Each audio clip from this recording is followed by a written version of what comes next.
Some men destroy families. This man collected them. He didn't just take lives.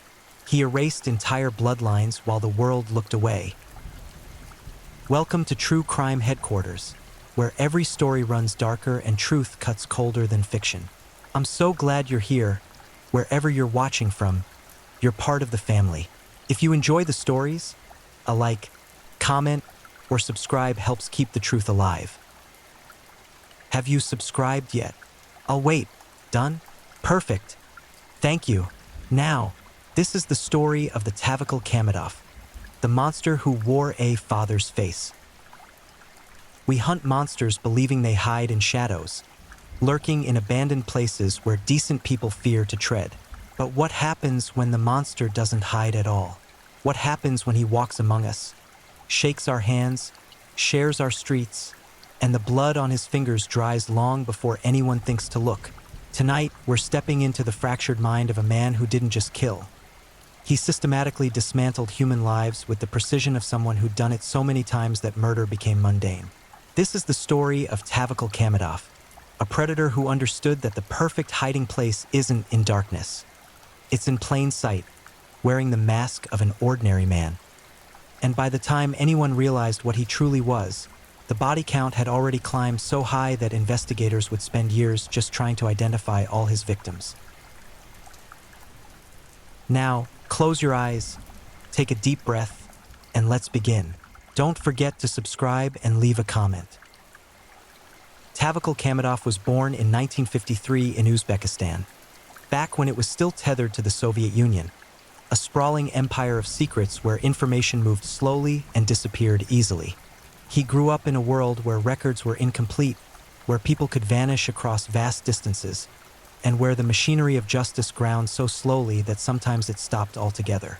This wasn't just the backdrop of his life. It was the perfect hunting ground for what he would become. Nothing about his early years screamed danger. There were no dramatic warning signs, no childhood torture of animals, no fires set in fits of rage. He was unremarkable in the way that makes people comfortable, the kind of person you'd pass on the street without a second glance. He married. He had children. He worked various jobs, moving from place to place across Central Asia, never staying long enough for people to see beyond the surface. And beneath that surface, something cold and calculating was taking shape, learning, adapting, perfecting itself. By the time he reached his 30s, Kamadov had discovered something about himself that would define the rest of his existence. He enjoyed killing, not in the frenzied, disorganized way of someone who loses control, but with the methodical satisfaction of someone who'd found their calling. He didn't kill because he lost his temper. He killed because he wanted to, because he could, because the thrill of watching life drain from someone's eyes filled a void inside him that nothing else could touch. His victims weren't random in the chaotic sense, they were random in the strategic sense. He targeted people society had already begun to forget. Migrants, travelers, the poor, the displaced, people whose disappearances wouldn't trigger immediate investigations or headline news. He had an instinct for identifying vulnerability, for spotting the person who wouldn't be missed right away, whose family lived too far away to raise an immediate alarm, whose absence would create only a small ripple in the world before the water went still again. Kamadov's method was terrifyingly simple. He would befriend his victims, offer them work, promise them opportunities, gain their trust with the ease of someone who'd learned to mirror human warmth without feeling it. He'd invite them to isolated locations, a remote work site, a distant farm, a construction area far from witnesses. And there, when they were alone and vulnerable, when they'd let their guard down because they believed they'd found a friend or an opportunity, he would strike. The murders themselves were brutal, efficient, devoid of mercy. He would attack with whatever was at hand, hammers, axes, knives, striking with the kind of force that suggested not just intent to kill but intent to obliterate. He didn't just want his victims dead. He wanted them erased. After the killing came the disposal, and this is where Kamadov's true depravity revealed itself. He would rob the corpses, taking money, identification documents, anything of value. Then he would hide the bodies in shallow graves, in abandoned wells, in remote areas where he believed they'd never be found. What made him particularly dangerous was his mobility. He moved constantly across Uzbekistan, Tajikistan, and Kyrgyzstan, crossing borders that were porous in the post-Soviet chaos of the 1990s. Each location was a new hunting ground. Each move was a chance to restart with a clean slate. Local police in different jurisdictions didn't communicate effectively. There were no centralized databases tracking unsolved murders across these newly independent nations. He was killing in the gaps, in the spaces between bureaucracies, where information died before it could connect the dots. For years, he operated this way. The precise number of his victims during this period remains unknown because he killed people who existed on the margins, whose disappearances created missing person reports that gathered dust in understaffed police stations. He developed patterns, refined his techniques, learned from close calls. He discovered that targeting people who were themselves traveling, migrant workers seeking employment, traders moving between cities, made his crimes even harder to solve because no one location could claim full ownership of the investigation. The psychology of Kamedov is what makes this case so chilling. He wasn't delusional. He didn't hear voices commanding him to kill. He wasn't operating under some grandiose religious or political ideology. He was, in the clinical sense, a pure psychopath, someone completely lacking in empathy, someone for whom other human beings were nothing more than objects to be used and discarded. When investigators would later interview him, they would find a man who spoke about murder with the casual detachment of someone discussing routine maintenance work. He didn't keep trophies in the traditional sense. He kept documents, identification papers of his victims, stored away like receipts from completed transactions. These weren't sentimental keepsakes. They were proof of accomplishment, a ledger of destruction. To him, each document represented not a human life but a successful hunt, another demonstration of his superiority over those foolish enough to trust him. His family, remarkably, seemed to notice nothing. This is one of the most disturbing aspects of the case, how completely he compartmentalized his life. At home, he was a father and husband, participating in family dinners and community events. Away from home, he was a serial killer operating with industrial efficiency. There was no apparent internal conflict, no visible struggle between these two identities. They simply coexisted, and he moved between them as easily as changing clothes. The Soviet collapse had created perfect conditions for someone like Kamedov. The old systems of control had fractured, but new systems hadn't yet solidified. Police forces were understaffed and underfunded, stretched thin across vast territories with limited resources. Communication between agencies was primitive by modern standards. Forensic capabilities were limited. And most critically, there was a massive population of displaced people, economic migrants moving across new international borders in search of work and stability. A vast pool of potential victims who could disappear without triggering the kind of intensive investigation that might have stopped him sooner. By the mid-1990s, Kamedov had likely killed dozens of people, though he himself would later admit he'd lost count. That detail alone is staggering. A man who'd murdered so many times that the individual killings blurred together in his memory became indistinguishable from one another. Each victim was a human being with dreams, families, futures, all of it snuffed out by a predator who saw them as nothing more than opportunities. The investigators who would eventually study his case noted something particularly unsettling. There was no escalation in his violence. Most serial killers show a pattern of increasing brutality or frequency as they become more confident or as their psychological needs intensify. Kamedov simply maintained a steady pace of murder, year after year, as if he'd found his comfortable cruising speed and saw no reason to change. He'd become a professional at taking lives, and like any professional, he'd settled into a routine that worked. During this entire period, warning signs were there, scattered across multiple jurisdictions. Missing person reports that shared similarities. Workers who'd last been seen with a man matching his description. Bodies discovered in remote areas with similar patterns of violence. But these dots remained unconnected, each one sitting in isolation, waiting for someone to step back far enough to see the bigger picture. That moment was still years away, and in the meantime, Kamedov continued hunting. The year 2003 marked a turning point, though at first, it seemed like just another chapter in Kamedov's long campaign of violence. He had moved to Russia, settling in the Sverdlovsk region, an industrial area east of the Ural Mountains where Soviet-era factories still dominated the landscape and economic opportunities remained scarce for many. This was the kind of environment he'd always thrived in. Places where desperation made people vulnerable, where strangers could arrive and depart without drawing much attention, where the general hardship of life meant one more missing person didn't immediately ring alarm bells. Russia in the early 2000s was struggling with its own identity crisis. The wild capitalism of the 1990s had created massive wealth inequality, organized crime had metastasized throughout society, and regional police forces were overwhelmed with rising crime rates. Migration from former Soviet republics was increasing as people sought better opportunities, creating a population of workers with limited legal protections and even less visibility. For Kamedov, it was familiar territory, just a different hunting ground. He quickly reverted to his established patterns. He would approach migrant workers, particularly those from Central Asia who spoke Russian with the same accent he did, who were struggling to find legitimate work, who were far from home and desperately needed money. He would spin tales of construction projects that needed workers, farm work that paid well, opportunities that seemed too good to pass up for people with few options. His victims saw in him a fellow Central Asian, someone who understood their struggles, someone who could be trusted. This was his greatest weapon, the ability to seem like one of them, to mirror their hopes and vulnerabilities until they lowered their defenses completely. The murders in Russia followed the same savage template.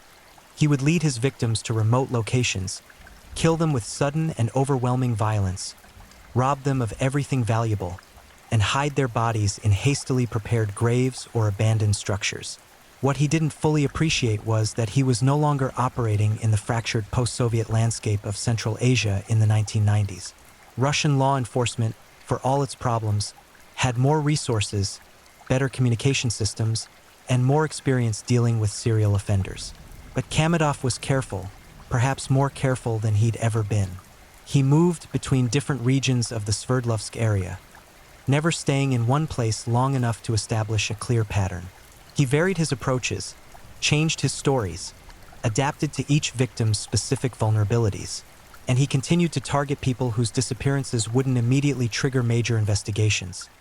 Migrant workers without proper documentation, people who were semi-transient by nature, individuals whose families might not even know which city they were in when they vanished. However, something was different this time. Bodies were being discovered more quickly than they had been in Central Asia. Construction crews would stumble across shallow graves. Hikers would find remains in forested areas. Each discovery prompted an investigation, and slowly, patterns began to emerge. The victims shared certain characteristics. They were predominantly migrant workers from Central Asia. They disappeared under similar circumstances. They'd suffered similar types of violence, and they'd been robbed of identification and valuables.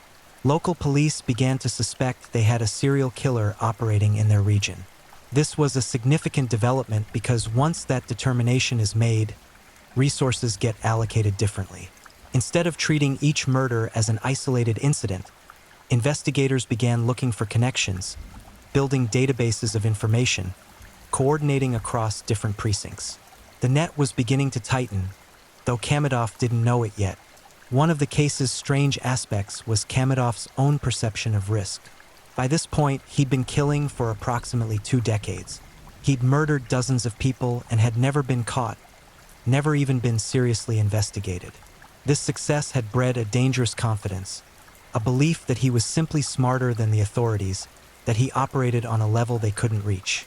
Psychologists who later studied the case noted that this overconfidence is common among long-term serial killers. They begin to see themselves as invulnerable, and this belief eventually contributes to their capture. The breakthrough came from an unexpected direction. In 2004, a victim survived. This is crucial to understanding how Kamedov was finally stopped. Not because law enforcement closed in through brilliant detective work alone, but because someone managed to escape and tell the story. The survivor was a migrant worker named Rustam, who had been approached by Kamedov with the usual promises of work. They traveled together to what Kamedov described as a construction site in a remote area. But Rustam, perhaps more suspicious than others or simply fortunate, sensed something wrong in those final moments before the attack. When Kamedov moved to strike him with a hammer, Rustam reacted with the desperate speed of someone fighting for survival. He managed to partially deflect the blow, and though injured, he fought back with everything he had. The struggle was violent and chaotic. Kamedov, accustomed to victims who were taken completely by surprise, found himself in a genuine fight. Rustam, bleeding and terrified, managed to break away and run. He crashed through the forest, certain that Kamedov was pursuing him, expecting a second attack at any moment. But Kamedov, faced with a victim who had escaped and could identify him, made a calculation. He fled in the opposite direction.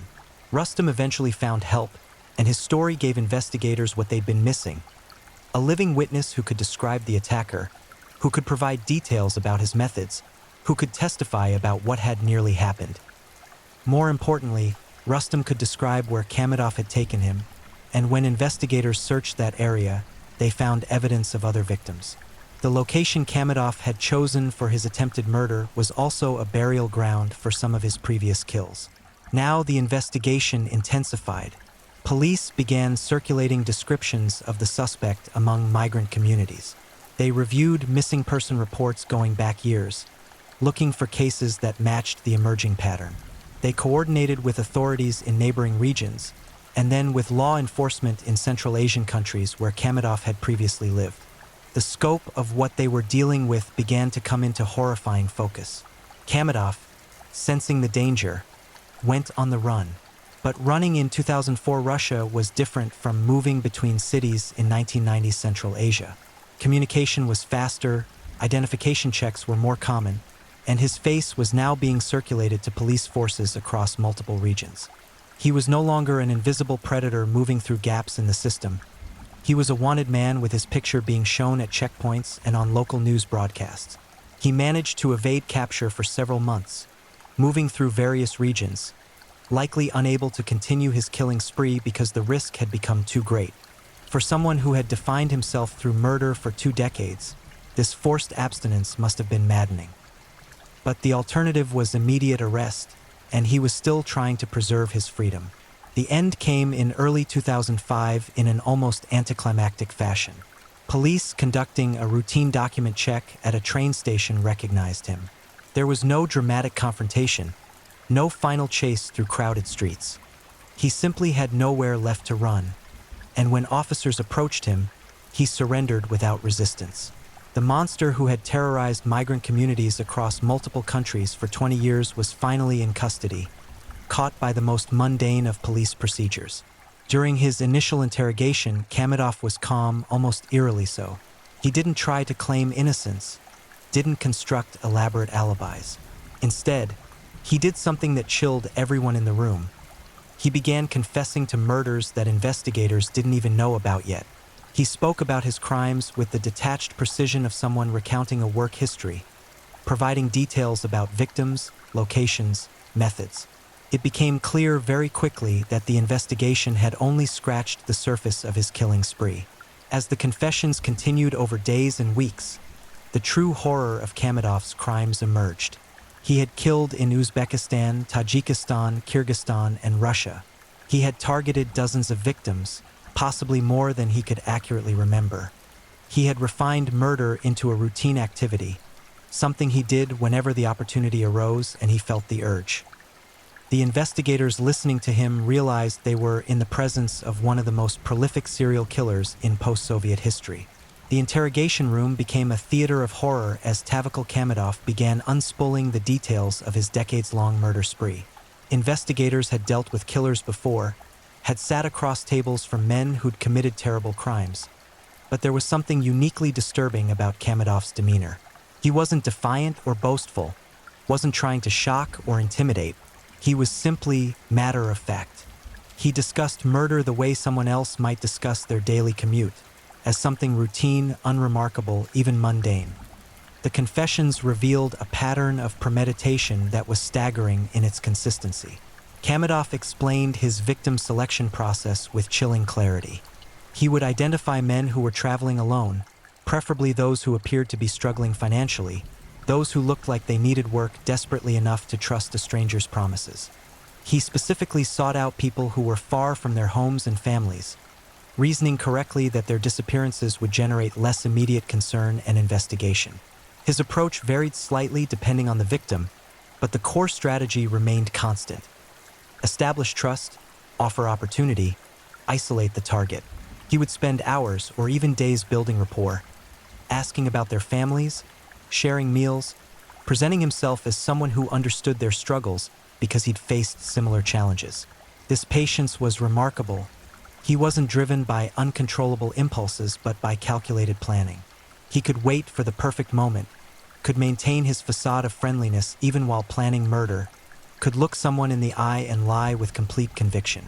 The locations he chose for his killings demonstrated careful thought. He preferred places that were genuinely remote, not just quiet or unpopulated, but truly isolated. Forest clearings reached by unmarked paths, abandoned construction sites surrounded by empty land, agricultural areas during off-seasons when no one would be working nearby. He understood that the success of his crimes depended on ensuring no witnesses, no interruptions, no possibility of someone hearing screams or seeing the aftermath. When detectives asked him to describe specific murders, his memory was disturbingly sharp for some cases and disturbingly vague for others. Certain victims stood out in his recollection because something had gone slightly wrong. Someone had fought harder than expected, or he'd been interrupted and had to flee before completing the robbery, or the body disposal had been more difficult than anticipated. These were the murders he remembered with clarity, describing them in detail that allowed investigators to locate remains and potentially identify victims. But for many killings, he could only provide general descriptions. I killed a man near Kujand in 96 or maybe 97. He was Uzbek, maybe 30 years old. I hit him with a hammer and took his money. The casualness of these descriptions was nightmarish. These weren't traumatic memories that haunted him.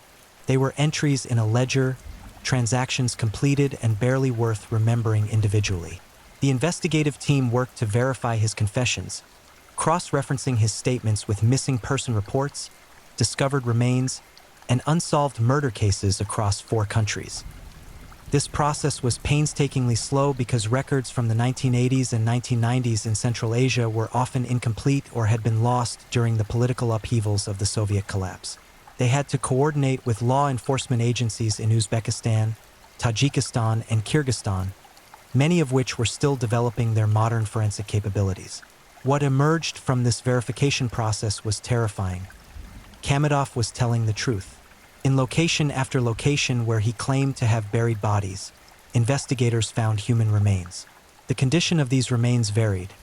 Some had been buried for so long that identification would require DNA testing and considerable effort to locate possible family members for comparison.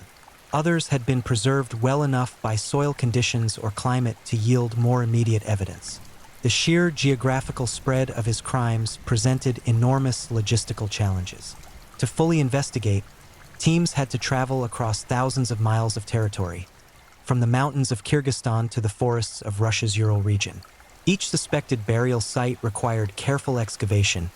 Each set of remains needed to be documented and preserved according to forensic protocols. The case became one of the largest serial killer investigations in post-Soviet history, involving hundreds of personnel across multiple countries. As the body count climbed, 10 confirmed victims, then 20, then 30, investigators began to grapple with a disturbing question. How many total murders had Kamedov actually committed? He himself claimed to have lost count, suggesting the number was somewhere above 40 but admitting he couldn't be certain. Some investigative estimates placed the potential victim count even higher, perhaps 50 or more, accounting for murders he might have committed but couldn't or wouldn't describe, or bodies that might never be found. The psychological evaluation of Kamedov provided some clinical insight but few satisfying answers. Psychiatrists diagnosed him as a psychopath, noting his complete lack of empathy, his inability to form genuine emotional connections, and his view of other people as objects rather than fellow humans. He showed no remorse for his crimes, didn't express guilt or regret, couldn't comprehend why his actions were morally wrong beyond the abstract understanding that society punished such behavior. When asked why he killed, Kamadov gave responses that were consistent across multiple interviews but deeply unsatisfying. He did it because he wanted to, because he could, because the victims had things he wanted to take. There was no grand motive, no trauma he was avenging, no voice commanding him to kill.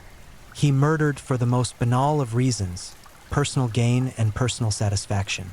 The money he stole wasn't even substantial, often just a few $100s or less, barely enough to live on for a few weeks. He destroyed entire lives for amounts that most people would consider trivial. The impact on the victims' families, once they could be located and notified, was devastating. Many had spent years not knowing what had happened to their loved ones, cycling through hope and despair, wondering if their husband or brother or son might still be alive somewhere. The confirmation that their family member had been murdered, that they'd been specifically targeted and killed by a predator who'd selected them for their vulnerability, was a traumatic revelation that arrived years or even decades after the actual crime. Some families couldn't be found at all. The passage of time, the dissolution of the Soviet Union, the massive population movements of the 1990s, all of this meant that some of Kamadov's victims would remain unidentified indefinitely. Their remains would be cataloged, DNA would be preserved in case future matches became possible, but their names and their stories might be lost forever. They had become statistics in a case file which seemed like a final cruelty, to be murdered and then forgotten. The media coverage of the case was intense once the full scope of Kamadov's crimes became clear. Headlines screamed about the migrant worker killer and the cross-border predator. Television programs produced documentaries examining how he'd managed to evade detection for so long. The case raised uncomfortable questions about law enforcement coordination, about how society protects or fails to protect vulnerable populations, about the gaps in the system that allowed someone to commit murder after murder without being stopped. Kamadov himself seemed largely indifferent to the media attention. In the few interviews he granted, usually to forensic psychologists or investigators, he maintained his strange emotional flatness. He didn't try to justify his actions or present himself as a victim of circumstance. He didn't seek notoriety or seem to enjoy the attention. He simply existed in a state of complete disconnect from the moral universe that most people inhabit. The trial preparation was complex, primarily because of the jurisdictional issues involved. Which country would try him? For which murders? Russian authorities eventually took the lead, focusing on the crimes committed in Russia since those had the strongest evidence and Russia had the resources to mount a comprehensive prosecution. But coordination with Central Asian authorities continued, with the understanding that he might face additional legal proceedings related to murders committed in those countries. During pre-trial proceedings, Kamadov's defense attorneys faced an almost impossible task. Their client had confessed to dozens of murders, had provided details that allowed recovery of victims' remains, and showed no remorse whatsoever. There was no question of innocence, no possibility of claiming the wrong man had been arrested. The only potential strategy was to argue for mental incompetence, but the psychiatric evaluations had found him legally sane, capable of understanding his actions, distinguishing right from wrong, and controlling his behavior. The families of victims who could be identified began to organize, supporting each other through the legal process, attending hearings, and demanding that Kamadov face the maximum possible punishment. Their presence in the courtroom would become a powerful element of the trial, a reminder that each number in the victim count represented a real person who'd been loved and was mourned, whose absence had left permanent scars on those who survived. As the trial date approached, investigators were still working to verify confessions and locate remains. The case had become a massive, multi-year undertaking that consumed enormous resources and would likely continue for years to come. Even after Kamadov was convicted and sentenced, outcomes that seemed all but certain given the evidence, the work of identifying victims and providing closure to families would continue. The trial of Tavakal Kamadov began in a Russian courtroom filled with journalists, law enforcement officials, and the families of identified victims who'd traveled from across Central Asia and Russia to witness justice. The atmosphere was heavy with grief and rage, with the weight of decades of unanswered questions finally being addressed. This wasn't just a trial for specific murders. It felt like a reckoning for all the time society had failed to protect its most vulnerable members. Kamadov entered the courtroom looking smaller than his crimes suggested he should. He was in his 50s by then, graying and unremarkable in appearance, the kind of person you'd pass on the street without a second thought. But everyone in that room knew what he was, what he'd done, and the disconnect between his ordinary appearance and his extraordinary crimes made him somehow more disturbing. Monsters, we want to believe, should look monstrous. Kamadov looked like everyone's uncle. The prosecution built their case methodically, starting with the Russian murders where the evidence was strongest. They presented forensic evidence from burial sites, DNA matches linking remains to missing person reports, testimony from Rustam, the survivor whose escape had triggered Kamadov's capture. They showed the jury photographs of recovery sites, crime scene reconstructions, and the personal effects that had been taken from victims and found in Kamadov's possession. But the most powerful evidence came from Kamadov himself. The prosecutors played recordings of his confessions, hours of audio in which he described murder after murder with clinical detachment. The jury heard him explain his victim selection process, his methods of gaining trust, his techniques for ensuring no witnesses. They heard him estimate his total victim count and admit he'd lost track of exactly how many people he'd killed. The effect on the courtroom was visceral. Several jury members visibly struggled to maintain composure, and family members wept openly. The defense strategy, such as it was, focused on questioning whether Kamadov was mentally competent, not in the legal sense of standing trial, but in terms of diminished capacity that might mitigate his sentence. They presented psychiatric testimony describing his psychopathy, his complete lack of empathy, his fundamentally different relationship with human life compared to neurotypical individuals. The implication was that someone so psychologically abnormal couldn't be held to the same standard as someone who truly understood the moral weight of their actions. The prosecution tore this argument apart systematically. They demonstrated that Kamadov's crimes required extensive planning, that he'd taken deliberate steps to avoid detection, that he'd modified his behavior when circumstances changed. These weren't the actions of someone unable to understand consequences. These were the actions of someone who understood consequences perfectly and had structured his entire life around avoiding them. His psychopathy made him dangerous, yes, but it didn't make him not guilty. Victim impact statements brought a human dimension to the statistics. Family members took the stand one by one, describing who their loved ones had been before Kamadov murdered them. A widow spoke about her husband who'd traveled to Russia seeking construction work to support their 3 children, who'd called home weekly until suddenly the calls stopped and she'd spent 7 years not knowing he was dead. A mother described her son who'd been helping save money for his sister's wedding when he disappeared, how the family had held out hope until investigators showed up with DNA confirmation. These testimonies were devastating because they revealed the ripple effects of each murder. Kamadov hadn't just killed his immediate victims. He destroyed families, left children without fathers, thrust widows into poverty, created wounds that would never fully heal.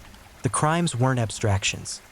They were attacks on entire communities, particularly on migrant populations who already faced discrimination and hardship.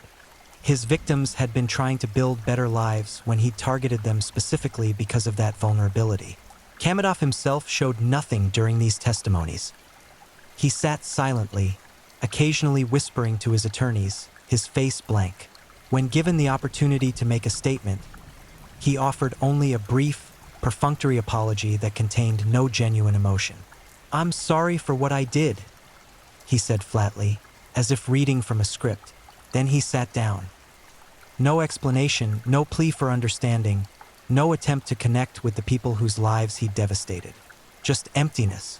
The prosecution's closing argument hammered home the premeditated nature of the crimes, the vulnerability of the victims, and the extended timeline over which Kamadov had operated. They argued for the maximum possible sentence, pointing out that he'd spent approximately 20 years killing without pause, that he'd shown no capacity for rehabilitation, that releasing him would inevitably result in more murders. They painted him as a predator who'd specifically targeted society's most vulnerable members, making his crimes even more heinous than random acts of violence. The jury deliberated for less than 2 days before returning guilty verdicts on all counts. Given the overwhelming evidence and Kamadov's own confessions, any other verdict would have been shocking. The sentencing phase began immediately, with prosecutors formally requesting life imprisonment without possibility of parole. In Russia's legal system at the time, this was the harshest available penalty, equivalent to a death sentence in practical terms. Kamadov would die in prison, period. The judge, in delivering the sentence, spoke at length about the nature of the crimes and their impact. He noted that Kamadov represented a particular type of danger. Not the impulsive criminal who might be reformed or the desperate person who commits a single terrible act, but the calculating predator who views other humans as prey. He emphasized that Kamadov's targeting of vulnerable migrants was an aggravating factor, showing consciousness of his victims' limited protections and deliberate exploitation of that vulnerability. "You hunted people who were already struggling," the judge said, his voice heavy with disgust. "You selected victims who had less protection under law, less ability to defend themselves, less likelihood of being immediately missed. You understood the systems that are supposed to protect people, and you exploited the gaps in those systems with malicious efficiency. Society has an obligation to ensure you never have another opportunity to harm anyone." Life imprisonment without parole. Kamadov showed no reaction to the sentence, maintaining the same flat effect he'd displayed throughout the trial. He was led from the courtroom in shackles, and outside, victims' families embraced each other, crying with relief that he'd been stopped, grieving that the price had been so high, struggling with the reality that no punishment could truly balance what had been taken from them. But the legal proceedings weren't entirely over. Central Asian countries, particularly Uzbekistan and Tajikistan, where many of the earlier murders had occurred, expressed interest in pursuing their own charges for crimes committed in their jurisdictions. The diplomatic and legal complexities of extraditing him for trial in those countries while he was already serving a life sentence in Russia proved substantial, and ultimately, most of these potential prosecutions were set aside. The Russian conviction would stand as the primary legal reckoning. The investigation, however, continued for years after the trial. Teams were still working to identify remains, to match DNA from burial sites with missing person reports, to provide closure to families who'd waited decades for answers. Some of this work succeeded. Additional victims were identified, families were notified, and in some cases, remains were returned for proper burial. But some victims remained nameless, their identities lost to time and the chaos of the post-Soviet period. The case prompted significant discussion about systemic failures in protecting vulnerable populations. How had Kamadov operated for 20 years without being caught? The answer was uncomfortable. He'd exploited every gap in the system. Poor communication between law enforcement agencies in different countries. Inadequate resources for investigating missing person cases involving migrants. Social prejudices that made society less concerned when members of marginalized communities disappeared. Administrative chaos during the collapse of the Soviet Union and the formation of new independent states. Law enforcement agencies began implementing changes in response. Better coordination protocols between countries for investigating cross-border crimes. More attention to missing person cases involving migrants and transient workers. Improved databases for tracking unsolved murders and identifying patterns across jurisdictions. These reforms couldn't undo the damage Kamadov had caused, but they might prevent the next predator from operating with such impunity. The psychological community studied the case extensively, trying to understand what created someone like Kamadov and how such individuals might be identified before they start killing. The conclusions were frustrating in their ambiguity. Yes, he showed clear psychopathic traits, but millions of people with similar psychological profiles never commit crimes. Yes, his mobility and targeting of vulnerable populations showed careful planning, but these weren't unusual traits among serial killers. There was no obvious moment of intervention, no clear point where someone could have stopped him before he started murdering. For the communities most affected, particularly migrant workers from Central Asia, the case left deep scars. Trust became harder. Strangers' offers of work or assistance were viewed with more suspicion. The already difficult experience of being far from home in search of better opportunities became shadowed by the knowledge that someone had hunted people exactly like them for 2 decades. Support organizations working with migrant populations had to address not just economic and legal challenges but trauma and fear. Some of Kamadov's family members spoke to media outlets in the years following his conviction, struggling to reconcile the person they thought they knew with the monster revealed in court. His ex-wife described him as cold and distant but never violent at home, never showing signs of the rage that had driven his murders. His children grappled with having a serial killer as a father, with the knowledge that while they'd been growing up, he'd been systematically murdering people. These interviews painted a picture of a man who'd completely separated his home life from his killing life, maintaining two entirely distinct identities. Kamadov himself, serving his life sentence, provided no further enlightenment. In the rare prison interviews he granted, he maintained his characteristic emotional flatness, neither boasting about his crimes nor expressing genuine remorse. When asked if he would kill again if given the opportunity, he said simply, "Probably." This wasn't bravado or an attempt to shock. It was just honesty. He was what he was, and imprisonment hadn't changed his fundamental nature, only constrained his ability to act on it. The prison psychiatrists who evaluated him periodically noted that he remained a textbook case of psychopathy, charming when it served his purposes, manipulative in small ways, completely devoid of authentic emotional connection to others. Other inmates learned to avoid him, sensing something fundamentally wrong beneath the surface. Guards reported that he was a model prisoner in terms of following rules, but only because compliance made his life easier, not because he understood or cared about the moral framework behind those rules. Researchers studying serial killers sought access to Kamadov for interviews, hoping to gain insight into the mind of someone who'd killed so prolifically over such an extended period. Most of these requests were denied by authorities who saw no benefit in giving him a platform or attention. The few interviews that were conducted yielded little new information. Kamadov was consistent in his responses, clinical in his descriptions, and uninterested in the psychological theories researchers wanted to explore. He existed in a state of fundamental disconnection from the human experience that made studying him both fascinating and deeply frustrating. The confirmed victim count eventually settled at 33 murders, though investigators believed the true number was likely higher, perhaps as many as 40 to 50 victims. Some bodies would never be found, buried in locations Kamadov couldn't remember precisely or had deliberately obscured. Some missing person cases that fit his pattern couldn't be definitively linked to him due to lack of physical evidence. The uncertainty was maddening for families still searching for answers about loved ones who disappeared during the years Kamadov was active. Memorial services were held in multiple countries, honoring not just the identified victims, but all those who disappeared during the decades of Kamadov's rampage.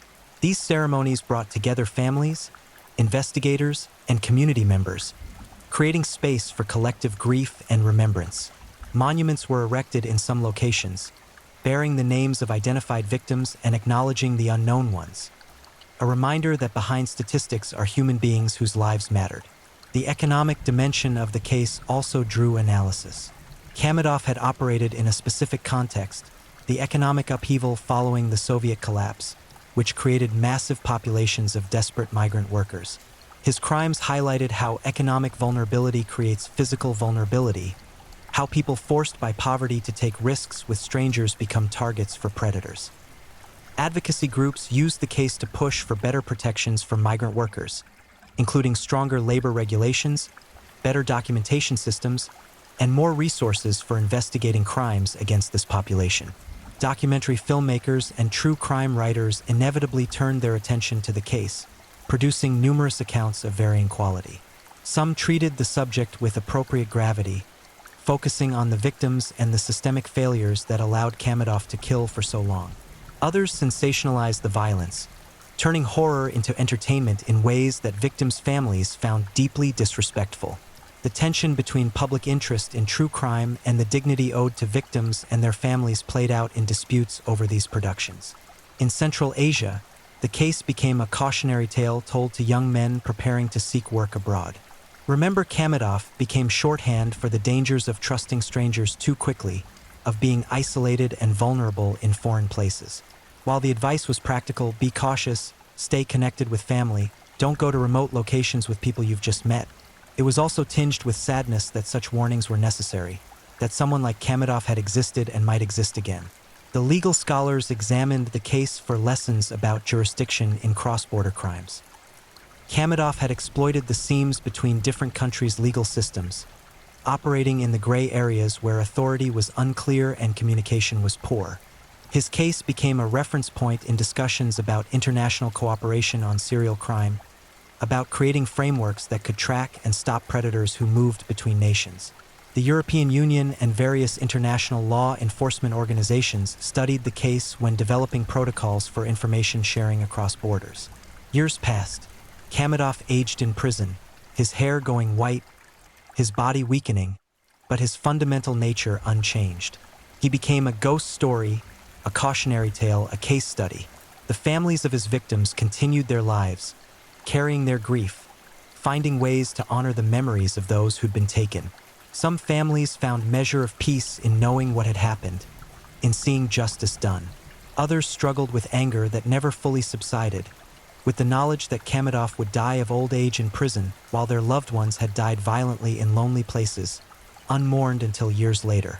The investigation officially closed, though it was understood that if new information emerged, if more remains were found, or if Kamadov decided to provide additional details, it could be reopened.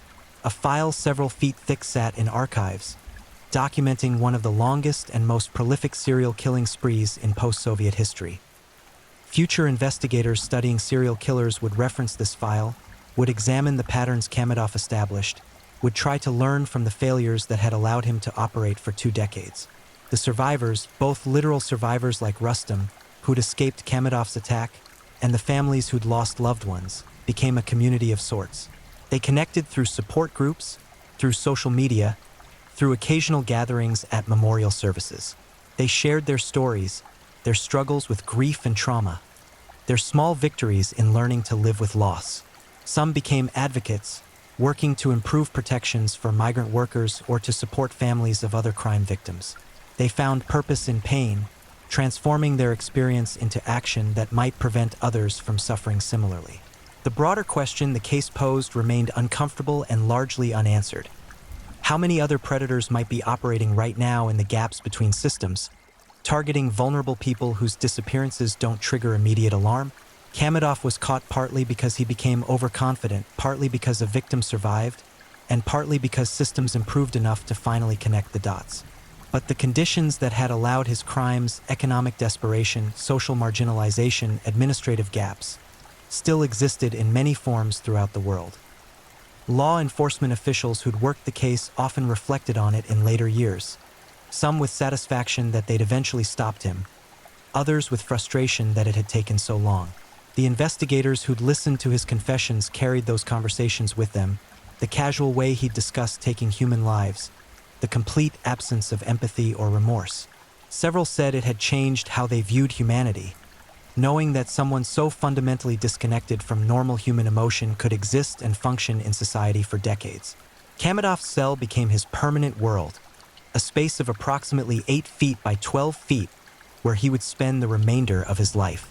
He ate prison food, participated in limited exercise periods, occasionally read books or watched television. He existed but didn't truly live, and that seemed appropriate. A man who'd stolen so many futures, trapped now in an eternal present with no future of his own. He would never walk free again, never feel sunlight without bars between him and the sky, never have the opportunity to destroy another life. As the years accumulated, the case began to fade from public consciousness in the way that even shocking crimes eventually do. New headlines replaced old ones. New atrocities captured public attention. But for those directly affected, the families, the investigators, the communities that had been terrorized, it never faded. They carried it with them, a permanent scar on their lives, a before and after marker that divided their existence into the time when they didn't know about Kamadov and the time when they did. The ultimate legacy of Tavakal Kamadov was one of destruction and absence. 33 confirmed victims, possibly 50 or more total, each one a void that could never be filled. Children who grew up without fathers, spouses who grieved alone, parents who buried children or, worse, never found their bodies to bury, communities robbed of their members. The ripples of his crimes extended outward through time and space, touching thousands of lives directly and countless more indirectly. And in the end, that was the truest horror of his story. Not the violence itself, though that was terrible enough, but the sheer scope of damage one predator could inflict when conditions aligned to enable him. He wasn't supernatural. wasn't possessed of any special powers beyond a complete lack of conscience and a keen understanding of human vulnerability. He was simply a monster who looked like a man, who walked among people who never suspected what he was until it was far too late. The case of Tavakal Kamedov stands as a dark reminder that evil doesn't always announce itself with dramatic flourishes. Sometimes it arrives wearing an ordinary face, speaking in a friendly voice, offering help when you're desperate. And by the time you realize your mistake, you're already alone in a remote place with someone who sees you not as a fellow human being but as an opportunity, a thing to be used and discarded.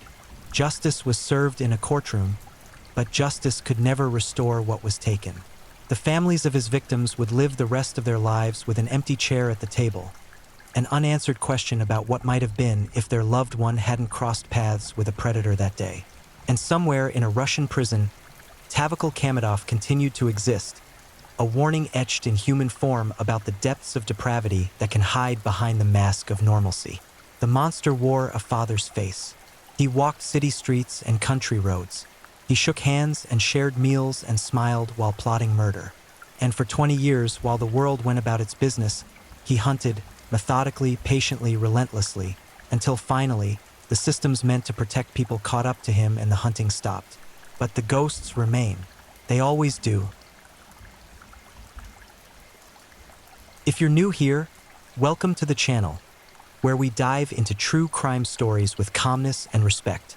A special shout out to my amazing subscribers who've been with me from the start.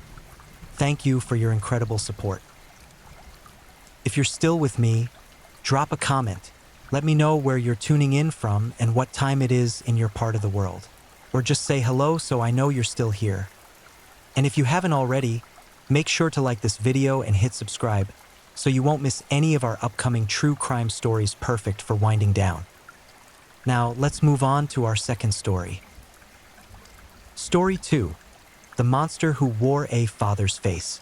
Some predators don't lurk in shadows. They sleep in the bed next to you, waiting for the moment you close your eyes. What do you call a man who destroys innocence with the same hands that once cradled it? In Colombia, they called him by his government name. We spend our lives teaching children to fear strangers, to run from the unknown figure in the dark alley, to never accept candy from someone they don't know. But what happens when the devil doesn't come from outside? What happens when the monster isn't the stranger at all, but the man who tucks you in at night, who knows your fears, who holds the key to every locked door in your world? Tonight, we descend into the blackest corner of human depravity, where a father became something unspeakable, where a home became a hunting ground, and where innocence was slaughtered behind closed doors while the world walked by, completely unaware.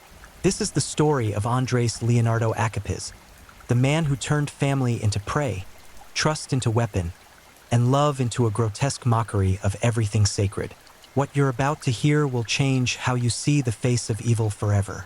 Bogota, Colombia, a city of 8 million souls, where life pulses through crowded streets like blood through veins, where the wealthy hide behind gated compounds and the poor stack their lives in precarious hillside settlements. A city where secrets are currency and everyone trades in silence. Among the maze of concrete and chaos, in a modest neighborhood where families lived pressed against each other like books on a shelf, there existed an apartment that looked like any other. Weathered paint, barred windows, standard protection in a city where crime wore 1,000 faces. A door that locked from the inside. Nothing remarkable, nothing suspicious, nothing to make you look twice as you walked past. But if walls could scream, the walls of that apartment would have shattered every window on the block. Andres Leonardo Acapis was, by all external accounts, unremarkable. Medium height, ordinary build, a face that disappeared into crowds. The kind of man you'd forget 5 minutes after meeting him. He worked irregular jobs, nothing prestigious, nothing that drew attention. He was a father. This detail matters. Let it sink into your skin like ice water. A father to a young daughter who depended on him for everything. Food, shelter, safety, love. All the things a child should receive without question, without fear, without price. She was just a little girl. Her age. Somewhere in those tender years where childhood should mean laughter and scraped knees and bedtime stories, not the things that were about to happen, not the nightmare that would become her daily reality. For privacy and dignity, we won't speak her name, but know that she existed, that she was real, that she had dreams before they were murdered.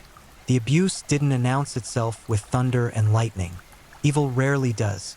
It crept in slowly, perhaps starting with boundary violations that seemed almost accidental. A touch that lasted too long. A look that made her young instincts scream danger even though her mind couldn't yet name what she was feeling. Predators are patient. They test waters. They groom their victims with the meticulousness of an artist preparing a canvas, except their medium is psychological destruction and their masterpiece is trauma. Andres understood something that makes this case particularly chilling: complete control. This wasn't a stranger snatching a child from a playground. This was a father who held every single card in the deck. He controlled the locks on the doors. He controlled the food that entered the house. He controlled her contact with the outside world. He controlled the narrative. When you're a child and your abuser is your parent, who do you tell? Who do you run to? The person who's supposed to protect you is the threat. The call is coming from inside the house, except the house is your entire universe. The sexual abuse escalated with a methodical progression that speaks to Akip's predatory nature. This wasn't impulsive. This wasn't a moment of weakness, though apologists for monsters love that phrase. This was calculated, systematic, repeated. He violated his daughter's body with a regularity that turned horror into routine. Morning, afternoon, night. The abuse had no schedule because it had no limits. She became an object for his grotesque appetites, a thing rather than a person, a secret rather than a daughter. And here's where the psychological torture compounds the physical violation. He made her keep it secret. Predators always do. They weaponize shame, turning it into chains stronger than steel. He likely told her it was normal, that fathers do this, that she would get in trouble if she told, that no one would believe her, that she would be taken away and put somewhere worse. The abuser's playbook is depressingly consistent across cases, cultures, and continents. They isolate, they threaten, they manipulate, they make the victim feel complicit in their own destruction.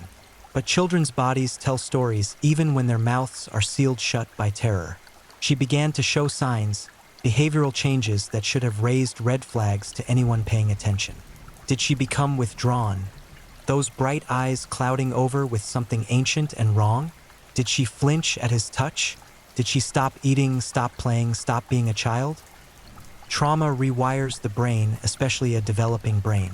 It floods the system with stress hormones that were designed for acute danger, not chronic hell. Her nervous system was trapped in permanent survival mode, the fight or flight response with nowhere to fight and nowhere to fly. The apartment became a chamber of secrets. Neighbors walked past. Life continued outside those walls. People went to work. Children played in the streets. Vendors sold fruit. Dogs barked. Music played from open windows. Normalcy everywhere except in that one space where innocence was being murdered by degrees. How long did it go on? Weeks? Months? Longer? Time becomes meaningless when you're living in a nightmare. Each day probably felt eternal to her. Each night a fresh descent into the same hell. The human mind has protection mechanisms, dissociation, where consciousness splits off to survive what the body cannot escape. Many abuse survivors describe watching the abuse happen as if from outside their bodies, a merciful psychological evacuation from unbearable reality. She may have done this, floating somewhere near the ceiling while something unspeakable happened below.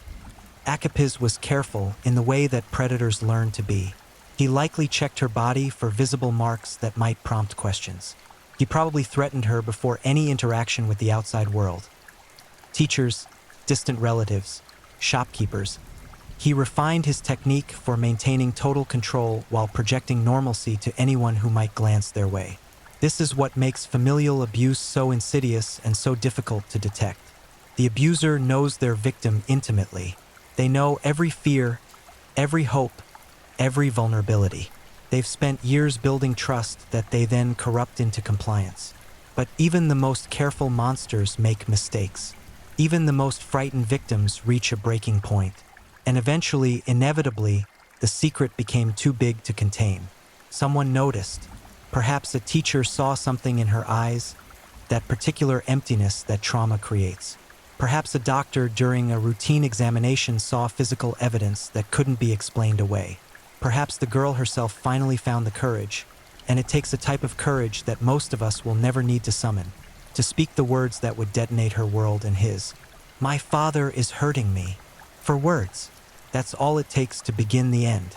For words that would launch an investigation, that would turn a private nightmare into a public reckoning, that would finally bring light into that apartment of horrors. But those 4 words came at a cost we can barely calculate.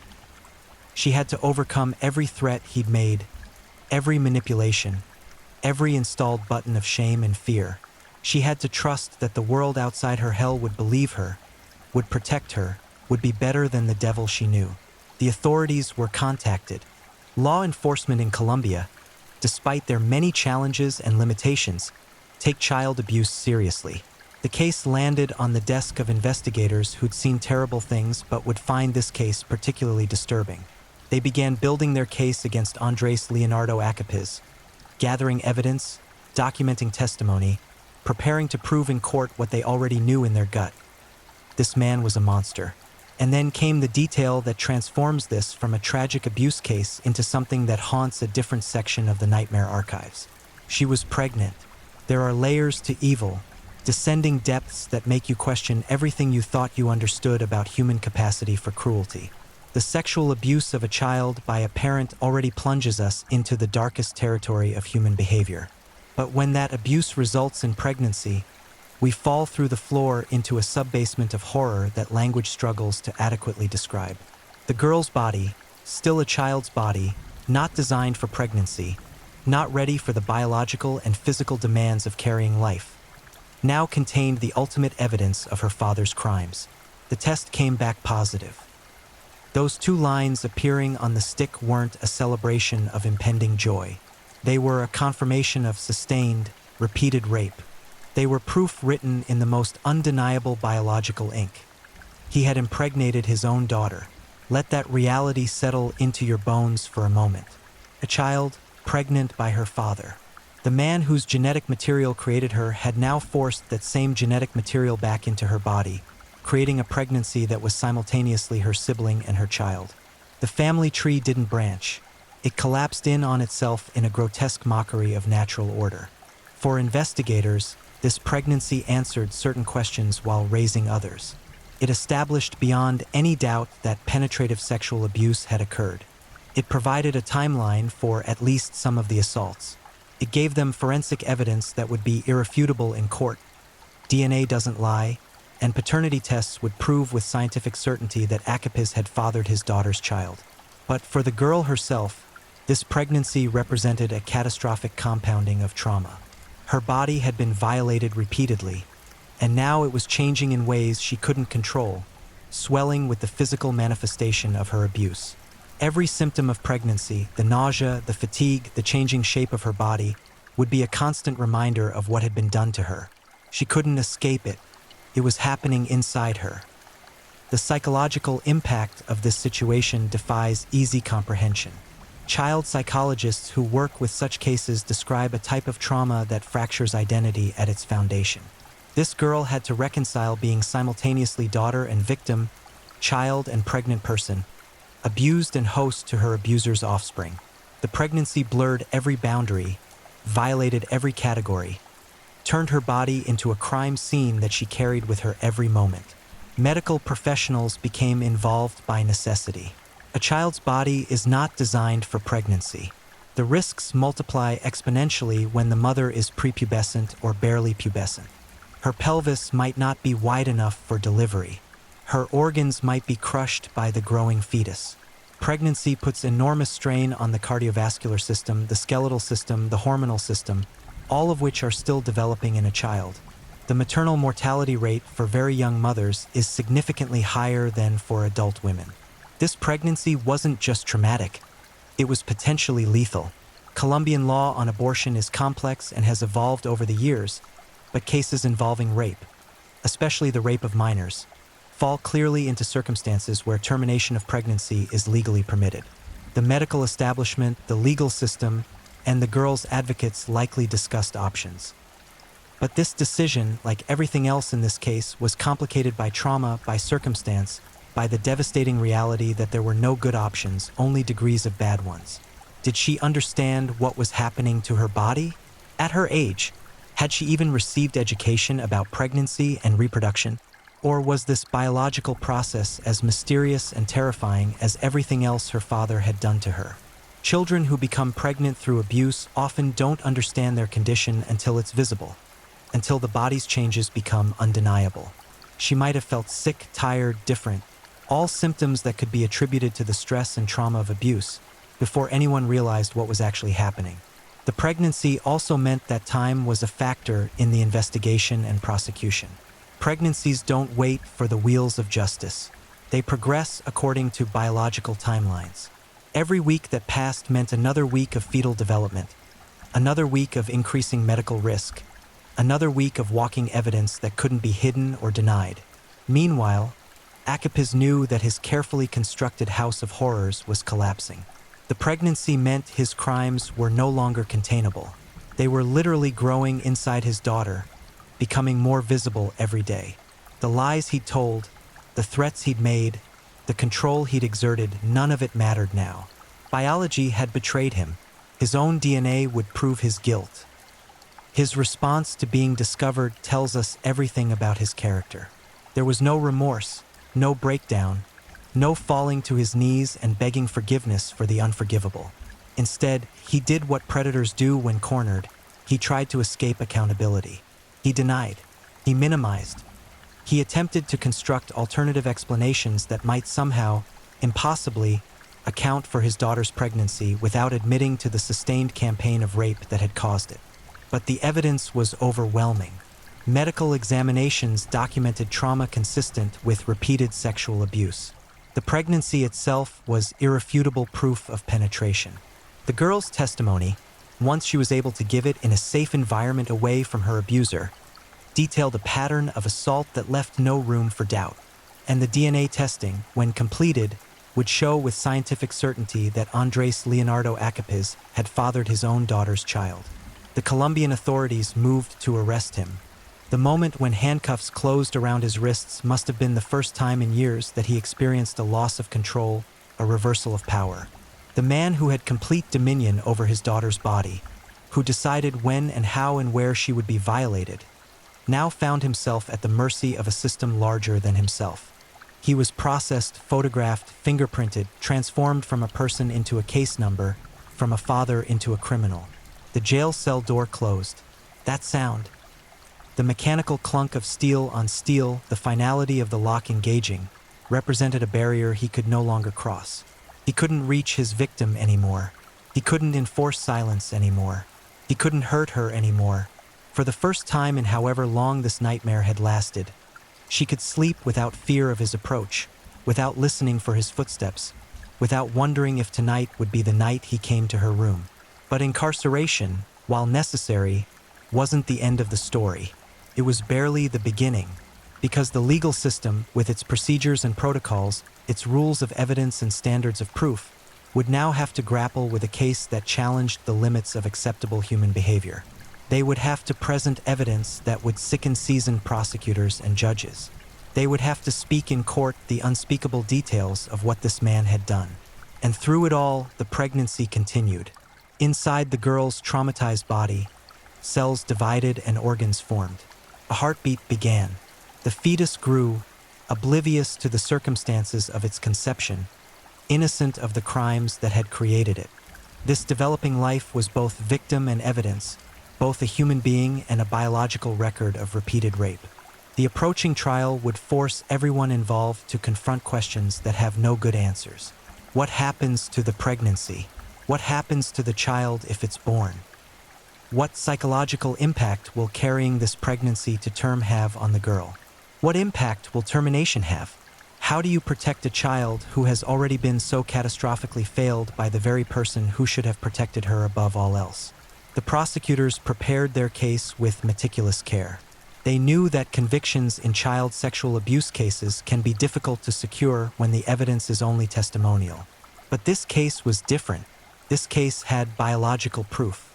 This case had a pregnancy that couldn't be explained away, couldn't be attributed to misunderstanding or false memory or coaching by vindictive relatives.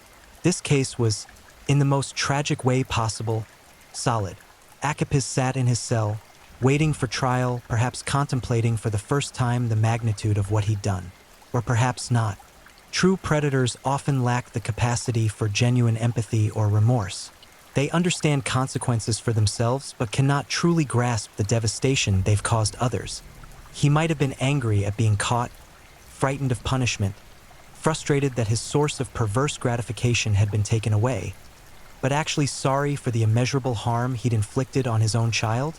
That would require a conscience he'd proven he didn't possess. The days passed. Evidence was gathered and organized. Witnesses were prepared. Medical reports were compiled. The DNA test results came back, typed and official, stating what everyone already knew but could now prove with scientific certainty. Paternity, Andres Leonardo Akipis. The document was clinical, sterile, reduced to percentages and genetic markers. Couldn't capture the horror of what those percentages meant. It couldn't describe the process by which a father had made himself the father of his daughter's child. The trial date was set. The Colombian courtroom where Andres Leonardo Akipis would face justice was like courtrooms everywhere. Wood paneling, fluorescent lights, the scales of justice hanging somewhere as decoration, a reminder of the ideal that the messy reality rarely achieves. The judge's bench elevated above the rest of the room. The witness stand, the defendant's table where Akipis would sit, the public gallery where observers would watch, where perhaps journalists would take notes, where the machinery of justice would grind forward through testimony and evidence and legal argument. But some cases carry a weight that transforms these ordinary spaces. Some trials force everyone in the room to confront the absolute worst of human nature. This would be one of those trials. The evidence folders stacked on the prosecution's table contained photographs, medical reports, and testimony that would sicken everyone who encountered them. The crime wasn't abstract. It wasn't theoretical. It had a face, a name, a small body that had been systematically destroyed by the man who created it. The prosecution's strategy was straightforward because the facts were straightforward. They would present medical evidence of sexual abuse. They would present the pregnancy as proof of repeated rape. They would present DNA evidence establishing paternity. They would present the victim's testimony, carefully obtained with protocols designed to minimize re-traumatization. And they would let the evidence speak, because the evidence was screaming. The defense, and every defendant has the right to a defense, even monsters, especially monsters, because that's how we prove we're better than them, faced an almost impossible task. How do you defend a man who impregnated his own daughter? What story can you possibly tell that accounts for those facts? The DNA didn't lie. The pregnancy wasn't imaginary. The medical evidence was documented and peer-reviewed. Some defense attorneys in such cases try to argue that the abuse wasn't as bad as charged, as if there's an acceptable level of child rape. Some try to shift blame to the victim, suggesting provocative behavior or consent, conveniently ignoring that children cannot consent to sexual activity with adults, especially not with their own parents. Some try to introduce the defendant's difficult childhood, his mental health struggles, his substance abuse, as if trauma excuses perpetuating trauma, as if being harmed gives you permission to harm others. Whatever strategy Akipis' defense employed, it would have to contend with the fundamental indefensibility of his actions. You cannot accidentally repeatedly rape your daughter. You cannot accidentally impregnate her. These aren't crimes of passion or momentary lapses in judgment. These are sustained, deliberate, calculated acts of violence against the most vulnerable person in your orbit. The trial began. The formalities were observed. The reading of charges, the entering of pleas, the procedural dance that seems almost insulting when the crimes are this grotesque. Do we really need to ask if he understands the charges? Do we really need to give him the opportunity to plead not guilty when his DNA is growing inside his victim's body? But we do, because the alternative is worse. Because the moment we abandon due process, even for the worst among us, we've begun the slide towards something dark and dangerous. So the prosecution presented their case piece by methodical piece, building a mountain of evidence that grew taller with each witness, each document, each photograph. The medical testimony was clinical but devastating. Doctors described injuries consistent with repeated sexual penetration. They described the physical trauma to a developing body. They described the pregnancy, the gestational age, the medical risks. They spoke in technical language about tears and scarring and damage, using words designed to create emotional distance from the reality they were describing. But everyone in that courtroom understood. Everyone knew that behind the medical terminology was a child who had been hurt again and again by the man sitting at the defense table. The DNA evidence was presented. Expert witnesses explained genetic markers and paternity testing and statistical probabilities. The number that mattered, 99.99% probability that Andres Leonardo Acapiz was the father of his daughter's child. Not beyond reasonable doubt, beyond any doubt. The science was clear. The biology was undeniable. He had done this. And then came the moment that likely silenced the entire courtroom. The victim's testimony. Whether she testified in person, behind a screen, via video link, or through a forensic interviewer's recording, her words would carry the weight of lived experience. She would have to describe what was done to her. She would have to speak aloud things that should never happen, let alone be spoken. She would have to relive her trauma for the benefit of the legal process, for the sake of justice, for the hope that speaking truth might begin the long, uncertain process of healing. Child testimony in abuse cases is handled with special protocols. Leading questions are avoided. The language is age-appropriate. Breaks are taken. Support persons are present. Every effort is made to minimize additional harm. But there's no way to make it easy. There's no way to make it not re-traumatizing. She would have to look at the people in that courtroom, maybe even at him, her abuser, her father, and tell them what he did. The strength that required defies comprehension. We celebrate physical bravery, the soldier running into fire, the civilian who intervenes in an attack. But this girl displayed a different type of courage, the courage to face her abuser, to speak truth to power, to refuse to carry his secret anymore. Every word she spoke was an act of defiance against the silence he had tried to impose. Every detail she revealed was a reclamation of her own story from the narrative he'd tried to control. Acapiz would have sat there during her testimony. Did he look at her? Did he show any emotion? Did he exhibit remorse, shame, anger, fear? Or did he stare blankly, disconnected from the reality of his crimes, unable or unwilling to connect his actions to their consequences? Predators often demonstrate a stunning lack of empathy. They can understand intellectually that they've caused harm, but cannot feel the appropriate emotional response. Their victims remain objects to them, even in the courtroom, even when facing punishment. The prosecution rested their case. The evidence was in. The testimony was complete. Unless the defense had a miracle, and they didn't, because miracles don't excuse DNA evidence. The outcome was predetermined. The jury or the judge, if it was a bench trial, would deliberate. They would review the evidence. They would discuss the law. They would reach a verdict. Guilty. The word, when pronounced, carries the weight of official condemnation.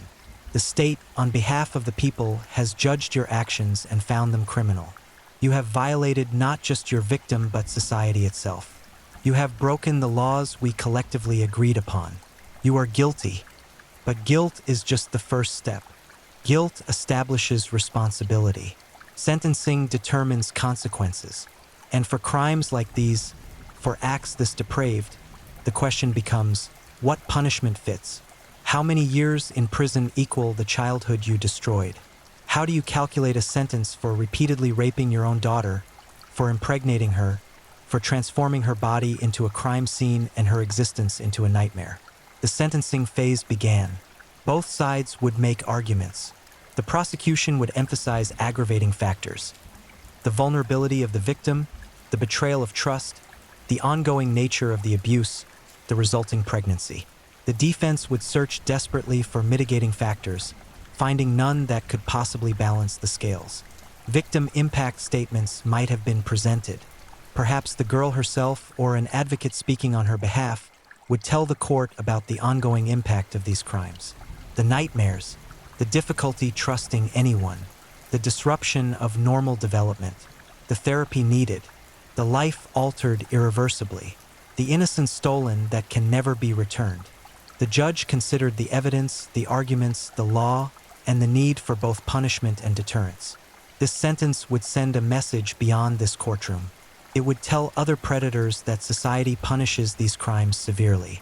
It would tell victims that coming forward can result in justice. It would tell this particular girl that her suffering was acknowledged, that her abuser would be held accountable, that the system believed her and acted on that belief. The sentence was pronounced. In Colombia, sexual abuse of minors carries severe penalties. When the abuse is incestuous, when it results in pregnancy, when it's systematic and sustained, the penalties increase. Akipiz would spend years, likely decades, in prison. He would be an old man when released if he survived incarceration. Prison is not kind to child abusers, and prisoners have their own code of justice that puts those who harm children at the very bottom of the hierarchy. The gavel fell. The trial was over. Andres Leonardo Akipiz was taken back to prison, no longer a defendant but a convicted predator. The courtroom emptied. The journalists filed their stories. The evidence was archived. The wheels of justice, having turned, came to rest. But for the victim, the real trial was just beginning. Justice was served, if we can call it that. Andres Leonardo Akipiz was behind bars, his freedom removed, his ability to harm his daughter or any other child severely restricted. The legal system had functioned. The monster had been caught, tried, convicted, and sentenced. The story, from a purely legal perspective, was over. But survivors know that the legal conclusion is never the real ending.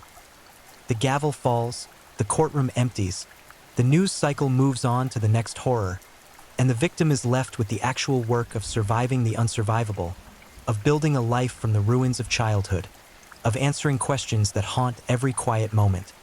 Who am I now? What was done to me? How do I move forward? Can I ever be normal? Will this pain ever stop?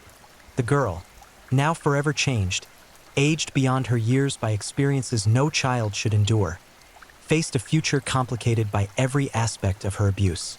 The pregnancy, regardless of how it was resolved, left marks. If it was terminated, she would carry the emotional weight of that decision, even though the decision was forced upon her by circumstances she never chose. If she carried to term, the questions multiply exponentially. What happens to the child? Adoption? Keeping it? How does a child raise a child, especially one conceived in violence? Trauma rewires the brain. This isn't metaphorical or poetic. It's neurological fact. The amygdala, the brain's fear center, becomes hyperactive. The hippocampus, which processes memories, can become damaged. The prefrontal cortex, which regulates emotions and makes decisions, develops differently under sustained stress. Her brain, still developing, still forming the neural pathways that would guide her through life, had been shaped by horror. The architecture of her mind bore the fingerprints of abuse. Post-traumatic stress disorder was almost certain. The nightmares would come. Vivid, visceral reenactments of abuse, or sometimes strange symbolic dreams where the trauma appears disguised in metaphor. The flashbacks would ambush her, triggered by sensory experiences that reminded her body of the assaults. A smell, a sound, a touch, a time of day. Her nervous system, trained by sustained danger, would overreact to normal stimuli, interpreting safety as potential threat. Relationships would be complicated, perhaps impossible for a long time. Trust, once shattered, is difficult to rebuild. How do you learn to trust men when the first man in your life, the man who should have protected you above all others, betrayed you in the most intimate and violent way possible? How do you learn healthy boundaries when your earliest lessons taught you that your body wasn't yours, that your no meant nothing, that adults could take what they wanted? Therapy would be essential and difficult. Trauma therapy requires revisiting the painful memories, processing them, integrating them into a coherent narrative that allows the survivor to move forward. But revisiting trauma is agonizing. It means facing again what you've spent tremendous energy trying to escape. Good therapists know how to guide this process, how to create safety while processing danger, how to help survivors reclaim their stories from their abusers. But even good therapy is hard, exhausting, sometimes seemingly endless work. The question of identity looms large for survivors of childhood abuse, especially incestuous abuse. Who are you if your fundamental relationships were corrupted? She would have to separate herself from what was done to her to understand that she was not defined by her abuse, that she was not damaged goods or a ruined person. She was a survivor. She was stronger than most people would ever need to be. She had endured hell and come through it. But reaching that understanding, truly internalizing it, is the work of years. And what of the pregnancy, that most visible manifestation of her abuse? If terminated, there might be relief but also complicated grief. If carried to term and given up for adoption, there would be another type of loss, another being created by the abuse who would carry genetic echoes of both victim and perpetrator. If kept, and this seems almost unimaginable given the circumstances, how does a child traumatized by her father raise a child fathered by that same man? How do you explain to a child their origins? How do you separate the innocent child from the criminal circumstances of their conception? These questions have no easy answers because there are no easy answers. The situation itself is a violation of natural order so profound that our psychological frameworks struggle to accommodate it. Therapists specializing in extreme trauma have protocols, research, best practices. But each survivor is unique, and healing follows no standard timeline. Meanwhile, in prison, Akapis served his time. Prison for child abusers is notoriously dangerous. Other inmates, many of whom may have their own children, reserve special hatred for those who harm kids. He would likely need protective custody, separation from the general population for his own safety. He would spend his days in a cell, locked away, his freedom stripped, his autonomy removed in a way that perhaps gave him a tiny taste of what he'd done to his daughter, the powerlessness, the lack of control, the confinement. But even maximum suffering on his part could never balance the equation. Even if he served every day of a life sentence, even if he experienced genuine remorse and spent decades in agonized repentance, the scales would never be even because you cannot undo childhood trauma. You cannot restore stolen innocence. You cannot give back the years of normal development that were sacrificed to his perverse appetites. Justice can punish, but it cannot heal. It can remove the threat, but it cannot remove the memory. The case of Andres Leonardo Akapis forces us to confront uncomfortable truths about the nature of evil and the failure of protection. He was not a stranger. He was not the creepy man in the van that we warn children about. He was the father, the person who should have been the primary protector, transformed into the primary predator. And this transformation, while shocking, is not rare. The majority of child sexual abuse is perpetrated by family members or trusted adults, not strangers. The call is usually coming from inside the house. This reality demands a rethinking of how we approach child safety. We teach stranger danger, but underemphasize that danger most often wears a familiar face. We tell children to trust their parents, but don't teach them that sometimes parents violate that trust. And when they do, it's not the child's fault and help is available. We create systems that theoretically protect children but often fail in practice because we don't want to believe that fathers rape their daughters, that mothers abuse their sons, that the nuclear family can be a torture chamber. The warning signs were likely there, if anyone had known to look for them or had the courage to intervene.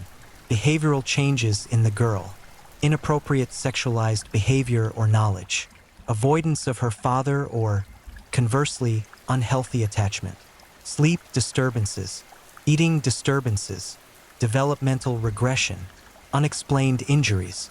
But these signs are easy to miss, easy to explain away, easy to ignore because the alternative, believing that a father is raping his daughter, is so disturbing that our minds reject it. So the abuse continued until it couldn't be hidden anymore, until biology itself provided evidence too clear to deny, until the secret grew too big to contain. And only then did intervention occur, only then did protection kick in, only then did the systems designed to safeguard children actually function. This case should serve as a screaming alarm bell about the realities of child abuse. It should disturb us. It should make us uncomfortable. It should shatter any illusions we have about evil being obvious or about families being inherently safe. Evil wears many faces, and sometimes it wears the face of a father. Sometimes the monster isn't under the bed. It's in the bed next to yours. For those who work in child protection, social workers, teachers, doctors, therapists, law enforcement, cases like this reinforce the critical importance of vigilance and belief. When a child discloses abuse, believe them. Children rarely lie about sexual abuse. The stories are too consistent, too detailed, too traumatic to be fabricated. Yes, false allegations happen, but they're rare compared to the epidemic of abuse that goes unreported. When in doubt, err on the side of protecting the child. For the general public, this case should serve as a reminder to stay alert to the children in our communities. If you notice warning signs, report them. You don't need certainty. That's for investigators to establish. You just need reasonable concern. A report might save a life, might end years of ongoing abuse, might give a child a chance at recovery and healing. The risk of being wrong is far less than the risk of staying silent while a child suffers. And for survivors reading this, know that you are not alone. Know that what happened to you was not your fault, regardless of what your abuser told you. Know that healing is possible, even when it seems impossible, even when the pain feels permanent. Therapy works. Time helps. Connection heals. You are stronger than you know, braver than you think, and worthy of love, safety, and happiness. The story of Andres Leonardo Acapis is one of unthinkable depravity, of trust betrayed at the deepest level, of innocence destroyed by the very person who should have cherished it. It's a story that makes us question human nature, that challenges our faith in goodness, that exposes the darkness that can lurk behind closed doors in ordinary apartments in ordinary neighborhoods. But it's also a story about the courage to speak up, about the possibility of justice even in the darkest circumstances, about systems that sometimes, not always, not often enough, but sometimes work to protect the vulnerable and punish the guilty. It's a reminder that secrets lose their power when spoken aloud, that abusers rely on silence, and that breaking that silence is the first step toward freedom. The little girl whose name we don't speak, whose face we don't show, whose privacy we protect, she will carry scars for the rest of her life. That's the brutal truth. But scars are proof of survival. Scars mean you lived through something that tried to destroy you. And while the road ahead will be long, painful, and uncertain, it's a road she can now walk without her abuser shadowing her every step. Andres Leonardo Acapis sits in his cell. The days blend into each other in the monotony of incarceration. Perhaps he thinks about what he's lost, his freedom, his reputation, his family. Perhaps he feels sorry for himself, casting himself as the victim of an unjust system or an ungrateful daughter who betrayed him.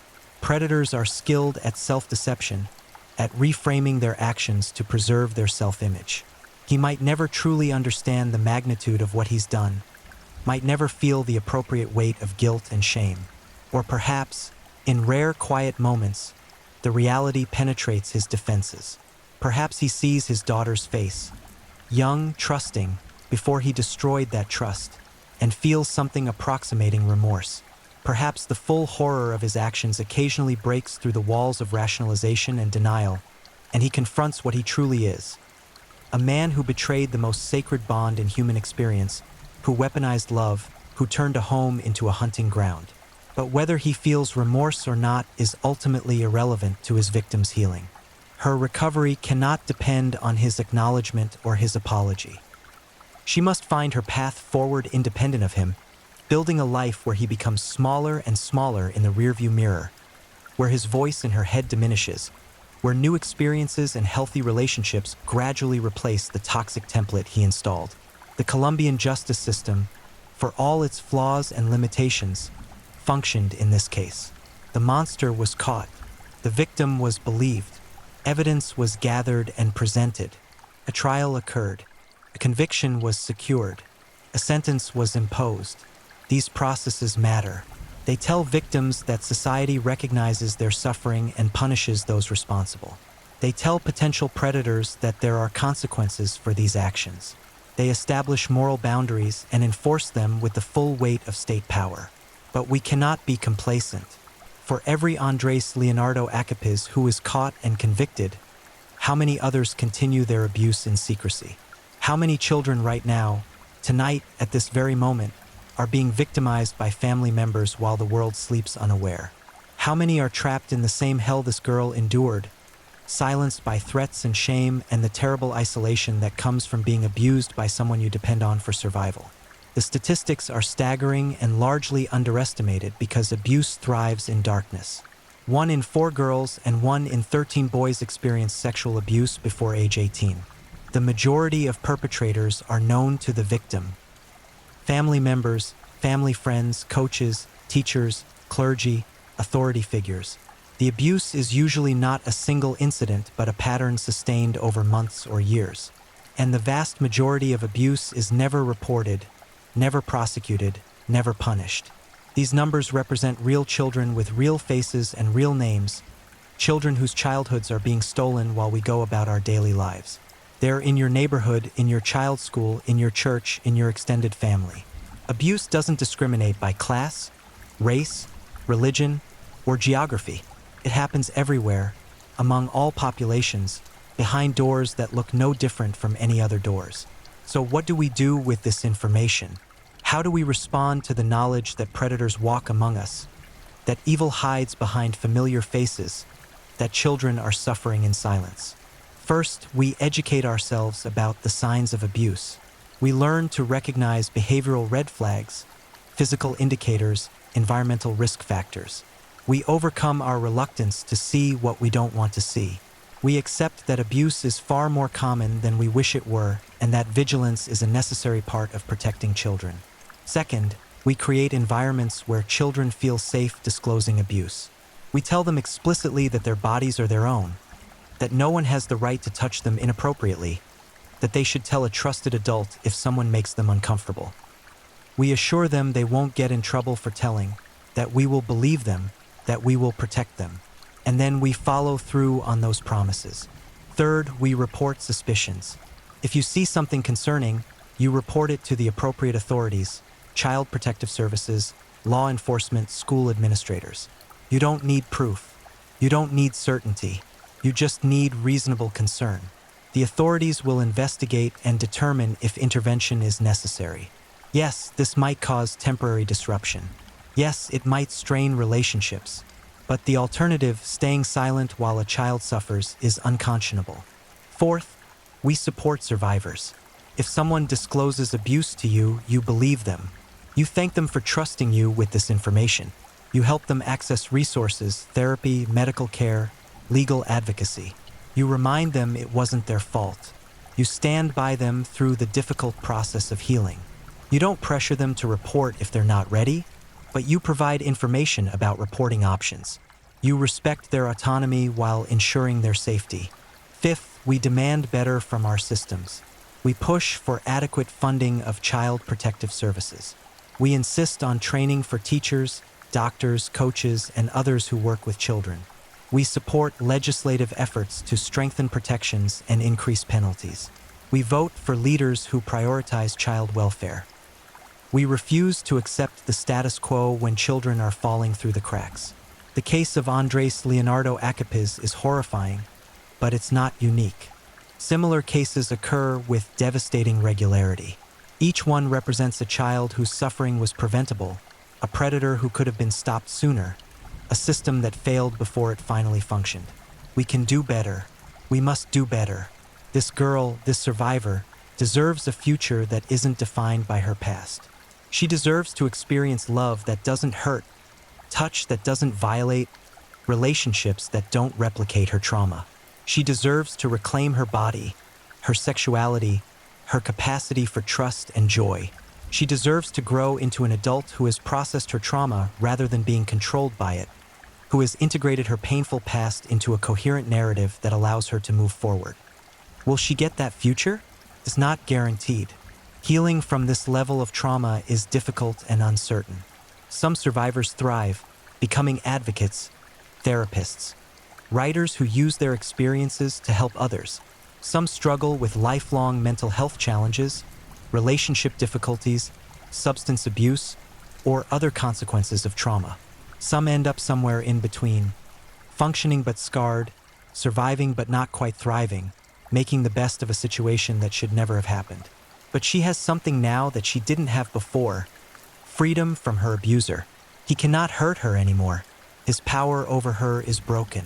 Yes, he damaged her. Yes, the effects of that damage will persist. But the act of abuse has stopped, and stopping the abuse is the essential first step toward healing.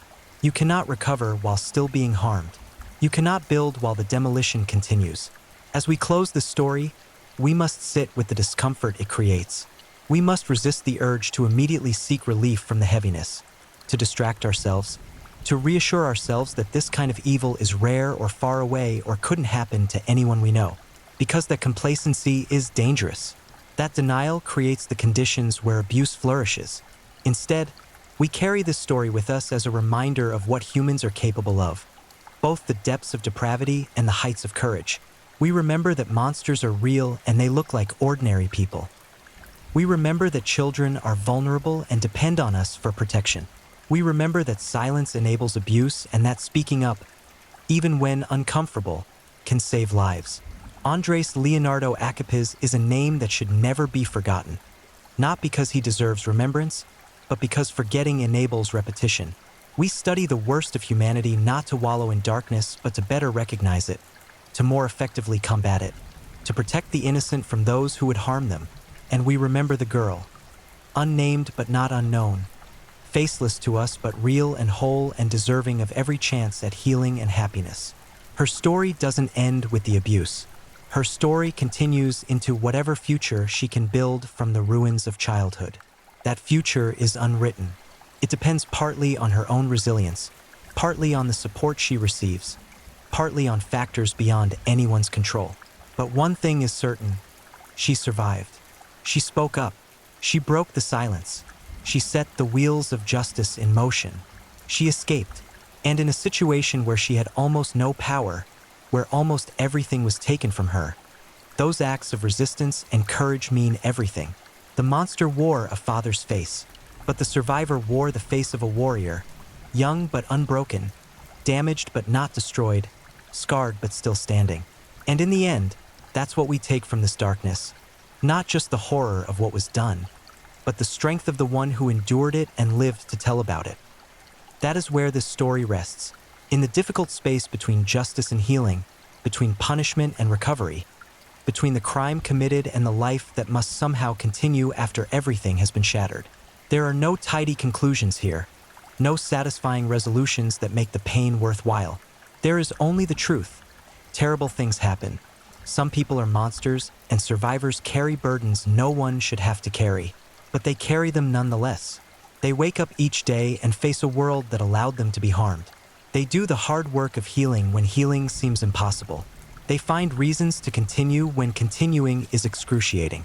They reclaim their lives piece by painful piece, and that determination to survive, to heal, to become more than what was done to them, that is the only light in this darkness. It's not enough. It doesn't balance the scales. It doesn't make the abuse acceptable or worthwhile, but it's what we have. It's what she has. And sometimes, in the darkest stories, survival itself is victory. If you're enjoying these stories, don't forget to leave a comment.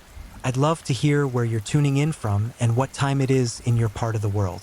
And if you haven't already, be sure to like this video and subscribe so you don't miss the next true crime story to help you drift off to sleep. Now, let's move on to our third story. Story 3, The Orangutan Tapes. They say a man's eyes are windows to his soul, but what happens when those windows reveal nothing but an abyss so deep, so utterly devoid of light, that even seasoned detectives turned away in horror? What unfolds when a human being sheds every trace of humanity like snake skin, leaving behind only a predator wrapped in flesh? The autopsy photographs told a story that words would forever fail to capture. Detective Marco Reyes had examined crime scenes for 23 years, had witnessed depravity in forms that haunted his sleep, but nothing, absolutely nothing, had prepared him for what Jose William Orangutan left behind. The bodies weren't just murdered. They were dismantled, reconfigured, transformed into grotesque testimonies of a mind that had crossed into territory where madness and calculation merged into something unprecedented. Some victims were discovered in positions that defied the natural architecture of the human skeleton. Others bore wounds so precise, so methodically inflicted, that forensic experts initially theorized multiple killers working in concert. They were wrong. It was one man, one monster, and by the time authorities finally connected the scattered horrors across 3 provinces, Jose William Aranguren had already claimed 17 lives, each death more elaborate, more unspeakably brutal than the last. This is the story of Venezuela's most methodical killer, a man who didn't just take lives but choreographed their endings with the precision of a surgeon and the imagination of something inhuman. The coastal heat of Vargas province hung thick and oppressive on the morning of March 14, 2001, when sanitation worker Luis Hernandez made the discovery that would unravel his sanity. The dumpster behind the abandoned textile factory on Calle Revolution had been emitting an odor for days, a smell that transcended ordinary decomposition, a stench so vile it seemed almost sentient, crawling through the humid air like something alive.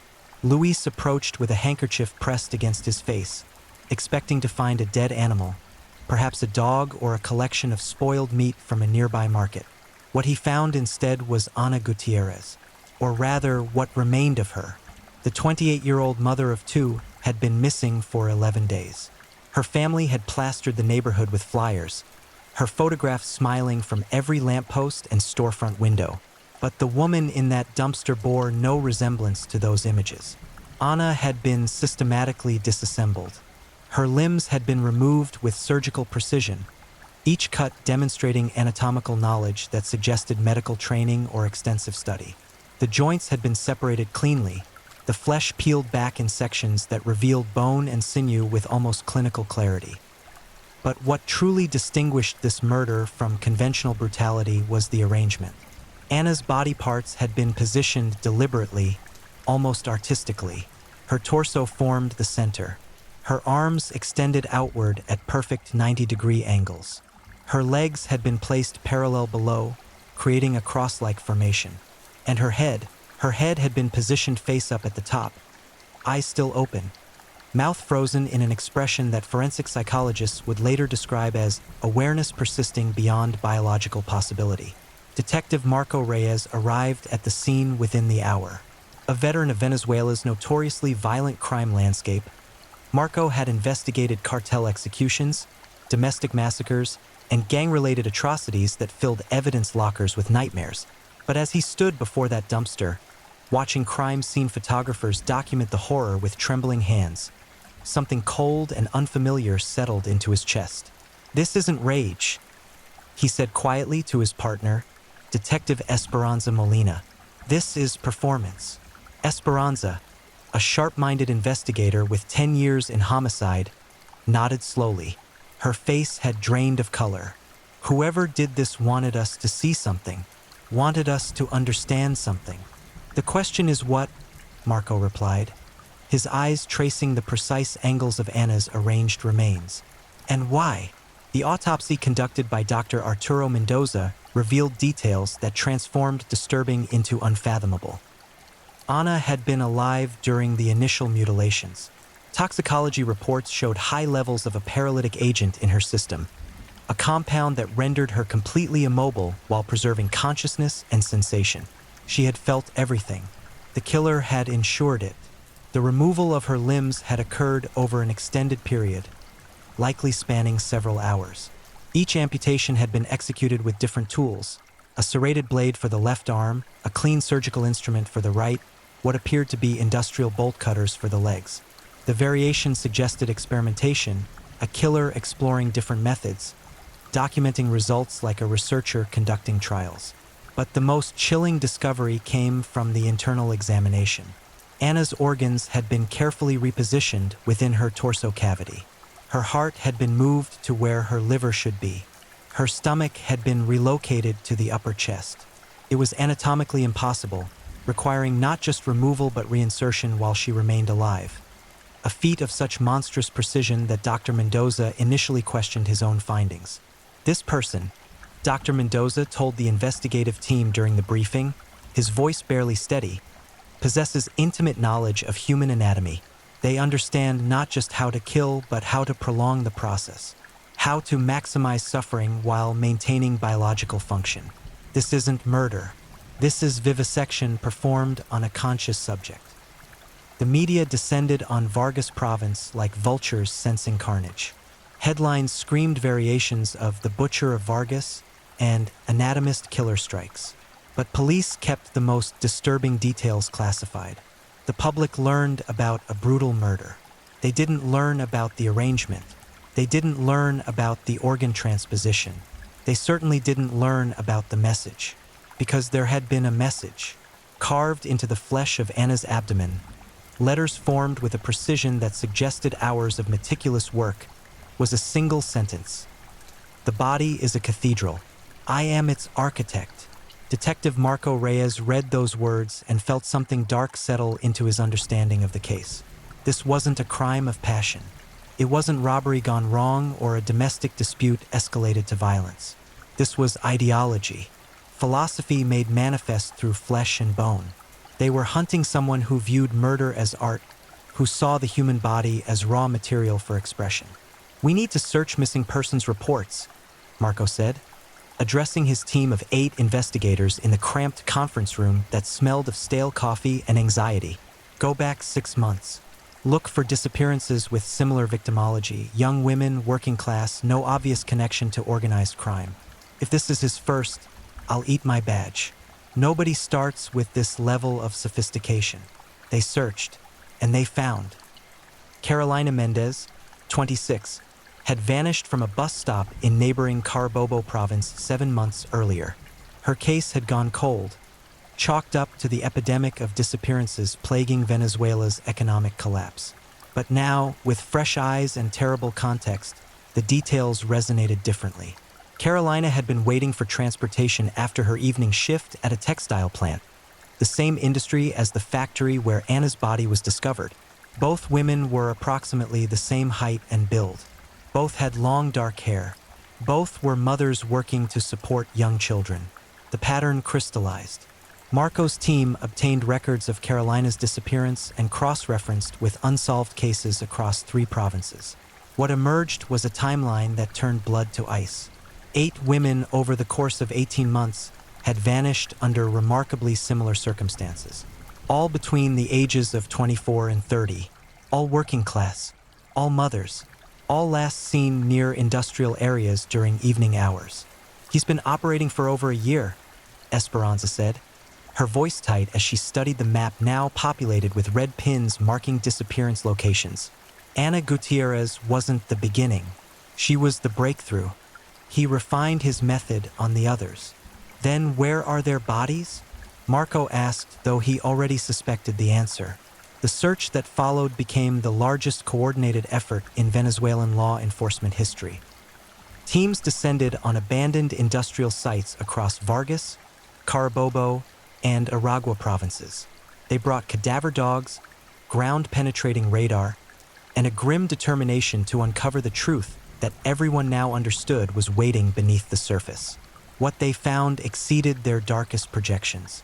The abandoned meatpacking facility outside Valencia had been closed for nearly 3 years, its equipment rusting, its floors cracked and stained with the accumulated residue of its former purpose, the perfect camouflage for newer, more terrible stains.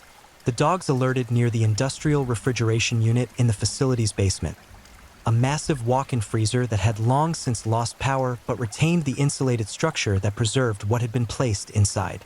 Detective Marco Reyes descended the concrete steps into the basement with a team of forensic specialists and crime scene investigators. The smell hit them before they opened the freezer door, sweet and rotten and chemical, a mixture of decay and preservation that spoke to something stored long-term. Marco's hand hesitated on the heavy metal handle. "Whatever's in there," he said quietly to his team, "whatever we're about to see, remember these were people. They were daughters and mothers and sisters. We document, we process, but we honor them first." "Understood." The team nodded. Marco pulled the handle. The freezer door swung open with a groan of protesting hinges.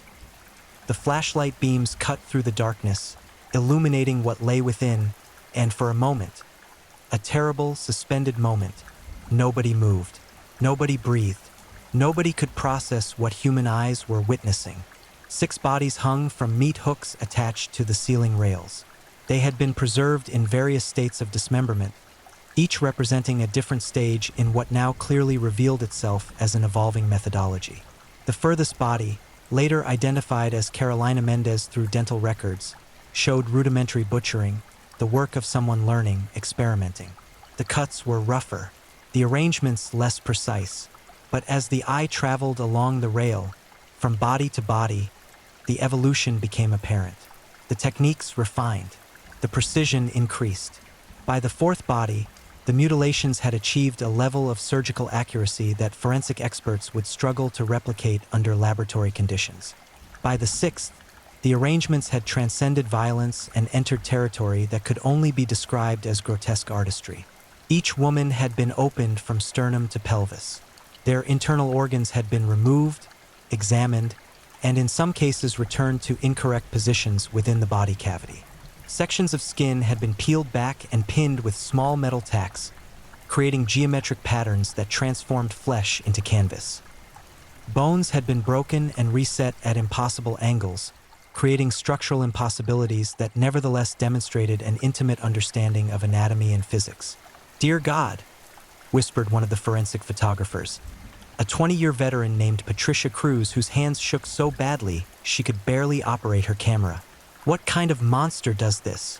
"The kind that's still out there," Marco replied, his voice hard as stone. "The kind that's going to keep doing it until we stop him." But stopping Jose William Aranguren would prove far more difficult than anyone anticipated. Because at that very moment, while investigators processed the charnel house in Valencia, while families received notifications that would shatter their worlds, while media outlets prepared broadcasts that would traumatize a nation, Jose William Aranguren was already hunting his next victim. The industrial park outside Maracay operated on 3 shifts, with workers arriving and departing at staggered intervals throughout the day and night. It was a place where people moved through shadows cast by warehouses and factories, where a lone figure waiting by the access road would attract no particular attention. Just another worker waiting for a ride. Just another tired soul trying to navigate Venezuela's collapsing infrastructure. Maria Teresa Rivas, 31, worked the evening shift at the plastics manufacturing plant. A widow raising 3 children alone, she made the 40-minute commute 5 days a week, saving money by taking public transportation instead of paying for a car she couldn't afford. On the evening of March 28, 2001, precisely 14 days after Ana Gutierrez's body was discovered, Maria Teresa waited at the usual bus stop, clutching her bag, checking her watch, thinking about the homework she needed to help her eldest daughter complete once she got home. The white panel van that pulled up beside her seemed unremarkable. The man who opened the passenger window wore the uniform of a delivery company, his face friendly, concerned. "Bus broke down about 2 kilometers back," he called out. "Saw at least 20 people waiting. You'll be there for hours. I'm heading toward Maracay if you need a ride." Maria Teresa hesitated. She'd been warned about accepting rides from strangers. But she'd also waited at this stop 100 times and never had problems. The man seemed professional. The uniform lent credibility, and she desperately needed to get home to her children. "Just to the main road?" she asked. "Wherever you need," the man replied with a smile that never quite reached his eyes. Nobody should have to wait in the dark. Maria Teresa climbed into the van. The door closed behind her with a sound like a coffin lid sealing shut. And Jose William Aranguren drove into the night with his 8th victim.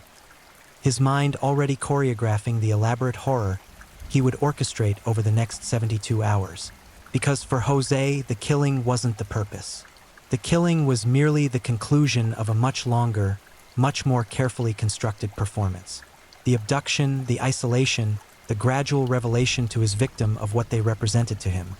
These were the acts that gave his work meaning. The death itself was almost an afterthought, a necessary finale to the true art, which was the systematic deconstruction of human identity, dignity, and hope. The subsequent investigation would reveal that Jose had been watching Maria Teresa for 3 weeks. He knew her schedule, her route, her habits. He knew about her children, her dead husband, her financial struggles. He had selected her with the same care an artist selects the perfect canvas, considering not just her physical characteristics but her psychological profile, her circumstances, her vulnerabilities. This was the methodology that made José William Aranguren perhaps the most terrifying killer in Venezuelan history. He didn't strike randomly. He didn't kill in moments of passion or opportunity. He hunted with intention. He studied his prey. And he executed his terrible vision with patience that spoke to something far more dangerous than mere psychopathy. It spoke to purpose. The abandoned agricultural complex outside Termero had once processed sugarcane, its massive machinery converting raw harvest into refined product through a system of crushers, boilers, and centrifuges that now stood silent and rusting. The main processing building stretched nearly 300 meters, its interior divided into sections by equipment and structural supports that created a maze of spaces perfect for privacy, perfect for concealment, perfect for horrors that required isolation from the world. José William Aranguren had discovered the location 8 months earlier during one of his systematic surveys of abandoned industrial sites across Aragua province. The complex sat 2 kilometers from the nearest occupied structure, accessible only by a deteriorating road that discouraged casual exploration. The building itself remained partially intact. Roof sections still held, walls provided shelter from observation, and most critically, the former cold storage rooms in the basement level offered soundproof spaces where screams would die without ever reaching the outside world. He had converted one of these rooms into what he called his laboratory. The term was deliberate. José didn't see himself as a murderer in the conventional sense. In the journals later recovered from his apartment, hundreds of pages of meticulous handwriting, diagrams, and photographs. He referred to his victims as subjects and his acts as procedures. He documented everything with scientific detachment, recording timing, techniques, and physiological responses with the thoroughness of a researcher conducting sanctioned experiments. The laboratory reflected this mindset. The walls had been covered with plastic sheeting, creating surfaces that could be easily cleaned. A surgical table, stolen from a closed medical clinic in Cagua, occupied the center of the room, positioned directly beneath a powerful LED lamp that provided illumination comparable to an operating theater. Surrounding the table, José had arranged his tools with obsessive precision. Scalpels, bone saws, clamps, retractors, needles, sutures, and a collection of implements that had no legitimate medical purpose whatsoever. Against one wall stood a whiteboard covered with anatomical sketches and notes written in José's cramped, precise handwriting.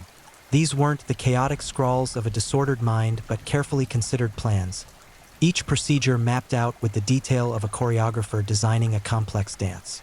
He labeled body parts with clinical terminology. He noted optimal incision points.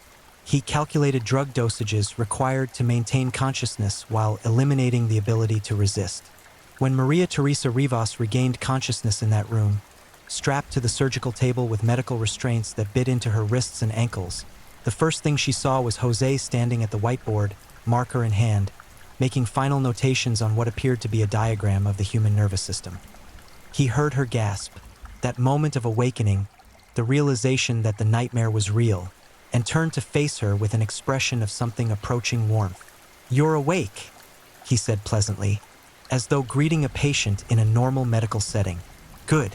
I timed the sedative carefully, but individual responses vary. How are you feeling? Any nausea? Disorientation?" Maria Teresa tried to scream.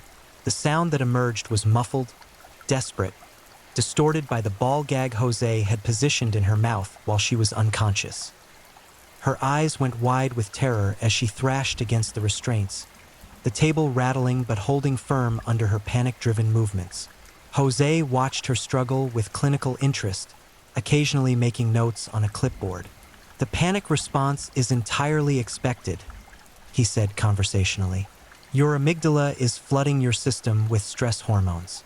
Heart rate probably elevated to 140, 150 beats per minute.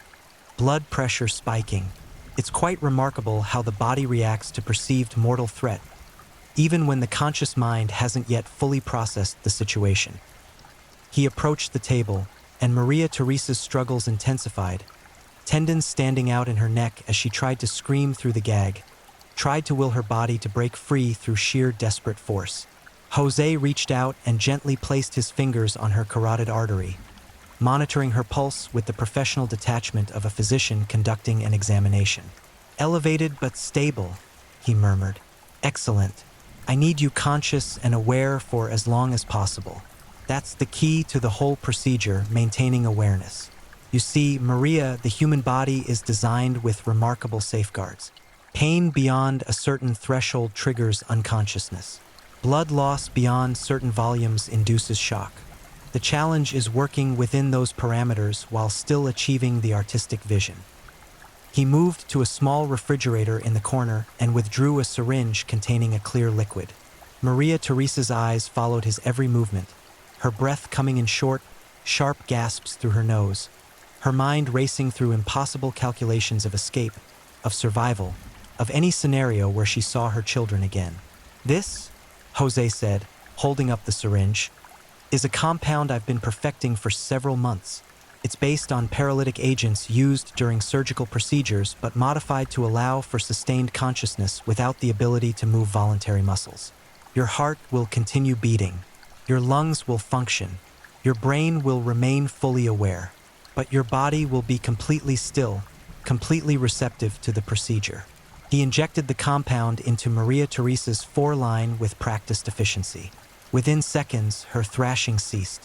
Her body went utterly still, yet her eyes remained open, remained aware, remained conscious as Jose had promised. She could feel everything: the straps cutting into her flesh, the cold air on her skin, the terrible vulnerability of complete immobilization. But she could do nothing except watch and feel and silently scream inside her paralyzed body. "Perfect," Jose said, checking her pupil response with a penlight. "Now we can begin."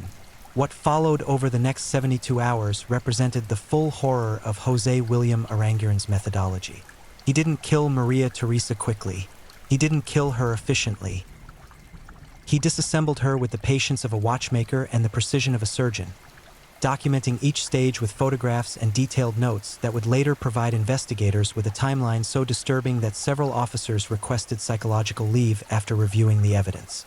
Jose began with what he called peripheral procedures, the removal of fingers and toes using a combination of surgical instruments and garden shears, comparing the results of different cutting methods while Maria Theresa remained paralyzed but fully conscious, feeling every severing of bone and nerve. He cauterized the wounds meticulously, preventing death by blood loss, preserving her for the more elaborate procedures to come. Between sessions of active mutilation, Jose would sit beside the table and talk to Maria Theresa as though they were colleagues engaged in fascinating research. He discussed his theories about pain, about consciousness, about the relationship between physical trauma and psychological dissolution. He showed her his journals, pointing out previous subjects and explaining what he'd learned from each procedure, what techniques had succeeded, what approaches had failed. "Carolina was my first," he explained, flipping through pages containing photographs that no human should ever witness. "I made mistakes with her, too aggressive with the initial thoracic incision. She went into shock earlier than anticipated. But I learned from that. Each subject teaches me something new. You, Maria, are helping me understand the limits of conscious endurance under sustained peripheral nerve trauma. Your contribution to the work is invaluable." The clinical language was intentional. By framing his atrocities as research, Jose distanced himself from the moral weight of his actions. He wasn't a murderer. He was a scientist. His victims weren't people but data points, their suffering transformed into knowledge, their deaths serving a purpose larger than their individual existence. On the second day, Jose began what he termed exploratory procedures. He opened Maria Theresa's abdomen with a Y-incision typically used in autopsies, retracting the skin and muscle to expose her internal organs while she remained conscious, her paralyzed body unable to respond to trauma that should have killed her hours earlier but didn't because Jose had become expert at maintaining life at the very edge of extinction. He removed her organs one by one, examining each, weighing it on a small digital scale, recording measurements and observations before returning them to her body cavity in positions that violated every principle of human anatomy. Her stomach where her spleen should be, her intestines coiled into her upper chest, her liver positioned against her diaphragm. The impossibility of survival didn't concern him. Survival wasn't the point. The point was demonstration, proving that he could manipulate the human body like clay, reorganizing its architecture according to his vision rather than biological necessity. Throughout the procedures, Jose maintained Maria Teresa's paralysis with precisely timed injections, ensuring she remained aware as he narrated his actions like a professor delivering a lecture.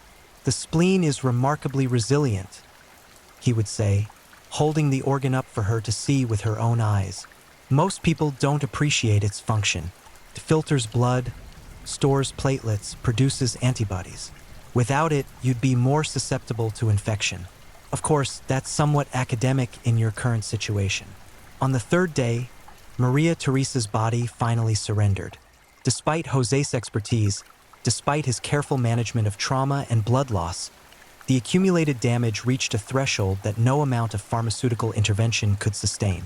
Her heart, exhausted by 72 hours of stress hormones and physiological crisis, simply stopped. Jose noted the exact time of death in his journal: 3:47 a.m., March 31st, 2001.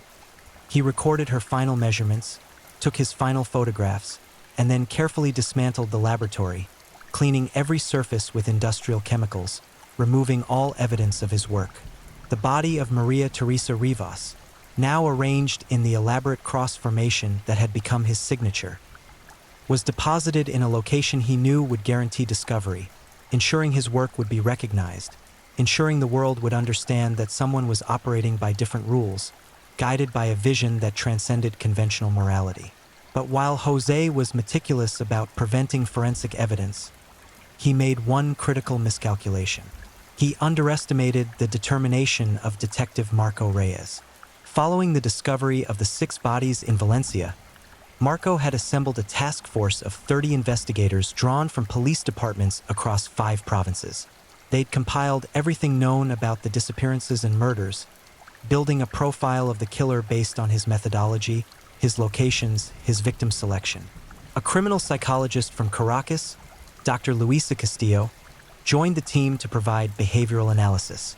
"Your killer is highly intelligent," Dr. Castillo said during one of the task force briefings, her voice measured and professional despite the disturbing nature of her subject matter.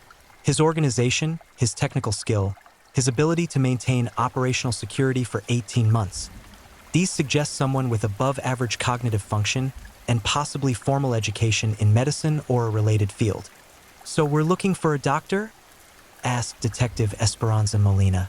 "Not necessarily a practicing physician," Dr. Castillo clarified, "but someone with significant anatomical knowledge.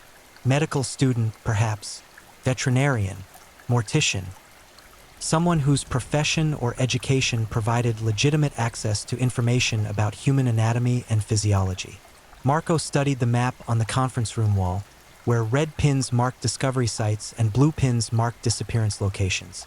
The geographic distribution covered approximately 120 kilometers, centered around the Valencia-Maracay corridor. The killer clearly operated within a defined territory, suggesting familiarity with the region, possibly a residence or regular presence in the area. "He's escalating," Marco said, tracing connections between pins with his finger. "The time between victims is decreasing. Carolina Mendez to victim number 2 was 4 months. Ana Gutierrez to Maria Teresa Rivas was 14 days. He's getting bolder, taking more risks. Or losing control," Esperanza suggested. "No," Marco shook his head definitively. "If anything, he's gaining confidence. He wants us to find the bodies now. He's leaving them in places designed for discovery. This isn't someone spiraling. This is someone announcing himself." The breakthrough came from an unexpected source. A traffic enforcement officer in Termero reviewing footage from a speed camera on the highway noticed a white panel van making regular trips along a rural road at unusual hours. The vehicle appeared on camera approximately every 3 to 4 weeks, always between 11 p.m. and 2 a.m., always heading toward the abandoned agricultural areas outside town. The officer flagged the footage as suspicious, and it eventually reached Marco's task force. "Get me a registration on that van," Marco ordered, feeling the first surge of genuine hope since the investigation began. "Cross-reference the owner with medical databases, veterinary licenses, mortuary employees, anyone with anatomical training or access. The registration traced to a rental company in Maracay. The company's records showed the van had been rented long-term, 6 months paid in advance, by a customer named Jose William Aranguren. A background check revealed Jose as a former medical student who'd been expelled from Universidad de Carabobo 3 years earlier for what the official record diplomatically termed ethical violations involving cadaver specimens. Translated from bureaucratic language, Jose had been caught performing unauthorized procedures on bodies in the university's anatomy laboratory, experiments that demonstrated disturbing fascination with the limits of human tissue manipulation. When Marco saw Jose's identification photograph, something cold settled in his stomach. The face staring back from the screen was utterly unremarkable. A slender man in his early 30s with dark hair, average features, the kind of face that disappeared into crowds. But the eyes told a different story. Even captured in the flat, bureaucratic style of government photography, Jose's eyes possessed an unsettling quality, a kind of empty intensity that suggested thoughts occurring on wavelengths normal people couldn't access. "This is him," Marco said quietly. "This is our monster." The apartment building at 47 Avenida Bolivar in Maracay represented the kind of anonymous urban housing where residents passed in hallways without speaking, where noise complaints died unreported, where a person could vanish into their unit and remain undiscovered for weeks. Jose William Aranguren had selected the location with characteristic calculation. The building had no security cameras. The landlord rarely visited. The walls were thick enough to muffle sounds. And most critically, his second-floor unit featured a corner position with windows overlooking an alley that provided unobserved access at any hour. Detective Marco Reyes coordinated the raid with military precision. At 4:23 a.m. on April 12, 2001, 32 law enforcement officers surrounded the building. SWAT team members took positions at every exit. Snipers established lines of sight on Jose's windows. Marco himself led the entry team, dressed in tactical gear, a battering ram in the hands of the officer beside him. "On my mark," Marco said quietly into his radio, adrenaline sharpening every sense. 3, 2, 1, go. The ram struck the door with devastating force. With splintered, the lock assembly tore free. The entry team poured into the apartment with weapons raised and flashlights cutting through the darkness, shouting commands, clearing rooms with practiced efficiency.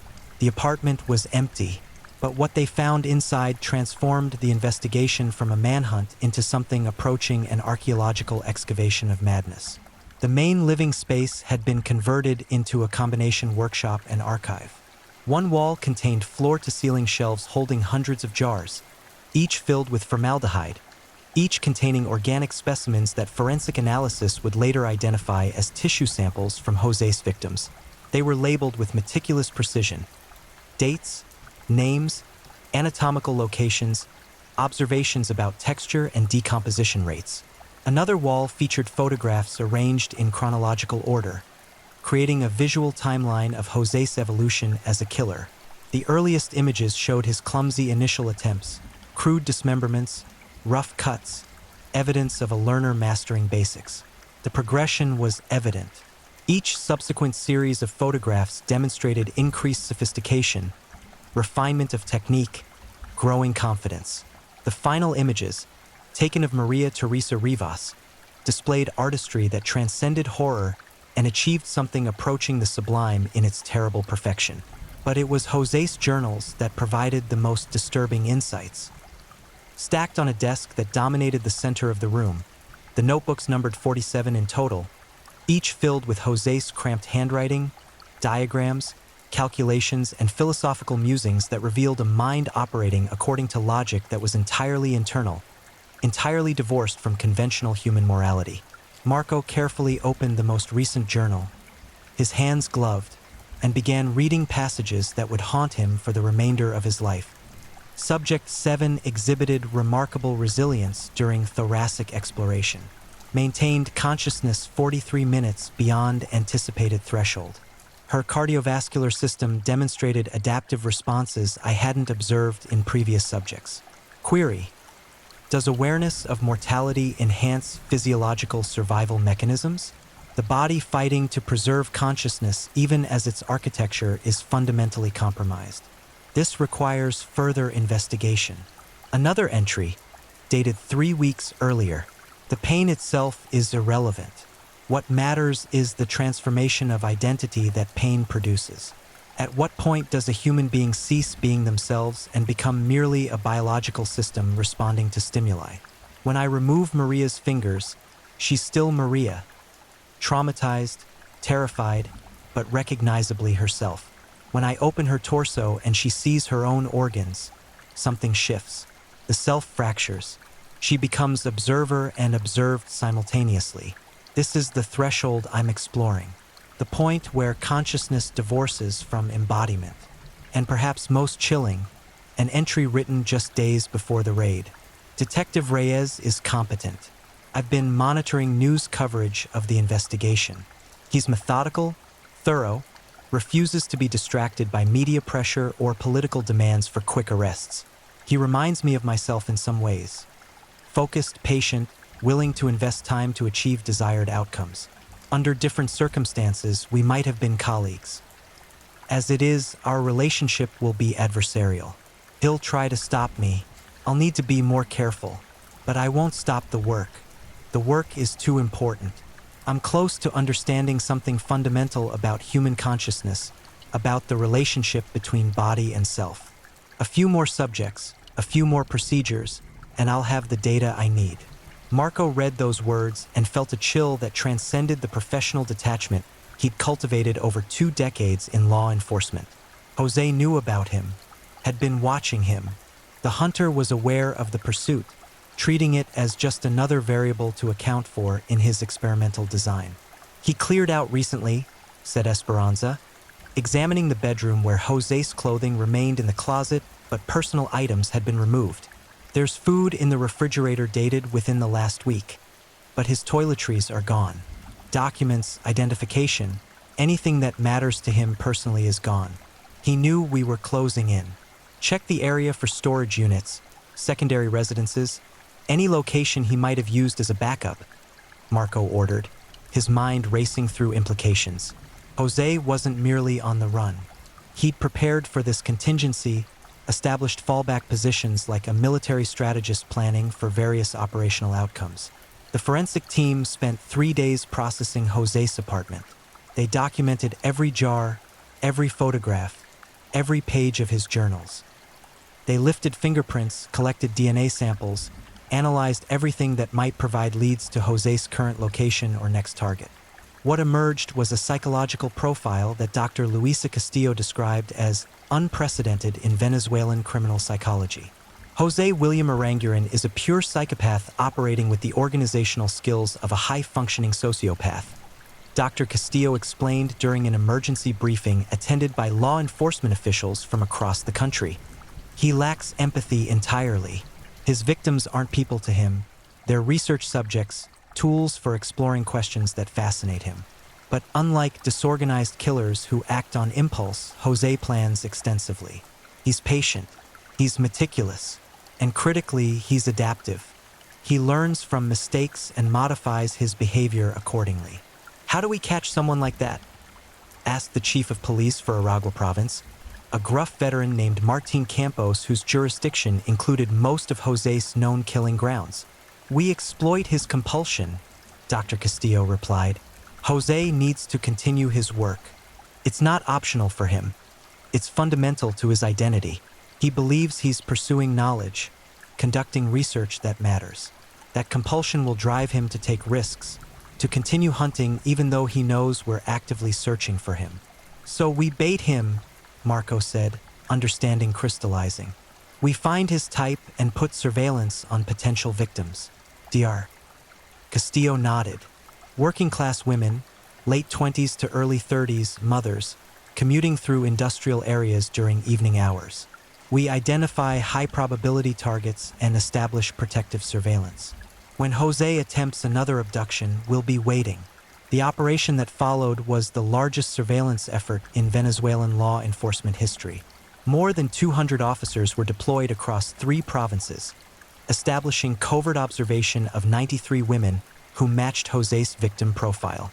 Plainclothes detectives positioned themselves at bus stops, in parking lots along commuter routes. Unmarked vehicles patrolled industrial zones. Everyone waited for Jose to make his move. But days passed, then weeks. Jose had vanished completely. The media coverage intensified. Venezuelan television ran nightly updates on the anatomy killer, a name that tabloid journalists had coined based on leaked details about the precise nature of Jose's mutilations. Public fear reached hysteria levels. Women stopped commuting alone. Industrial facilities arranged group transportation. Bus stops that once saw solitary figures waiting in the evening now hosted clusters of people who'd agreed to travel together for safety. Jose's hunting grounds had been compromised by public awareness and police presence. "He's gone to ground," Esperanza said during a task force meeting 3 weeks into the surveillance operation. Frustration edged her voice. "We've effectively shut down his operational territory. He can't hunt his preferred targets without immediately encountering our surveillance." Marco studied the map for the 1,000th time, his eyes tracing the patterns they'd identified, searching for something they'd missed. "He's not gone," he said quietly. "He's adapting." Dr. Castillo said he's patient, that he learns. He's watching us the same way we're watching for him, studying our deployment patterns, identifying weaknesses. "Or he's left the area entirely," suggested Chief Campos. "Could be in Caracas now, or Barquisimeto, or anywhere in the country. We don't have the resources to mount this level of surveillance nationwide." "No," Marco said with certainty he couldn't fully explain. "He's still here. This is his territory. These are his hunting grounds. He's too invested in the work, too established in this region to simply abandon it. He's here. We just need to think like him." That night, unable to sleep, Marco returned to his office and began reviewing Jose's journals again, searching for insights he might have missed. He read passages describing victim selection, hunting patterns, the psychology of isolation. And in the margins of one entry, he found a seemingly innocuous note that made his blood run cold.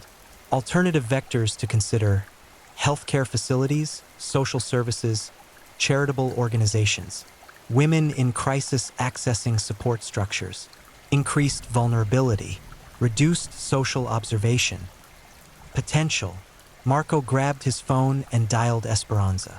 "Healthcare facilities," he said the moment she answered, not bothering with greetings.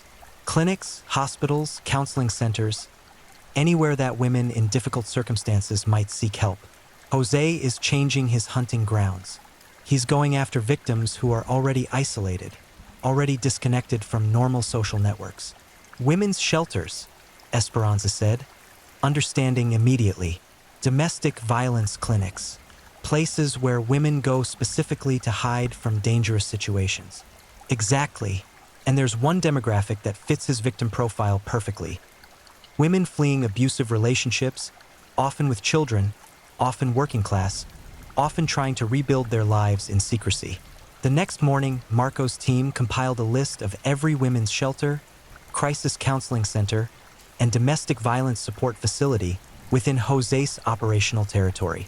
There were 17 such locations across 3 provinces. Marco ordered plainclothes surveillance on all of them, focusing particularly on women arriving or departing during evening hours when Jose historically preferred to hunt. On May 3, 2001, 21 days after the raid on his apartment, Jose William Aranguren made his move.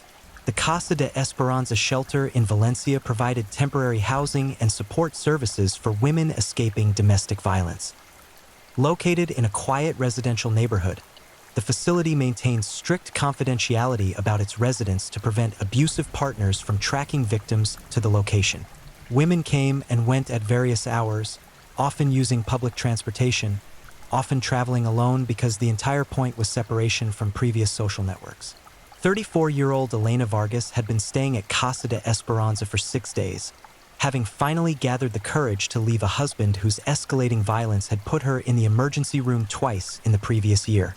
She had 3 children, ages 4 through 9, who stayed at the shelter with her while she worked her evening shift at a laundromat 3 kilometers away. The shelter's director had helped her establish this new routine: work the evening shift, return by 10 p.m., and slowly rebuild financial independence while the children remained safe in the facility's care. On the night of May 3rd, Elena finished her shift at 9:47 p.m. and walked to the bus stop located 2 blocks from the laundromat. She'd made this trip every night for a week without incident. The area was reasonably well lit. Other people used the same stop. She felt as safe as circumstances allowed.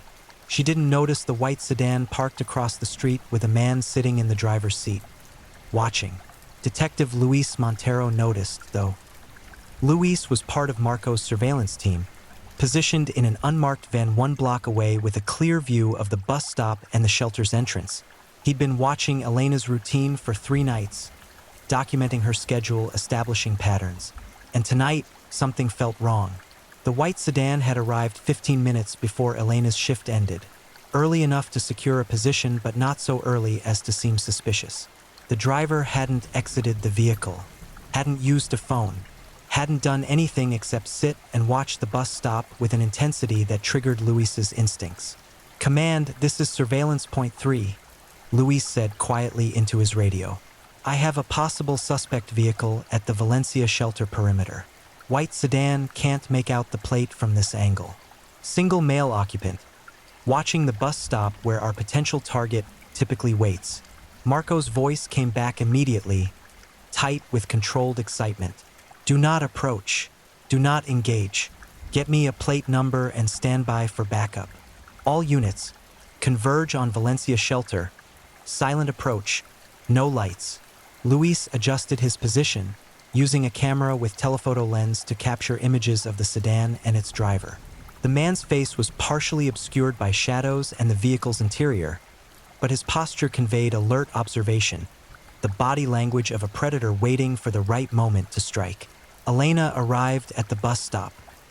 She checked her watch, glanced up and down the street looking for the approaching bus, adjusted the bag on her shoulder. Just another tired woman trying to get home after a long shift, completely unaware of the 2 forms of observation she was currently receiving. One that meant her harm, one that meant to protect her. The white sedan's engine started. "Suspect vehicle is activating," Luis reported, his heart rate accelerating. "He's preparing to make approach. All units hold position," Marco ordered.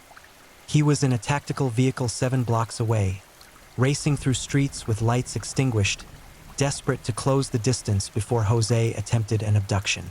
"We need him to commit. If we move too early, he'll abort and disappear again. Let him start the approach, then we take him." The white sedan pulled away from its parking spot and began moving slowly toward the bus stop. Elena glanced at it briefly, then away. Just a car driving down the street, nothing unusual. But as the vehicle drew alongside the bus stop, it slowed to a crawl. The passenger window lowered. "Excuse me," called a male voice from inside the sedan, polite, concerned, completely unthreatening. "I'm trying to find Casa de Esperanza, the women's shelter. I'm supposed to pick up my sister, but I think I'm turned around." Elena hesitated. The shelter's location was confidential. She wasn't supposed to confirm its existence to strangers. But the man seemed genuinely confused, and his story about picking up his sister sounded plausible. "I'm not sure," she said carefully. "I don't know the area well. Maybe you could just tell me if I'm on the right street?" The man persisted. His voice remained friendly, but there was an undercurrent of something else, an intensity poorly concealed. "My sister said it was near a laundromat. Is there one around here?" Elena's instincts fired warning signals. Something about this interaction felt wrong. The man's focus seemed too intense, his questions too specific. She took a step back from the curb. "Sorry, I really can't help you," she said firmly, and turned to walk away from the bus stop, suddenly deciding that the longer walk to the next stop seemed worth the added safety. The sedan's passenger door opened. "All units move now," Marco shouted into the radio. "Suspect is exiting vehicle. Potential abduction in progress." Jose William Aranguren stepped out of the sedan with chemical-soaked cloth in his right hand, his preferred method for initial incapacitation. the same technique that had worked on 8 previous victims. He'd modified his approach based on the surveillance patterns he'd observed, choosing women connected to shelters whose confidentiality protocols meant fewer witnesses, less documentation, reduced social observation. Elena was perfect. A woman already hiding, already disconnected, already living in the margins where disappearance might not be noticed for days. He moved toward Elena with predatory speed, closing the distance between them with athletic efficiency. Elena tried to run, but her tired legs couldn't match his prepared burst of movement. He was 3 meters away, 2 meters, 1 meter. The unmarked police vehicles converged from 3 directions simultaneously, tires screaming, lights suddenly blazing, transforming the quiet street into chaos. Officers poured out with weapons drawn, shouting commands that echoed off buildings and shattered the night's previous calm. Jose froze for 1 critical second, his mind rapidly calculating odds, assessing options, searching for an escape vector that didn't exist. He was surrounded, boxed in, trapped by the very methodology he'd used to trap his victims: patience, planning, and perfect positioning. On the ground. Now, hands where we can see them. Detective Luis Montero had his service weapon trained on Jose's center mass, his voice commanding but controlled. Do not move. Do not resist. For a moment that stretched into terrible possibility, Jose stood perfectly still, the chemical-soaked cloth still visible in his hand, his face illuminated by vehicle headlights that revealed the empty intensity Marco had seen in Jose's identification photograph. Then slowly, with deliberate precision that suggested calculation rather than compliance, Jose lowered himself to the pavement, placing his hands behind his head. Officers swarmed him immediately, weapons trained, handcuffs applied with aggressive efficiency, hands searching for weapons or tools or any of the implements Jose used in his procedures.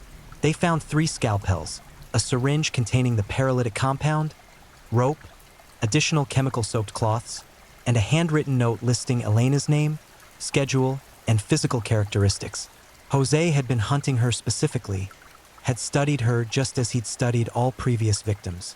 Marco arrived as officers were lifting Jose to his feet. The detective approached slowly, studying the man responsible for 17 murders and unspeakable suffering. Up close, Jose remained utterly unremarkable, average height, slender build, features that would disappear in any crowd. But his eyes, those empty windows that suggested depths without light, fixed on Marco with recognition. "Detective Reyes," Jose said calmly, as though greeting an acquaintance. "I've been reading about your investigation. Quite thorough work." Marco felt anger surge through him. Anger for the victims, for their families, for every moment of terror and agony Jose had deliberately inflicted. But he controlled it, channeling it into cold professional purpose. "Jose William Aranguren, you're under arrest for multiple counts of kidnapping and murder. You have the right to remain silent." "I understand my rights," Jose interrupted, his voice maintaining that disturbing calm. "I'm familiar with legal procedures. I've been preparing for this contingency." "Preparing how?" Marco asked. Jose smiled, a slight upward curve of lips that contained no warmth, no humanity, only satisfaction at a secret kept. "You found my apartment, my journals, my collection, but you didn't find my work. The real work. The complete documentation of every procedure, every finding, every breakthrough. That's secured elsewhere. And eventually, when you've finished with your legal theater, when I'm confined but not forgotten, someone will find it. Someone will read it, and they'll understand what I've discovered about human consciousness, about the relationship between self and body, about the transformations possible when social constraints are removed." "Where?" Marco demanded. "Where did you hide it?" "That would spoil the discovery," Jose replied. "The work will reveal itself when the time is right. Maybe years from now, maybe decades, but it will be found. And people will finally understand that I wasn't a monster. I was a researcher, a pioneer exploring territory that ethics and cowardice prevented others from investigating." Marco stared at Jose for a long moment, recognizing the absolute conviction in his words, the genuine belief that his atrocities represented legitimate scientific inquiry rather than the actions of a serial killer. There would be no remorse, no recognition of the suffering he'd caused. Jose existed in a philosophical space where conventional morality simply didn't apply, where his victims were reduced to data points in an experiment only he considered valid. "Get him out of my sight," Marco said quietly to the officers, "and make sure he's under constant observation. This man is extremely dangerous and absolutely without conscience." As officers led Jose toward a transport vehicle, he turned back to look at Marco one final time. 17, he called out. "That's what your investigation concluded, correct? 17 victims?" Marco felt ice crystallize in his stomach. 17 confirmed victims. Are you saying there were more? Jose's smile widened slightly. The work began before Carolina Mendez, detective. Considerably before. You found my mature phase, the procedures where I'd already refined my techniques. But there were trials, experiments, practice subjects who helped me develop the methodology you discovered. Check abandoned wells in Carabobo province. Industrial waste facilities in Miranda. The old psychiatric hospital outside Guarinas. He paused, savoring Marco's expression. 28 subjects total across 4 years, detective. 17 was just what you found. The transport vehicle doors closed, cutting off Jose's voice but not the implications of his final revelation. Marco stood in the middle of the street, surrounded by officers and flashing lights, and Elena Vargas being comforted by victim services personnel who'd kept her from witnessing the full confrontation. 28 victims, 28 families who deserved answers, 28 sites that would need to be searched based on the directions of a monster who might be lying or might be revealing truth. Either way, the investigation had just expanded exponentially.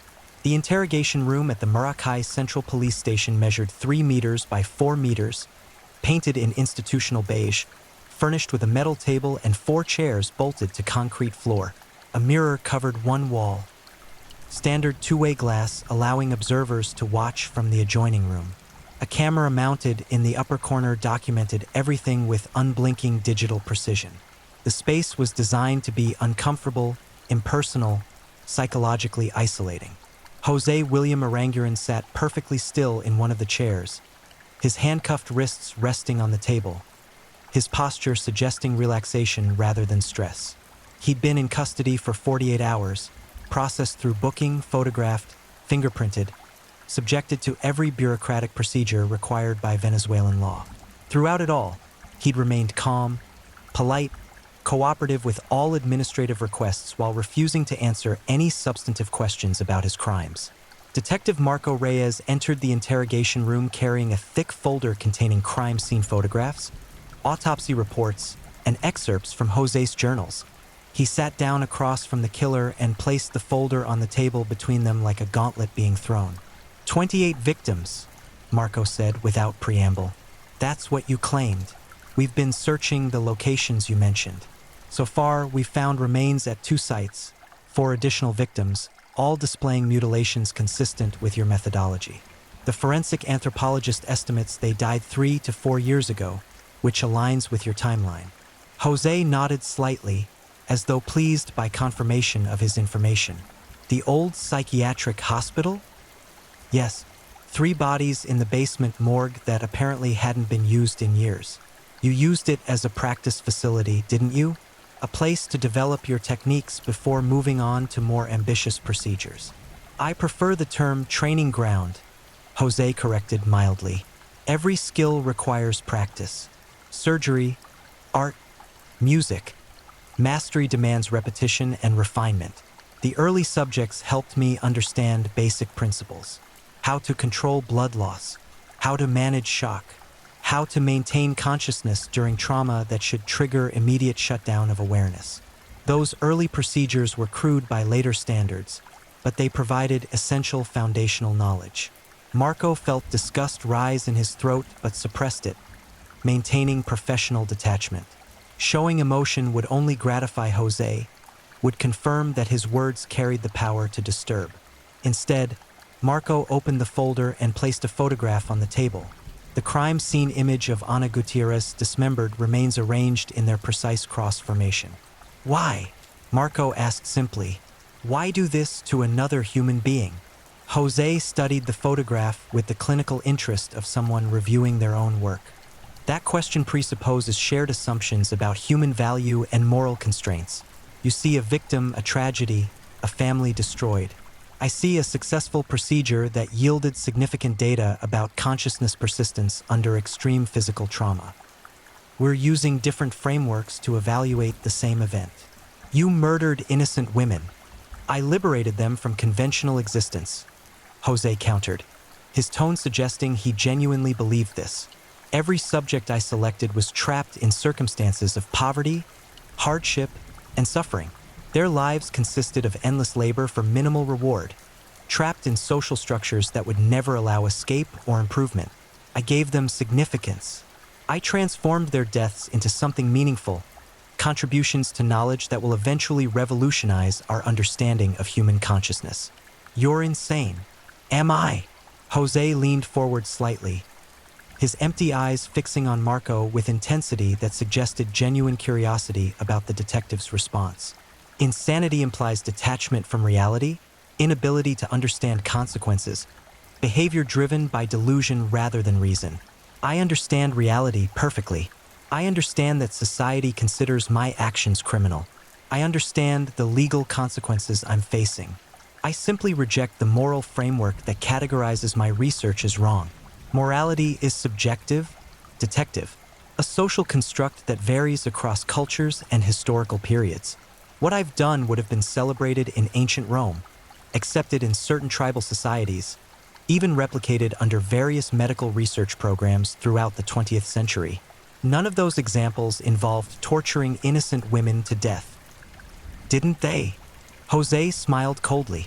The Romans crucified thousands for public entertainment. Tribal rituals regularly included live human sacrifice. Nazi doctors performed medical experiments on concentration camp prisoners. Japanese Unit 731 conducted vivisection on living subjects. Soviet psychiatric institutions used torture as treatment. The difference between me and those examples is merely context and scale.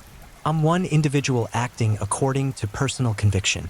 They were institutions acting with social sanction. But the fundamental actions causing suffering to advance knowledge or serve ideology, those are identical.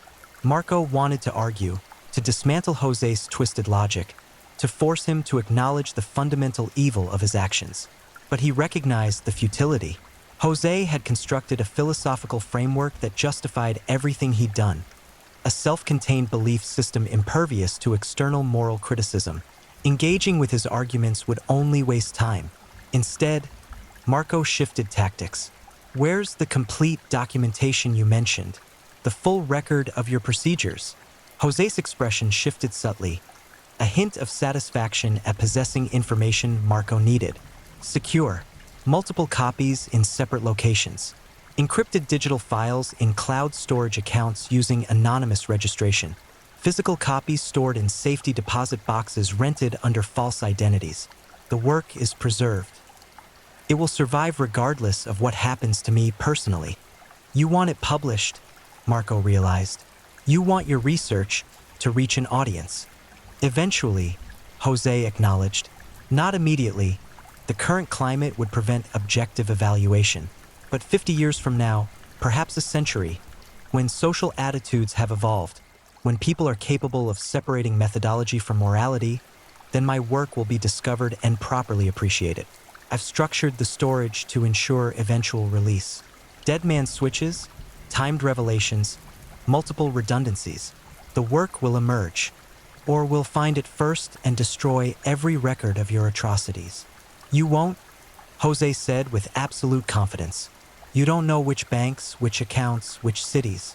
The investigation would require resources Venezuela doesn't possess, legal cooperation across jurisdictions that won't be granted, and most critically, knowledge of storage locations that only I possess. The work is safe, detective.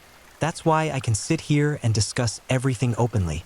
My legacy is already secured. The interrogation continued for 6 hours, with Marco methodically extracting details about victims, locations, and methods.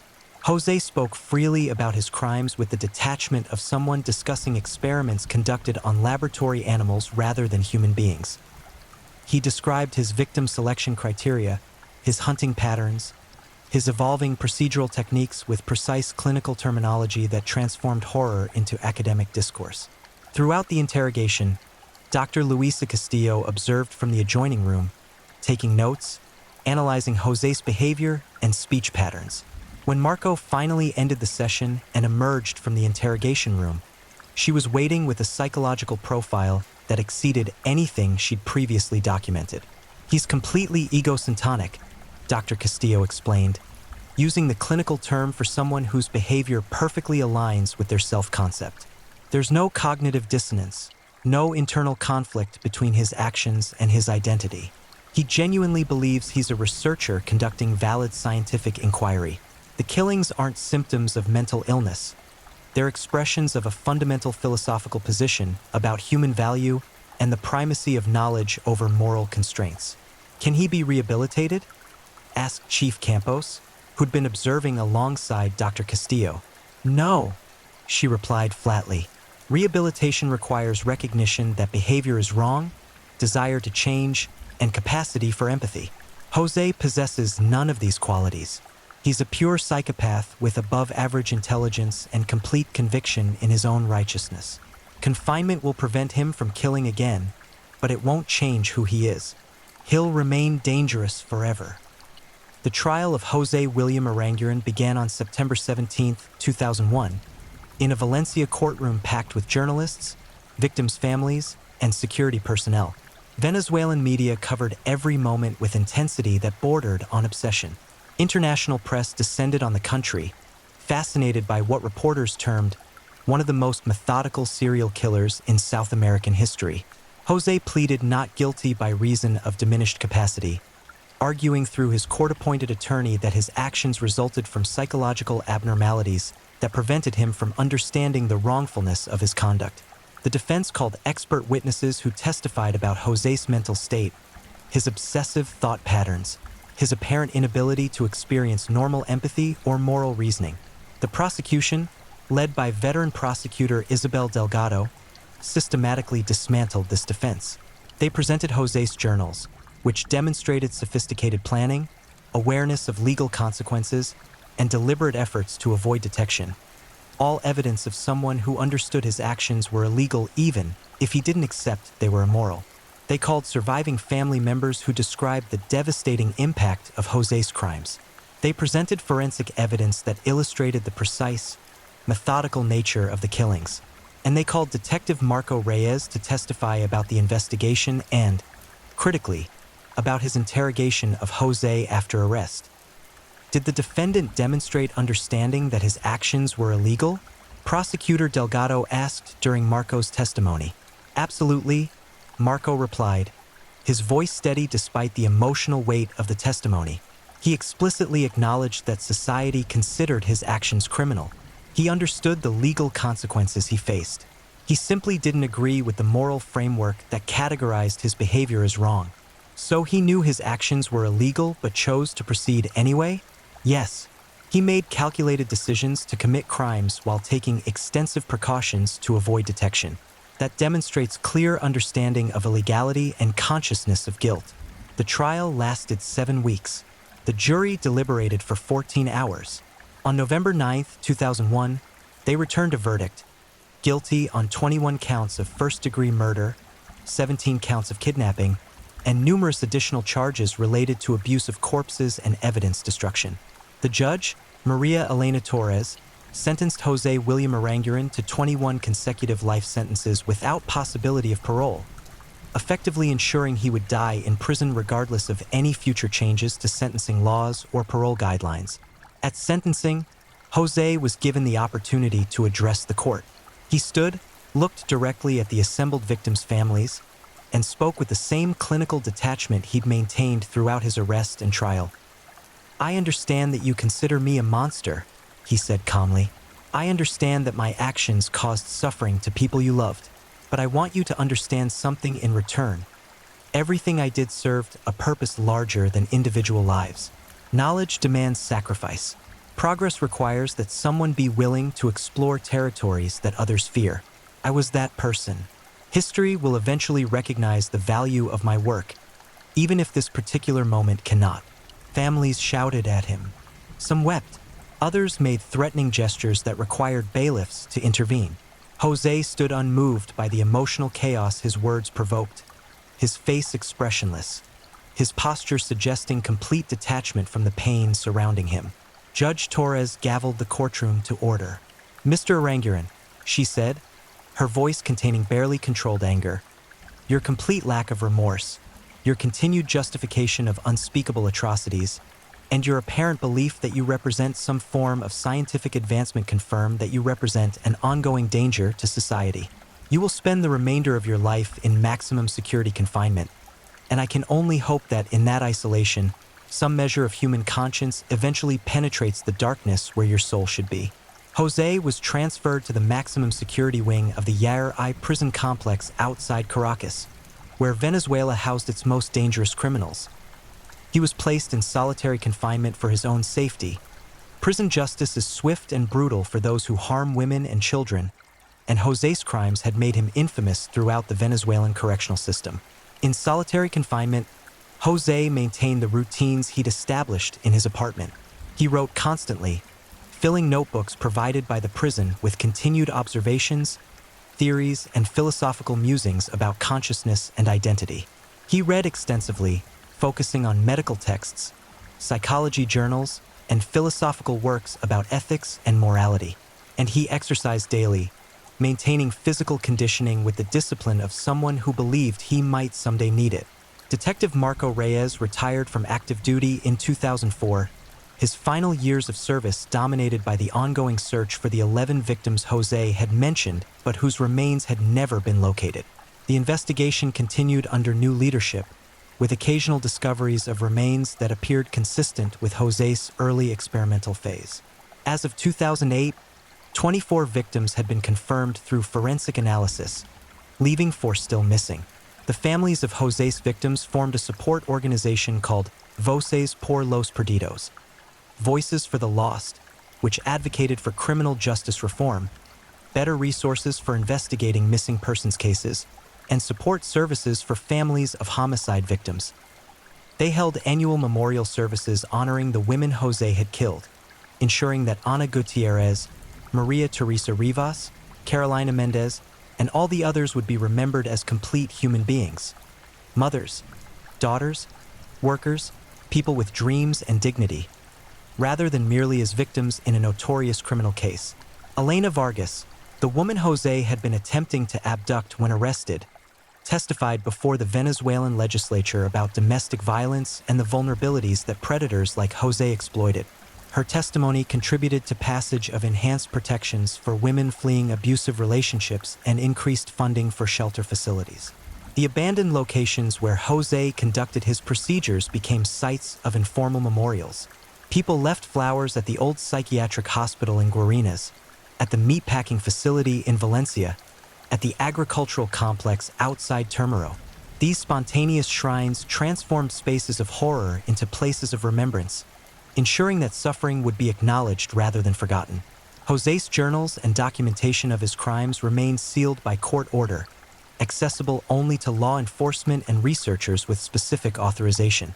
Multiple appeals by journalists and true crime authors seeking access to the material were denied by judges who ruled that public disclosure would serve no legitimate purpose while potentially inspiring copycat killers or providing gratification to Jose's ego.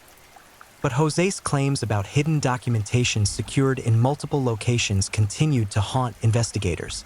Despite extensive efforts to track down safety deposit boxes, cloud storage accounts, and other potential hiding places for his complete records, nothing was found.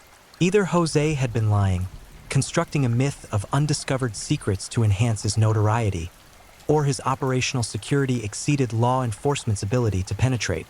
In prison, Jose became a subject of intense interest for forensic psychologists studying psychopathy and serial offenders.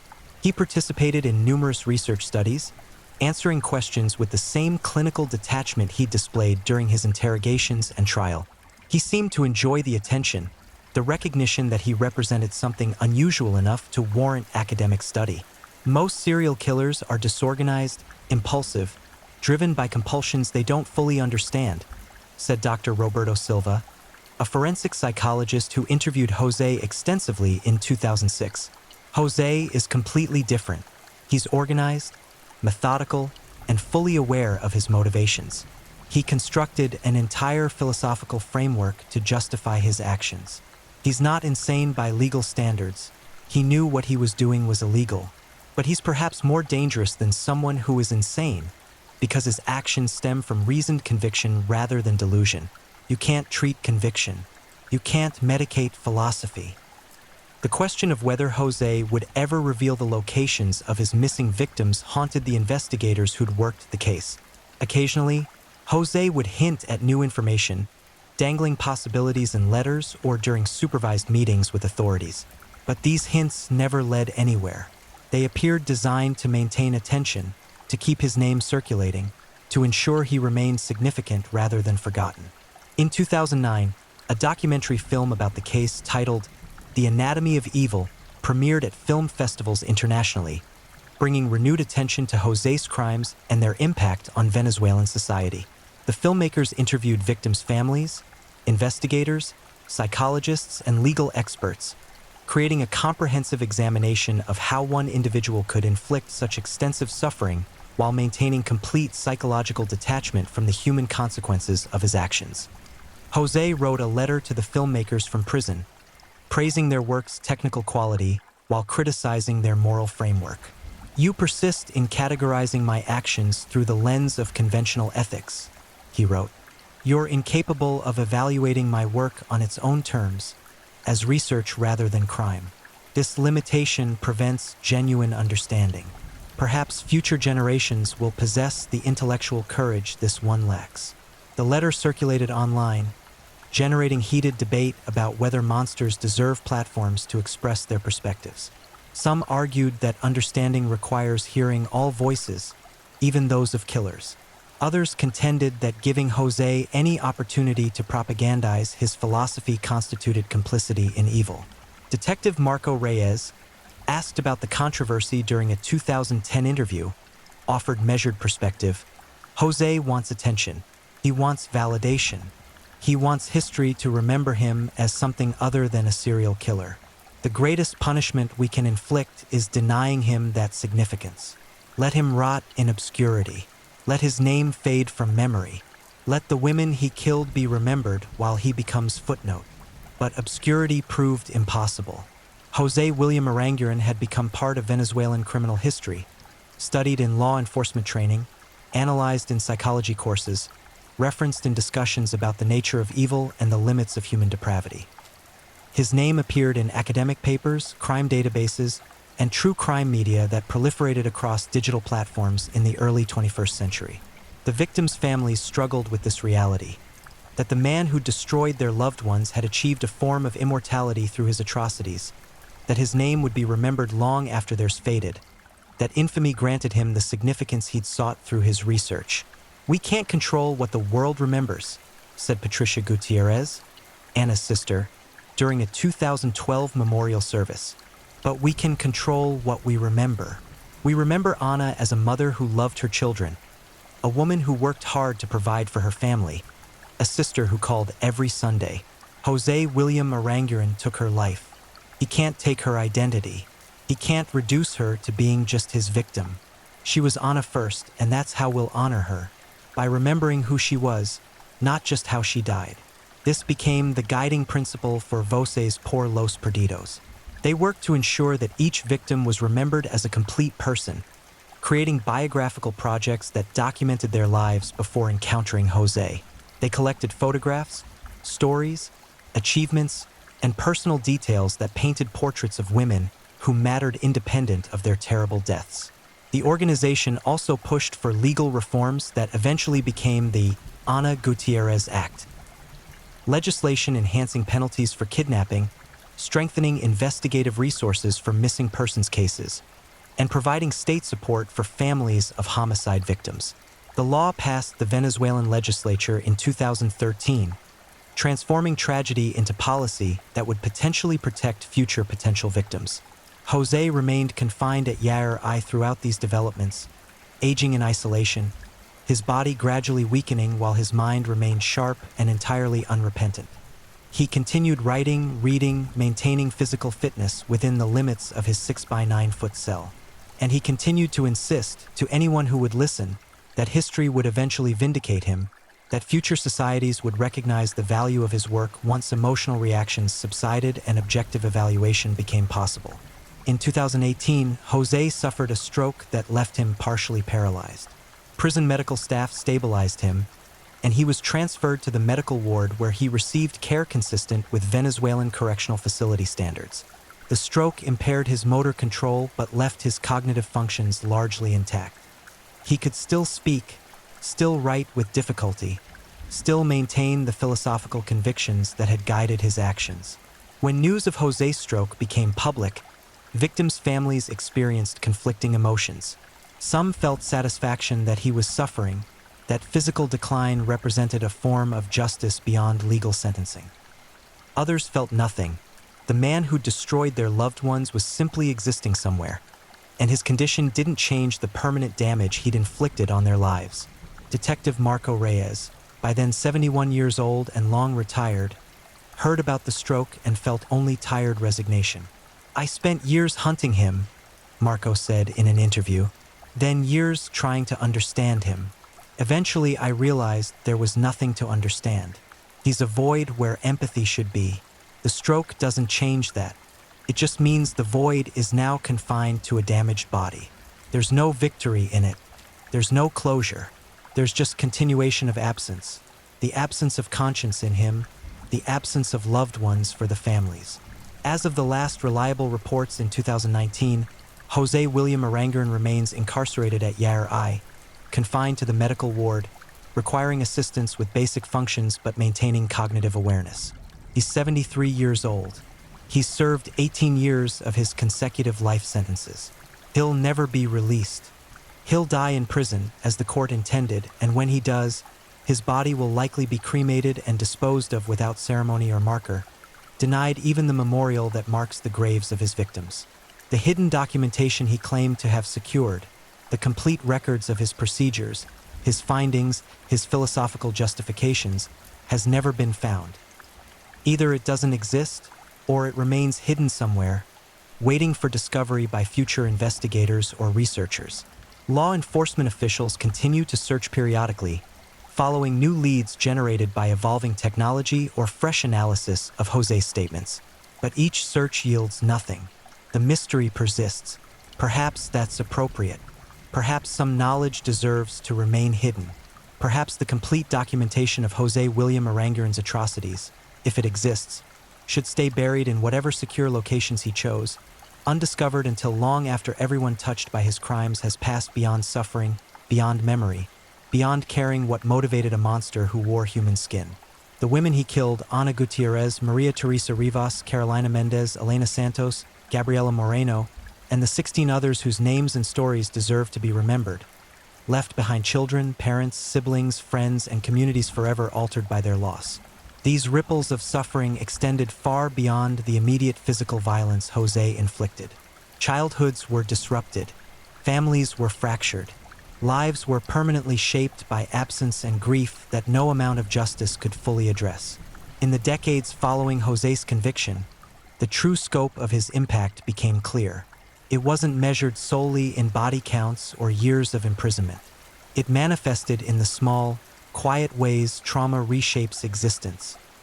Children who grew up without mothers, who carried questions about why their parent was taken, who struggled with abandonment issues that therapy could address but never fully resolve. Partners who blamed themselves for not protecting loved ones, who replayed final conversations searching for warnings they'd missed, who built walls around their hearts to prevent experiencing such devastating loss again. The psychological damage extended beyond immediate family.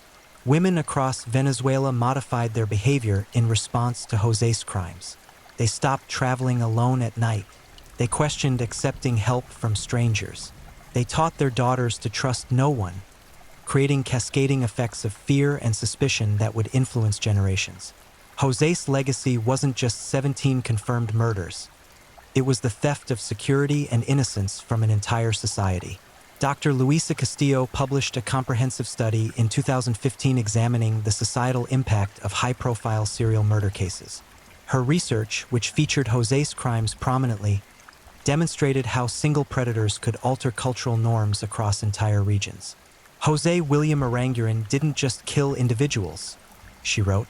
He attacked the social contract. He weaponized trust, transforming normal human interactions, accepting rides, asking for directions, offering assistance, into potentially lethal encounters. The result is a more atomized, fearful society where community bonds weaken because every stranger represents potential threat. This phenomenon particularly affected working-class women who continued to rely on public transportation and shared spaces out of economic necessity rather than choice. Middle-class families could afford private transportation, gated communities, and security systems that provided layers of protection. But the women Jose had targeted, and the demographic he represented ongoing threat to before his capture, lacked such resources. They navigated the same environments where he'd hunted, riding the same buses, waiting at the same stops, working the same shifts. For them, the fear was visceral and constant. Maria Coelho, a textile worker who matched Jose's victim profile and lived in Maracay during his active period, described the psychological toll in a 2016 interview. Every night when I left work, I wondered if I'd see my children again. Every shadow could be him. Every car slowing down could be the beginning of the end. Even after they caught him, the fear didn't stop. Because you realize how vulnerable you are, how easily someone can take you, how little protection actually exists. That knowledge doesn't disappear just because one monster is caged. There are others. There will always be others.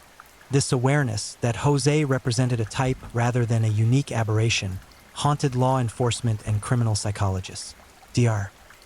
Roberto Silva's research suggested that Jose's level of organization and methodology indicated possible military or medical training beyond what his brief university enrollment provided. His knowledge exceeded what's taught in undergraduate anatomy courses, Dr. Silva noted. The surgical precision, the understanding of paralytic compounds, the ability to maintain consciousness in subjects experiencing catastrophic trauma. These suggest either extensive self-education or instruction from sources we never identified. This raised disturbing questions about whether Jose had collaborators or mentors who remained unidentified. His interrogation transcripts showed him occasionally referencing techniques I learned or methods I was taught before catching himself and reverting to claims of self-education. Detective Esperanza Molina, who succeeded Marco Reyes as lead investigator on the case after his retirement, pursued these hints for years without success. Either he was deliberately creating mysteries to make himself seem more significant, Esperanza said in 2017, or there are elements of this case we never uncovered. Given Jose's personality, his need for recognition, his desire to be seen as singular, I lean toward the former. But I can't completely dismiss the possibility that he had help, instruction, or at minimum, access to resources we never traced. The question of Jose's hidden documentation remained equally vexing. In 2014, a storage unit in Caracas was discovered containing medical equipment and notebooks filled with anatomical sketches, leading to speculation that Jose's materials had finally been found. Analysis proved disappointing. The notebooks belonged to a medical student who'd abandoned the unit years earlier, and the equipment was surplus from a closed clinic. The incident illustrated how Jose's claims had taken on mythical dimensions, with investigators chasing every potential lead no matter how tenuous. Jose himself, in his few authorized communications from prison after his stroke, alternately confirmed and denied the documentation's existence. In a 2016 letter to a researcher studying serial offenders, he wrote, "The work exists in the minds of those who understand its significance. Physical records are merely artifacts. The true documentation is the methodology itself, the questions asked, the boundaries pushed. These can't be destroyed because they're concepts rather than objects." This philosophical evasiveness typified Jose's later communications. He'd evolved from the precise, clinical descriptions of his interrogation to increasingly abstract philosophical ruminations that frustrated investigators seeking concrete information about victim locations or hidden materials. Whether this represented genuine evolution of his thinking or calculated strategy to maintain relevance remained debatable. What wasn't debatable was the permanent mark José William Aranguren left on Venezuelan society and criminal justice. His case prompted wholesale revisions of investigative protocols for missing persons cases. It led to creation of centralized databases tracking disappearances across provincial boundaries, preventing future killers from exploiting jurisdictional gaps. It resulted in mandatory training for first responders on recognizing patterns suggesting serial predation rather than isolated incidents. The law enforcement community studied José's case as a textbook example of organized serial murder, analyzing everything from his victim selection criteria to his operational security measures. His methods appeared in training curricula at police academies across Latin America. Detectives learned to recognize the signs, precisely selected victims from vulnerable populations, extended cooling-off periods between kills, geographical clustering around abandoned industrial sites, evidence of increasing sophistication over time. But for all the professional analysis and systematic study, the fundamental question remained unanswered. Why? What combination of genetics, neurology, environment, and choice produces a human being capable of José's atrocities while maintaining complete psychological detachment from the suffering inflicted? Dr. Castillo spent 15 years attempting to answer this question through her research. She conducted extensive interviews with José, administered psychological assessments, mapped his brain structure through neuroimaging studies that revealed subtle abnormalities in regions associated with empathy and moral reasoning. Her findings, published in 2020, suggested that José represented a rare convergence of factors: neurological differences that impaired empathy, above-average intelligence that enabled sophisticated planning, and most critically, exposure to ideas and philosophies that provided justification frameworks for actions that would typically generate moral resistance. José didn't become a killer because of brain abnormalities alone, Dr. Castillo concluded. Plenty of people have similar neurological profiles without becoming violent. He became a killer because his particular neurology intersected with intellectual influences that normalized viewing humans as experimental subjects. He consumed philosophical works about consequentialism, utilitarianism, the greater good. He studied historical examples of medical experimentation. He encountered ideas suggesting that knowledge pursuit could justify individual suffering. And because his brain lacked normal empathy circuits that would reject these ideas, he absorbed them literally and acted on them logically. This analysis suggested uncomfortable truths about the role of philosophy and ideology in enabling atrocity. José hadn't acted from pure impulse or delusion. He'd constructed rational justifications based on legitimate philosophical traditions that, when taken to extreme conclusions and applied by someone lacking empathy, produced monstrous results. The implication was that monsters aren't born or made exclusively. They're co-created by neurology and ideology intersecting in catastrophic ways. For the families of José's victims, such academic analysis provided little comfort. They lived with concrete absence rather than abstract questions about causation. Every birthday, holiday, and milestone that should have included their loved ones arrived as fresh reminder of permanent loss. Therapy helped some process grief. Faith sustained others. But fundamentally, they endured rather than recovered, carrying scars that time could dull but never erase. The children who lost mothers to José, 37 in total across the confirmed victims, grew up navigating complicated legacies. Some struggled with addiction, self-harm, or relationship dysfunction stemming from childhood trauma. Others channeled grief into advocacy work, joining organizations like Voces por los Perdidos, transforming victimization into purpose.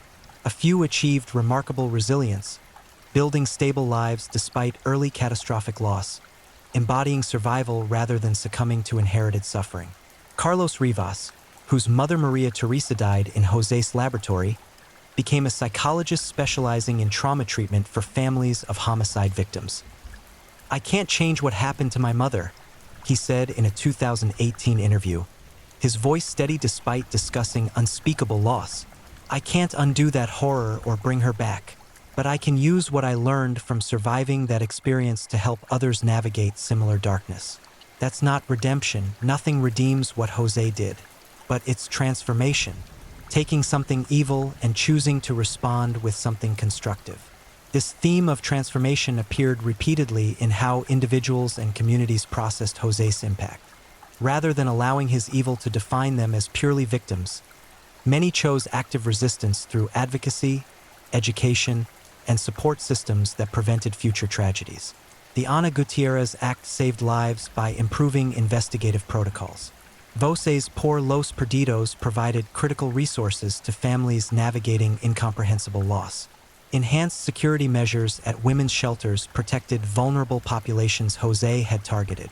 These positive developments didn't balance the equation. No amount of future good could compensate for past horror. But they represented refusal to let Jose's philosophy prevail, refusal to accept that human lives existed merely as resources for someone else's purposes, refusal to surrender to despair in the face of incomprehensible evil.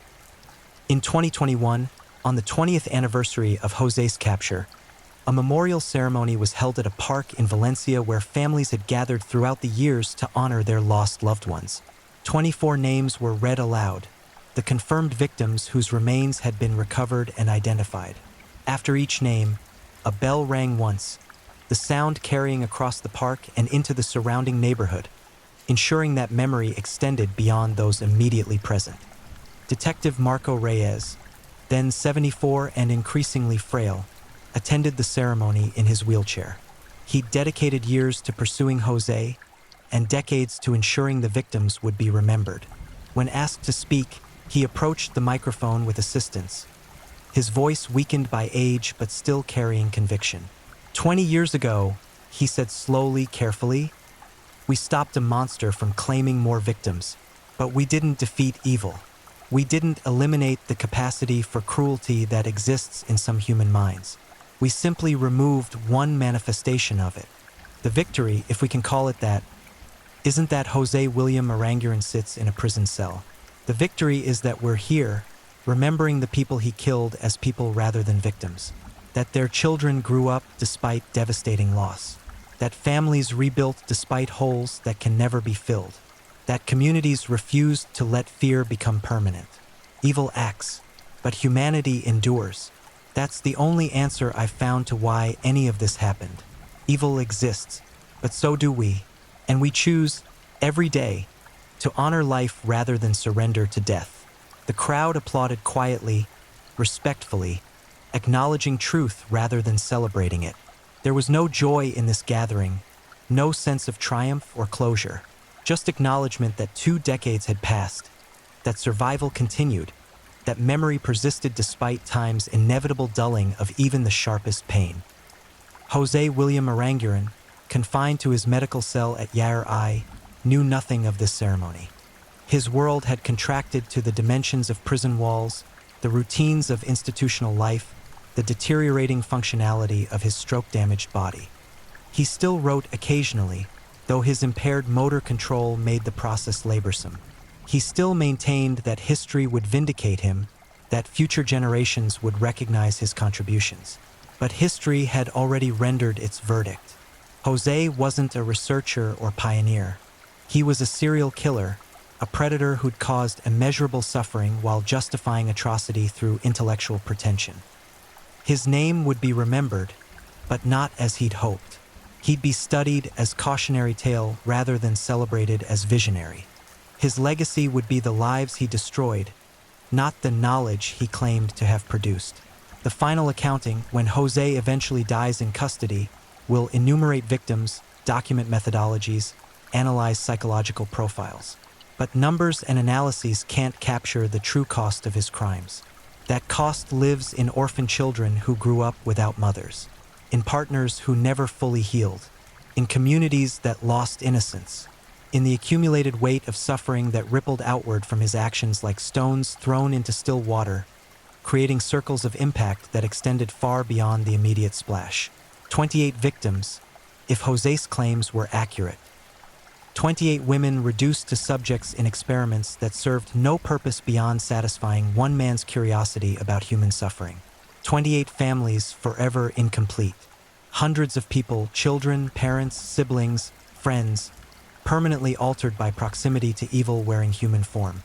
And somewhere in Venezuela, perhaps buried in abandoned wells or hidden in sealed containers, the remains of 4 women still wait for discovery, for families still seeking answers, for lives reduced to mysteries Jose may take to his grave, final victories of a monster who understood that sometimes the cruelest acts are those that deny even the dignity of burial and closure.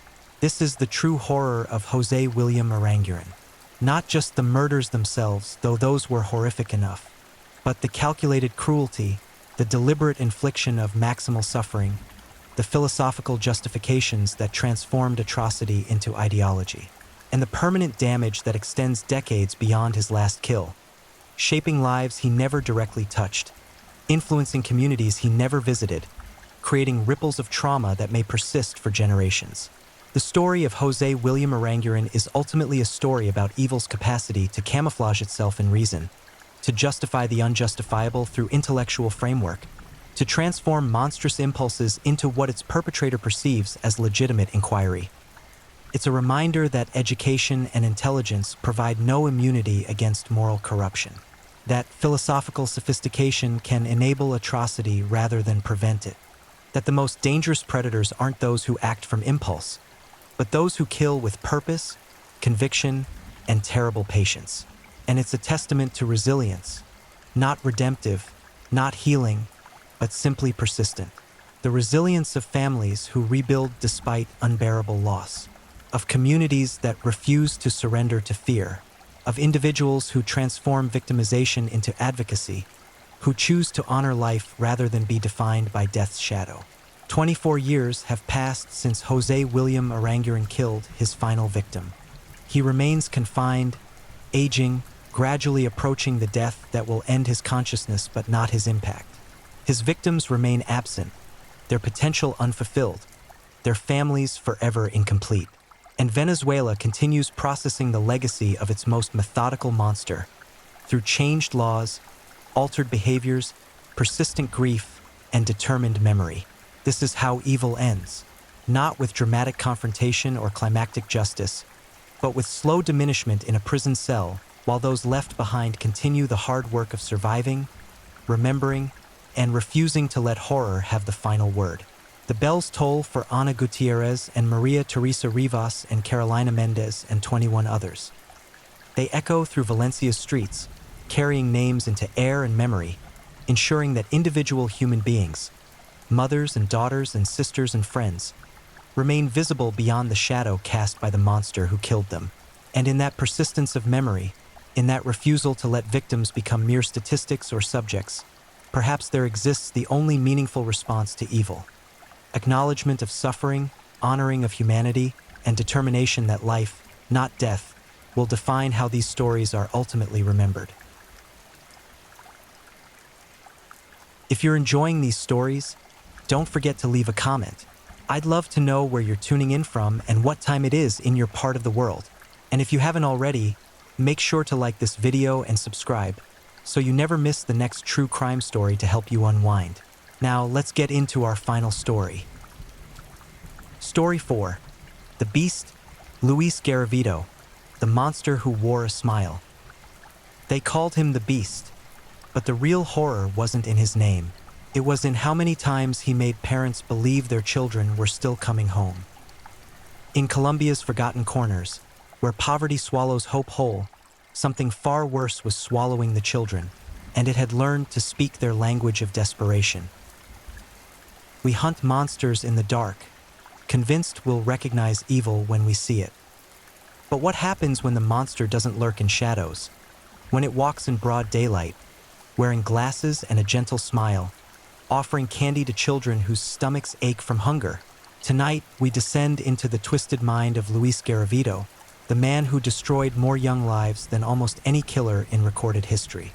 This isn't just a story about a predator. This is about how a nation's poverty became a hunting ground, and how one man's darkness swallowed over 190 innocent souls before anyone even knew his name. The Andes Mountains cut through Colombia like jagged teeth, creating valleys where fog settles thick and heavy, where villages cling to hillsides, and where children often disappear into the mist of poverty and neglect long before anyone notices they're gone. This is where our story begins, not with the crimes themselves, but with the question that haunts every true crime investigation. How does a human being become capable of unfathomable evil? Luis Alfredo Garavito Cubillos entered the world on January 25, 1957, in Genova, Quindio, Colombia. The oldest of 7 children, he was born into a family where violence wasn't an exception. It was the rule. His father, a volatile man whose rage needed no provocation, turned their home into a theater of cruelty. Young Luis learned early that safety was an illusion, that trust was a trap, that the people who should protect you are often the ones who hurt you most. The abuse Luis suffered was both physical and sexual, a toxic combination that poisoned his developing mind. His father's fists taught him that power meant domination. The sexual abuse, details of which remain partially sealed in court documents, taught him to associate pain with intimacy, fear with control, suffering with satisfaction. These weren't lessons easily unlearned. They were scars carved into his psyche, patterns that would repeat and amplify as he grew. But here's what makes Garavito's story particularly chilling. He wasn't obviously broken. He didn't exhibit the classic warning signs that we're taught to watch for. He was quiet, yes, withdrawn certainly, but not violent in his youth. He was a ghost in his own home, slipping through rooms unnoticed, learning to read the temperature of violence before it erupted, developing a predator's patience. School offered no refuge. Luis struggled academically, not because he lacked intelligence, but because his mind was occupied elsewhere. Processing trauma, calculating survival, learning to hide. His teachers described him as unremarkable, forgettable even. This invisibility would later become his greatest weapon. In a country where millions struggled to survive, where children worked instead of playing, where families splintered under economic pressure, Luis Garavito learned to blend into the landscape of suffering. As adolescence arrived, so did the darkness within him. He dropped out of school, drifting from job to job, town to town. He worked as a store clerk, a street vendor, positions that required minimal interaction, minimal memory. People forgot him minutes after he left. This wasn't accidental. Luis had cultivated this forgettability, this ability to exist without leaving an impression. His first known offense came in his early 20s, an attempted sexual assault.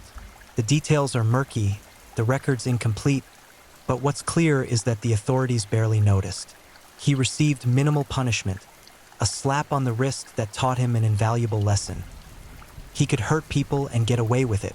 The system that should have stopped him had instead shown him its weaknesses. Throughout his 20s and early 30s, Garavito moved constantly, never settling, always watching. He developed patterns, studied vulnerabilities, learned the rhythms of communities. He discovered that Colombia's poorest families, those barely surviving on the economic margins, had children who were essentially invisible to authorities. These were kids who sold gum at traffic lights, who shined shoes for pennies, who wandered streets while parents worked crushing hours just to afford rice and beans. These children became his obsession. But obsession requires refinement, and Garavito spent years perfecting his approach. He experimented with different personas, different lures, different methods of gaining trust. He learned that desperate children responded to kindness with dangerous eagerness. A kind word, a small amount of money, a promise of work or food. These simple offerings opened doors that should have remained locked. He adopted aliases, dozens of them. He became El Cura, the priest, dressed in religious clothing, speaking softly about God's love while evil intentions churned beneath. He became Bonifacio Morera Lizcano, a traveling salesman with candy in his pockets and death in his eyes. He became whoever he needed to be, shape-shifting with practiced ease, reading his victims' needs and transforming himself into their answer. What's particularly disturbing is how Garavito weaponized poverty itself. He understood that in communities where children went to bed hungry, where families lived in shacks with dirt floors, Where medical care was a luxury and education a distant dream, a well-dressed man with money was automatically trusted. He exploited this socio-economic desperation with surgical precision, turning poverty into a trap and children into prey. By the early 1990s, Garavito had refined his method. He would approach boys, always boys, aged 6 to 16, though most were under 13. He targeted those who were alone, working, or wandering. He would engage them in conversation, assess their vulnerability, then make his offer: work, food, money, sometimes just companionship. He had studied their hunger, not just for food, but for attention, for kindness, for hope. The boys would follow him. How could they not? Here was an adult who seemed to care, who offered solutions to their immediate problems. They didn't see the predator. They saw salvation. This is the cruelty at the heart of Garavito's crimes. He didn't just take lives. He corrupted hope itself, turning trust into a weapon and kindness into a lure. He would lead them away from populated areas, walking for hours if necessary, talking constantly, building rapport, making them comfortable. He was patient, never rushing, always calibrating. The boys thought they were going to work, to a meal, to somewhere better than where they'd been. Instead, they were walking toward unimaginable horror. The geographic spread of his crimes is staggering. Garavito traveled constantly across Colombia, moving through departments and municipalities with deliberate randomness. He struck in Pereira, then Armenia, then Tunja, then dozens of other locations, never staying long enough to establish a pattern that might alert authorities, never hunting in the same area twice in quick succession. He understood that Colombia's fragmented law enforcement, with its poor interdepartmental communication and overwhelmed resources, couldn't track a killer who refused to stay still. Each town, each city, each forgotten rural area became a hunting ground. And the victims kept accumulating, their disappearances noted by grieving families but often dismissed by authorities as runaways, as casualties of Colombia's ongoing violence, as the unfortunate but expected outcome of extreme poverty.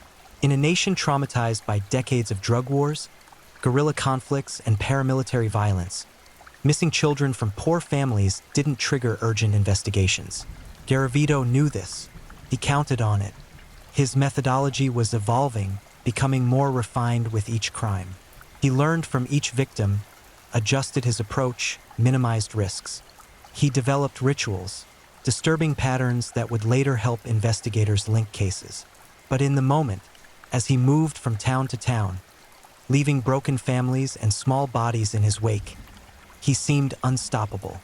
The early 1990s became a graveyard for Colombia's forgotten children, and the man responsible was hiding in plain sight, wearing a smile, offering candy, speaking softly. He was everyone and no one, memorable and forgettable, a ghost who left nothing but grief behind. This is how monsters are made, not in a single moment of transformation, but through years of accumulated damage, through systematic failure of protection, through the alchemy of abuse, neglect, and opportunity. Luis Garavito wasn't born evil. He was forged into it, shaped by cruelty until cruelty was all he knew how to create. But understanding the making of a monster doesn't excuse the monster. It only makes the horror more complex, the tragedy deeper, the questions harder to answer. Because somewhere in those early years, there might have been intervention points, moments where a different path was possible.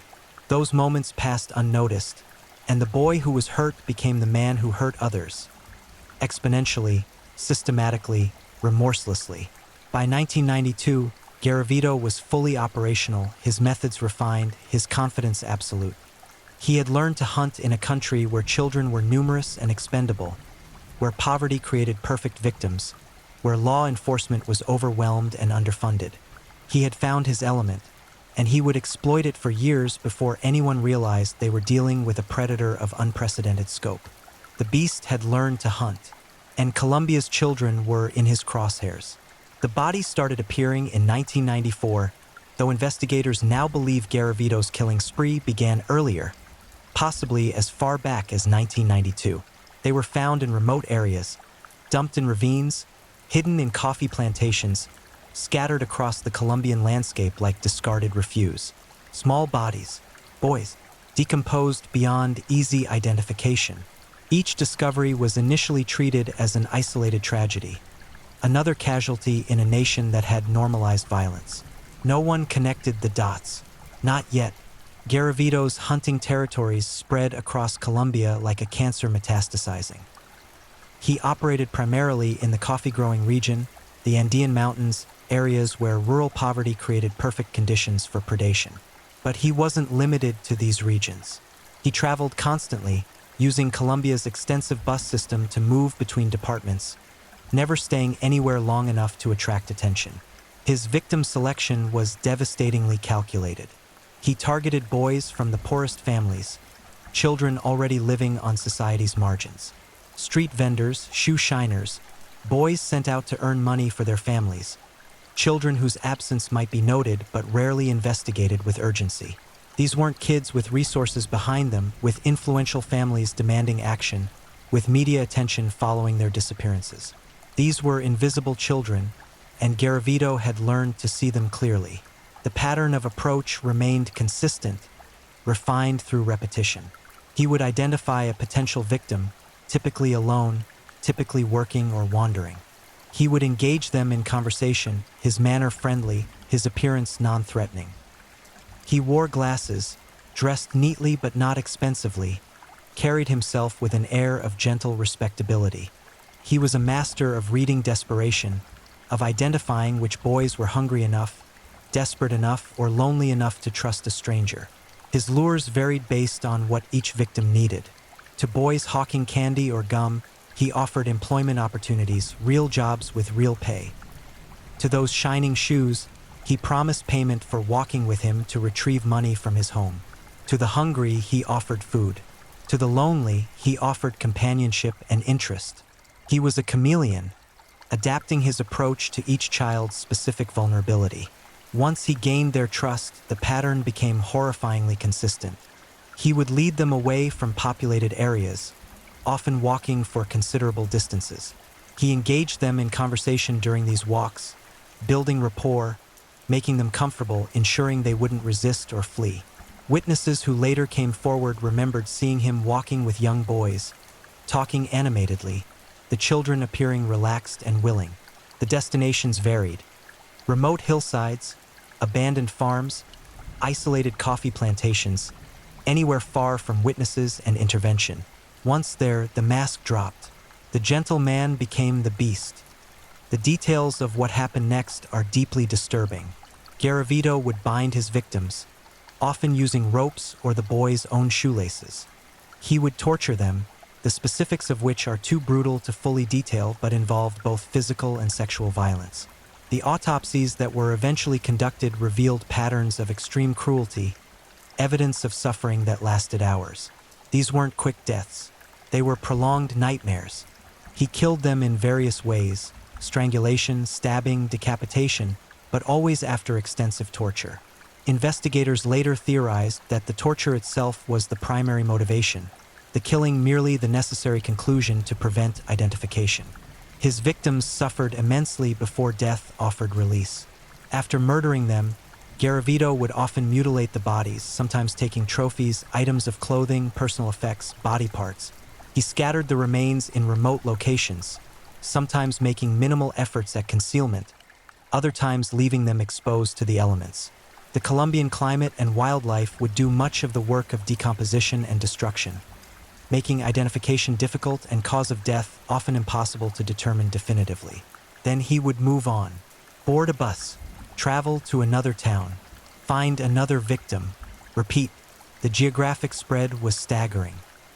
Pereira, Armenia, Tunja, Villavicencio, Zipaquira, Das Quebradas, Cartago, Sevilla, Genova, and dozens of other municipalities across at least 11 different departments. He was crisscrossing Colombia with methodical randomness, leaving a trail of death that no single jurisdiction could track because no one realized they were looking at a serial pattern. Each town had its own missing children, its own grieving families, its own set of remains found in remote areas. But Colombia in the 1990s was a nation drowning in violence. The drug wars were raging. Guerrilla groups and paramilitaries were kidnapping and killing with impunity. Poverty was endemic. In this context, Missing children from poor families didn't trigger multi-jurisdictional investigations. They triggered paperwork that was filed and forgotten. Garavito exploited this chaos masterfully. He understood that in a country where thousands were dying from organized violence, where resources were stretched impossibly thin, where poverty made children expendable, he could operate with near impunity. The system wasn't designed to catch someone like him because the system couldn't imagine someone like him operating at this scale. The body count climbed. 10 victims, 20, 50. The numbers are difficult to track because many bodies were never identified, many disappearances never officially connected to Garavito. But the death toll was accelerating, and still no one was connecting the pattern. Some families reported their children missing, pleading with police to investigate. They were largely dismissed. He probably ran away. He might have joined a gang. Children from these areas often disappear. The subtext was clear. Your child doesn't matter enough to warrant serious investigation. Other families couldn't even report disappearances because they lacked documentation. Birth certificates, identification papers, proof their children had ever existed in official eyes. These were Colombia's invisible people, and their children became Garavito's preferred victims precisely because their invisibility extended beyond life into death. In several instances, bodies were found but never identified. Without dental records, without DNA databases, without resources for extensive forensic investigation, remains were buried as unknowns. Families searched for their missing children while those very children lay in unmarked graves, their fates unknown, their cases unsolved. Garavito's confidence grew with each successful kill. He became bolder, sometimes striking multiple times in relatively short periods within the same general region. His rituals became more elaborate, his torture more extensive, his trophy-taking more aggressive. He was escalating, driven by compulsions that demanded more frequent satisfaction. He kept moving, kept hunting, kept killing. The beast was insatiable. By 1997, the estimated body count exceeded 100 victims, though this number would only be understood in retrospect. At the time, these were isolated incidents, unconnected cases, tragic but not unprecedented in a nation where violence was normalized. The scope of the horror remained hidden, obscured by geography, poverty, and systemic indifference.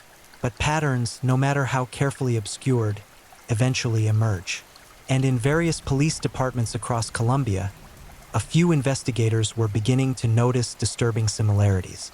Bodies found in similar locations, similar age ranges, similar socioeconomic backgrounds, similar causes of death, similar timelines between disappearance and discovery. In Pereira, Detective Luis Gonzalez had been tracking missing boys for months, noting disturbing patterns in the cases. In Tunja, another investigator had noticed the same thing. But without centralized databases, without interdepartmental communication systems, without resources for coordinated investigation, these observations remained local, fragmented, unconnected. The breakthrough would eventually come, but not before many more children died. Garavito was approaching the peak of his killing spree, his confidence absolute, his methods refined, his belief in his own invincibility total.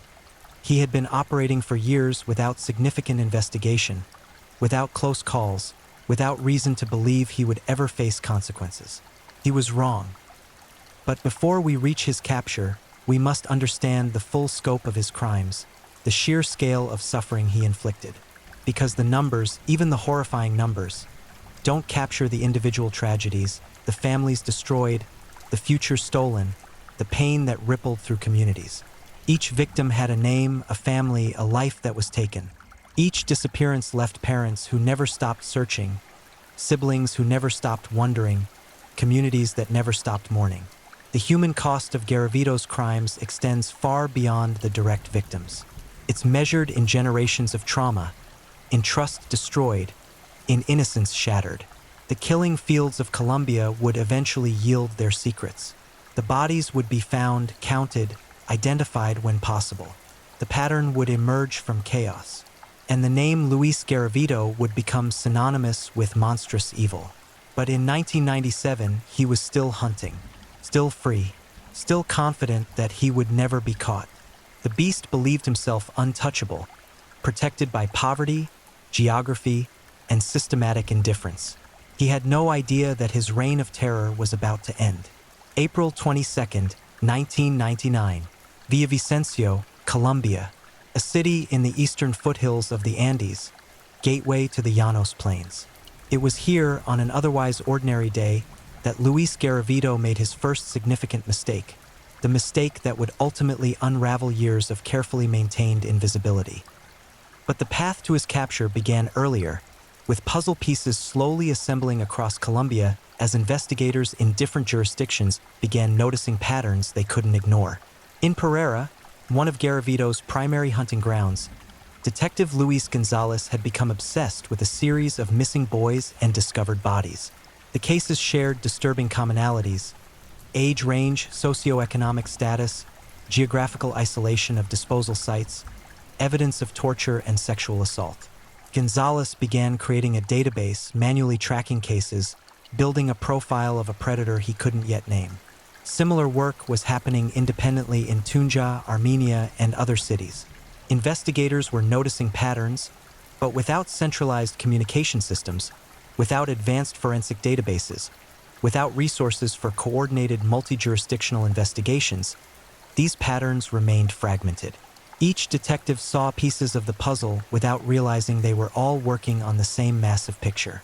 The breakthrough came from an unexpected source: forensic anthropology. In the late 1990s, mass graves were being discovered across Colombia, many related to political violence and paramilitary activity. Forensic teams were excavating these sites, cataloging remains, attempting identifications. In the process, they discovered something disturbing. Many remains didn't fit the profile of political violence. These were children, killed in ways that suggested serial predation rather than organized violence. Forensic anthropologist Dr. Pedro Silva made the critical observation that would change everything. While examining remains from multiple sites, he noticed signature patterns, specific types of binding, specific methods of dismemberment, specific arrangements of bodies. These weren't random murders. They bore the hallmarks of a single perpetrator operating across vast geographic areas. His report landed on the desk of General Carlos Alfonso Velázquez, who had recently been tasked with addressing Colombia's crisis of missing children. Velázquez realized immediately that they were dealing with something unprecedented, potentially a serial killer operating at a scale never before seen in Colombian history, possibly in world history. Resources were mobilized. A task force was assembled, pulling investigators from multiple departments. They began the painstaking work of connecting cases, sharing information, building a comprehensive profile. What they discovered was staggering. Over 140 children potentially killed by the same perpetrator. Bodies found across 11 departments. A killing spree that had lasted years without detection. The profile that emerged was specific. Male victims aged 6 to 16, predominantly poor, predominantly working children or street children, all disappeared while alone, all found in remote locations with evidence of torture and sexual assault. The killer was mobile, patient, methodical, and practiced at blending in. But profiles don't catch killers, mistakes do. And Garavito was about to make his fatal error. On that April day in Villavicencio, Garavito attempted to abduct a boy named Juan Carlos. He used his typical approach: friendly conversation, offer of work, attempt to lead the child away from populated areas. But this time, something went wrong. Either the boy resisted more than expected, or witnesses intervened, or Garavito simply miscalculated. The details vary depending on sources, but the result was clear. The attempt failed, and Garavito fled. Juan Carlos provided a description to police. More importantly, witnesses had seen Garavito, had noted his appearance, his clothing, his direction of escape. For the first time, law enforcement had a fresh, actionable lead. But Garavito's capture came from an unrelated incident that would prove fortuitously timed. Just days later, he was arrested in the town of Villavicencio on an outstanding warrant for an earlier attempted rape charge, a minor case that would have typically resulted in minimal custody time.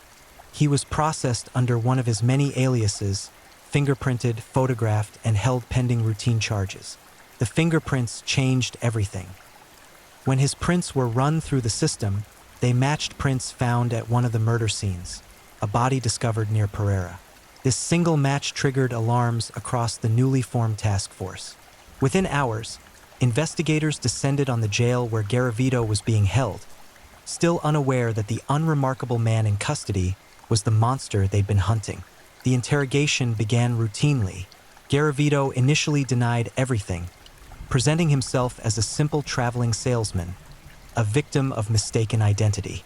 But the investigators had evidence: the fingerprints, witness descriptions matching his appearance, and his presence in multiple cities where bodies had been found. Then they employed a tactic that would prove devastatingly effective. They showed him photographs of the victims, or at least those victims who had been identified.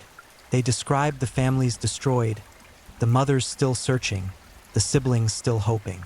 They appealed not to his conscience, they weren't naive, but to his ego. They told him they believed he was responsible for perhaps 20 murders, maybe 30 at most. They said other criminals were taking credit for his work. They suggested he wasn't being recognized for the full scope of his actions. This was the key that unlocked the monster's confession. Garavito's ego couldn't tolerate others taking credit, couldn't stand being underestimated. In a stunning tactical miscalculation that revealed his profound narcissism, he began to talk. What emerged over the following days was a confession so comprehensive, so detailed, so horrifying in its scope that even seasoned investigators were shaken. Garavito didn't just admit to killings, he reveled in describing them. He drew maps showing body locations. He described victims in detail, providing information only the killer could know. He walked investigators through his methodology, his selection criteria, his techniques. The number of victims was far beyond what investigators had imagined. Garavito claimed responsibility for over 140 murders, providing specific details that could be corroborated. As investigators followed his maps and descriptions, they found bodies exactly where he said they'd be, displaying exactly the evidence he described. Some remains had been there for years, reduced to bones by time and elements. Others were more recent. Each discovery confirmed the unthinkable. They had captured one of the most prolific serial killers in recorded history, a predator who had operated with near impunity for years, leaving a trail of death across an entire nation. The interrogation tapes reveal a man without remorse. Garavito spoke about his victims as objects, as means to satisfy urges he didn't care to control. He displayed detailed memory of individual murders, describing specific children, specific locations, specific acts with clinical detachment. There was no emotion, no regret, no recognition of the humanity he'd destroyed. When asked why children, why such torture, why so many, his answers were chillingly banal. Because he could, because it satisfied him, because no one stopped him. The profound emptiness of his motivations was perhaps more disturbing than elaborate rationalizations would have been. He killed because he wanted to, and he continued because he could. As investigators continued excavating sites Garavito identified, the horror deepened. Many bodies were found in clusters, suggesting he had used certain locations multiple times. Some remains showed evidence of particularly prolonged torture.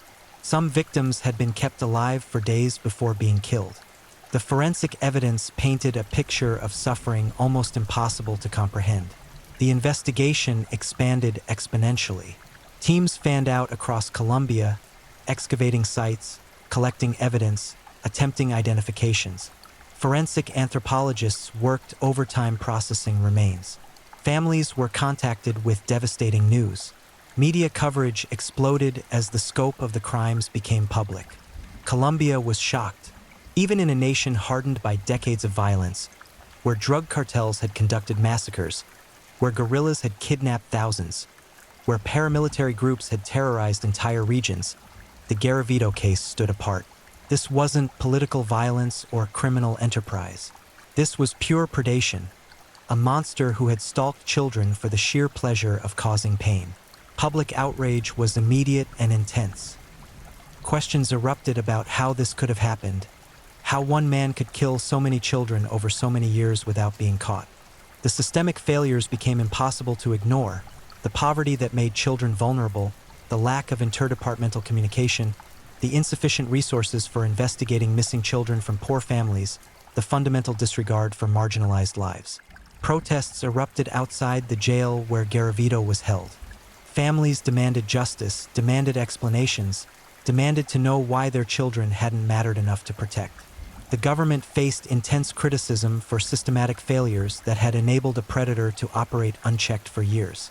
Garavito seemed to enjoy the attention. In interviews, he displayed narcissistic satisfaction at being recognized as Colombia's worst serial killer. He corrected investigators when they underestimated his victim count. He provided additional details to prove his involvement in cases. He wanted full credit, full recognition of his terrible accomplishments. His defense team, legally mandated but privately horrified, faced an impossible task. There was no defense that could humanize this monster, no mitigating factors that could excuse what he'd done. Their strategy focused narrowly on legal technicalities, on ensuring procedural correctness, on preventing appeals based on improper prosecution. The trial preparations began amid unprecedented public interest. This would be one of the most significant criminal cases in Colombian history, a trial that would force the nation to confront uncomfortable truths about itself, about how it valued children, about how poverty created vulnerabilities, about how systemic neglect enabled monsters. The evidence was overwhelming. Confessions backed by forensic proof, maps that led to bodies, details only the killer could know, physical evidence linking him to multiple scenes, witness testimony placing him with victims shortly before their disappearances. The prosecution's case was airtight, but it was also devastating to present, requiring detailed descriptions of suffering inflicted on children. As the case moved toward trial, one question dominated all others. How do you punish someone who has destroyed so many lives? What justice could possibly address the scale of this horror? What sentence could possibly balance the weight of over 140 murdered children? Colombia was about to find out, and the answer would leave many feeling that justice remained tragically inadequate. October 28, 1999, the trial of Luis Alfredo Garavito Cubillos began in a Bogotá courthouse transformed into a fortress. Security was unprecedented. Armed guards, barricades, controlled access. Outside, crowds gathered, many holding photographs of missing children, demanding justice, demanding explanations, demanding the maximum penalty Colombian law allowed. Inside, the prosecution presented their case with methodical precision.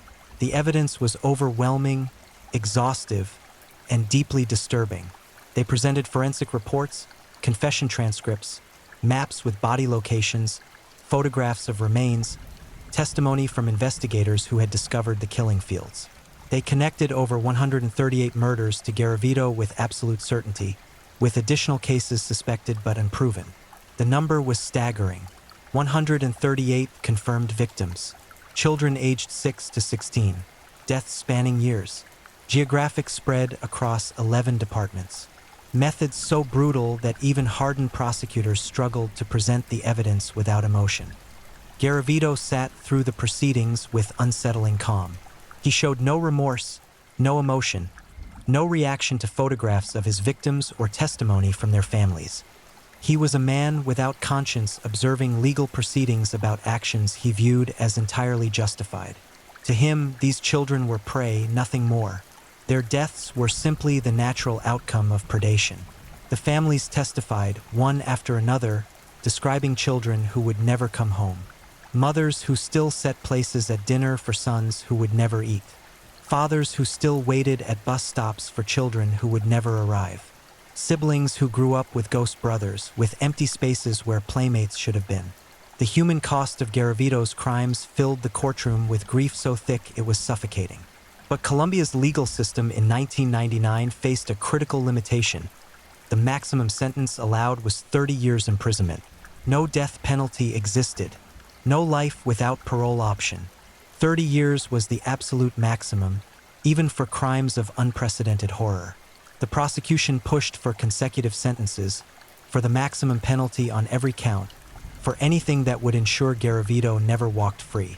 But Colombian law didn't permit consecutive sentences for multiple murders under these circumstances. The sentences would run concurrently, not sequentially. More complications emerged. Garavito had cooperated with authorities, leading them to bodies, providing details that closed cases. Under Colombian law, cooperation qualified as a mitigating factor, allowing sentence reductions. His defense team exploited this aggressively, arguing that his confessions deserved consideration despite their self-serving motivations. Additionally, Colombian law at the time offered significant sentence reductions for good behavior, for participation in work programs, for completing educational requirements. These reductions could cut sentences nearly in half. The math was devastating. Even a 30-year maximum sentence could potentially be reduced to 15 years with good behavior. The public outcry was immediate and intense. 15 years for over 138 murders? Approximately 40 days in prison per murdered child? How could this possibly constitute justice? How could a nation accept such fundamental inadequacy in its legal response to unprecedented evil? The final sentence came in November 1999, 1,853 years in prison, the symbolic total of maximum sentences for all confirmed murders. But due to Colombia's legal restrictions, the actual time to be served was 30 years, reducible to 22 years with cooperation credits and potentially further reducible with good behavior. The disappointment was crushing. Families wept. Activists protested.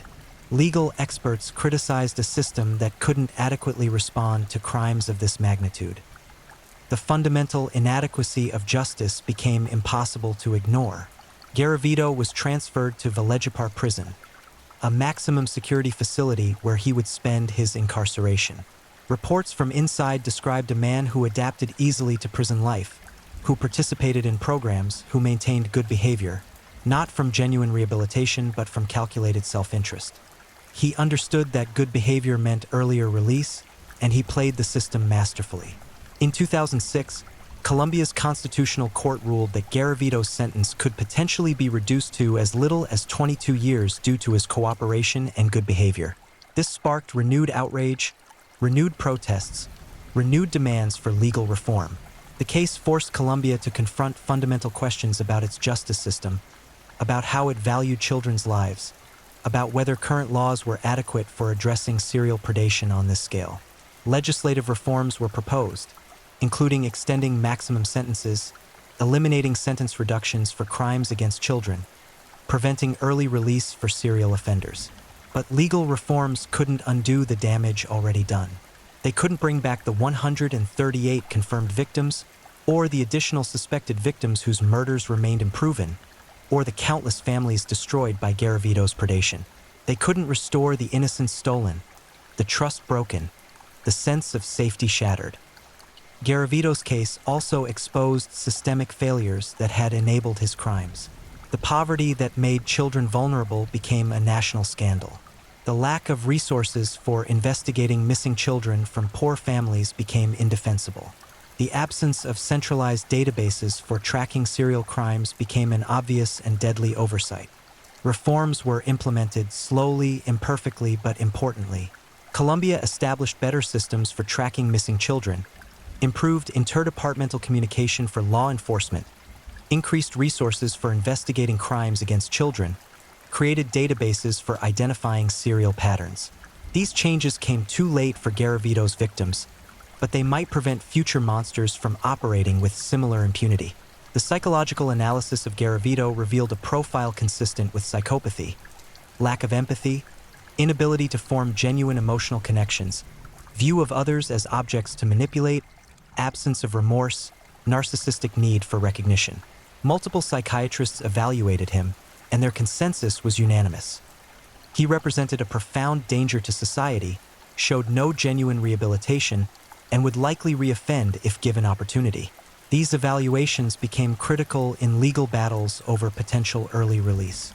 Every time Garavito became eligible for sentence reductions, prosecutors presented psychiatric evidence arguing he remained dangerous. Families organized campaigns opposing any reduction.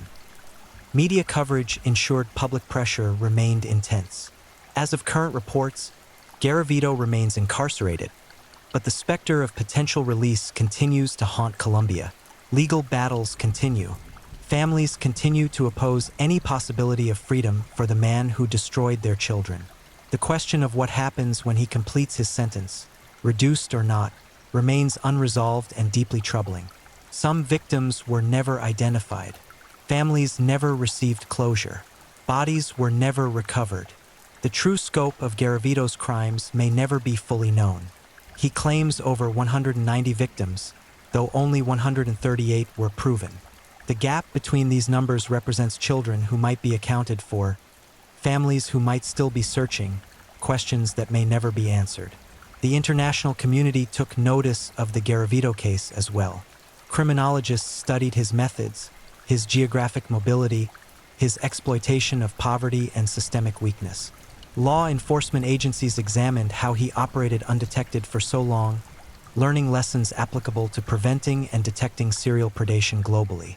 The case became a dark milestone in criminal justice history, one of the most prolific confirmed serial killers ever caught, and a cautionary tale about the intersection of poverty, systemic neglect, and predatory evil. Colombia's memory of Garavito remains raw. Memorials exist in some communities where his victims lived. Small plaques, gardens, remembrances of children whose names deserve to be spoken aloud. These memorials serve as both tribute and warning, reminding communities that vigilance matters, that children's safety requires collective commitment, that poverty cannot be allowed to make any child expendable. Educational programs emerged from the tragedy, teaching children about stranger danger, teaching parents about predatory patterns, teaching communities about collective responsibility for child protection. These programs explicitly reference Garavito's methods, not to glorify him, but to arm potential victims with knowledge that might save their lives. The families Garavito destroyed continue living with unhealed wounds.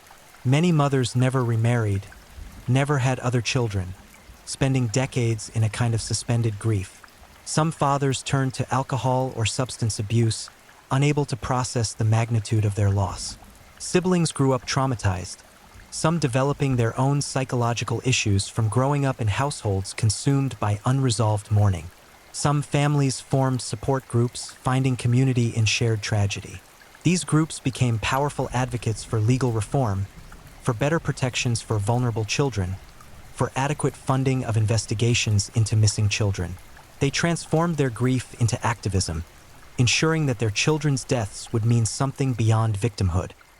The geographic areas where Garavito hunted underwent profound changes as well.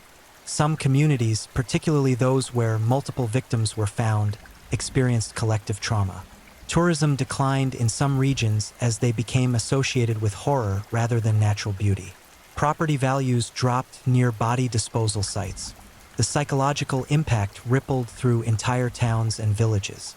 But there were also stories of resilience. Communities came together to protect their children more vigilantly. Neighborhood watch programs intensified. Schools implemented stricter protocols for child supervision. Parents became more cautious, more communicative, more present. The tragedy catalyzed protective responses that may have prevented subsequent predators from operating as freely. The question of Garavito's eventual fate remains intensely debated. When his sentence nears completion, Colombia will face a terrible dilemma. Release him and risk further predation. Multiple psychiatric evaluations confirm he remains dangerous and likely to reoffend. Keep him imprisoned beyond his legal sentence, and violate principles of rule of law that distinguish civilized societies from arbitrary tyrannies.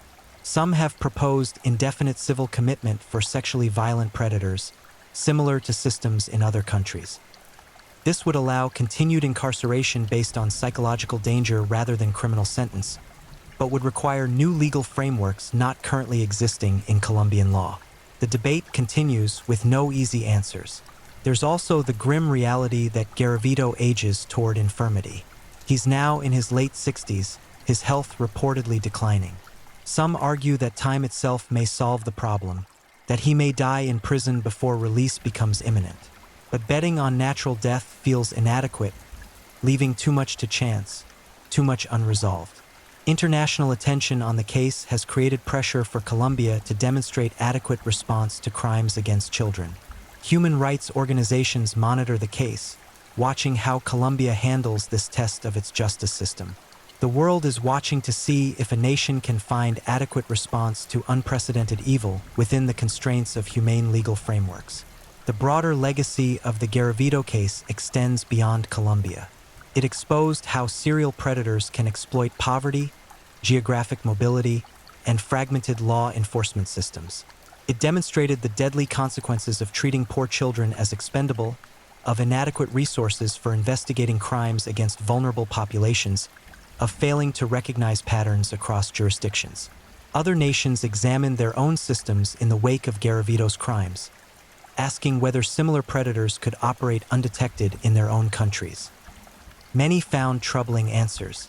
The case became a catalyst for improvements in how law enforcement tracks and investigates serial crimes, particularly those targeting children.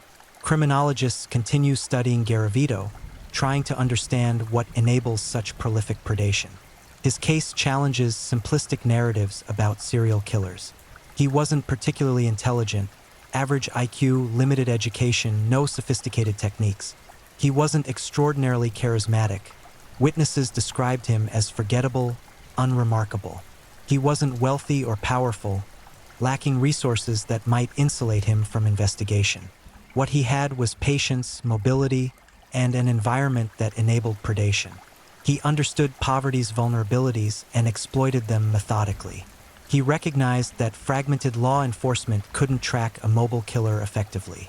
He grasped that poor children's disappearances wouldn't trigger urgent investigations. These insights, combined with absolute lack of conscience, created a perfect storm of predatory efficiency.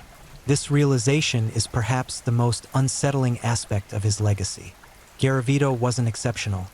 He was simply evil in an environment that failed to stop him, which means other Garavitos could exist, operating right now in other countries where poverty creates vulnerability, where systems fail to protect the most marginal children, where predators understand how to exploit weaknesses. The number, 138 confirmed victims, possibly over 190 total, remains difficult to fully comprehend. Each number represents a child who experienced terror, pain, and death. Each number represents a family destroyed. Each number represents potential unfulfilled, future stolen, lives that should have been lived.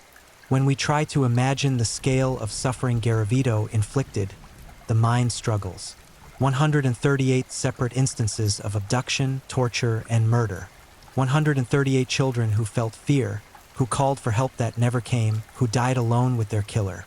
The accumulated horror is so vast it becomes almost abstract, until you remember that each instance was utterly, horrifyingly real for the child experiencing it. The parents who lost children to Garavito live with knowledge that haunts beyond ordinary grief.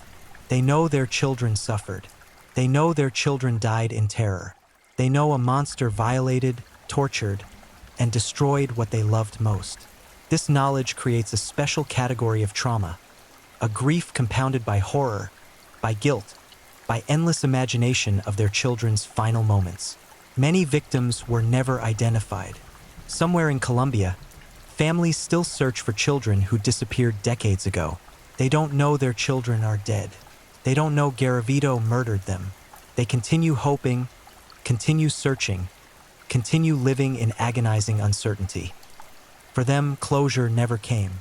Their children remain missing, not confirmed dead, leaving them trapped in eternal waiting. Garavito robbed these families of even the bitter consolation of knowing. Their children are likely among his unidentified victims, but without confirmation, they cannot properly mourn, cannot properly bury, cannot properly move forward. They exist in limbo, forever searching for children who will never come home. The case also revealed uncomfortable truths about how societies value different lives.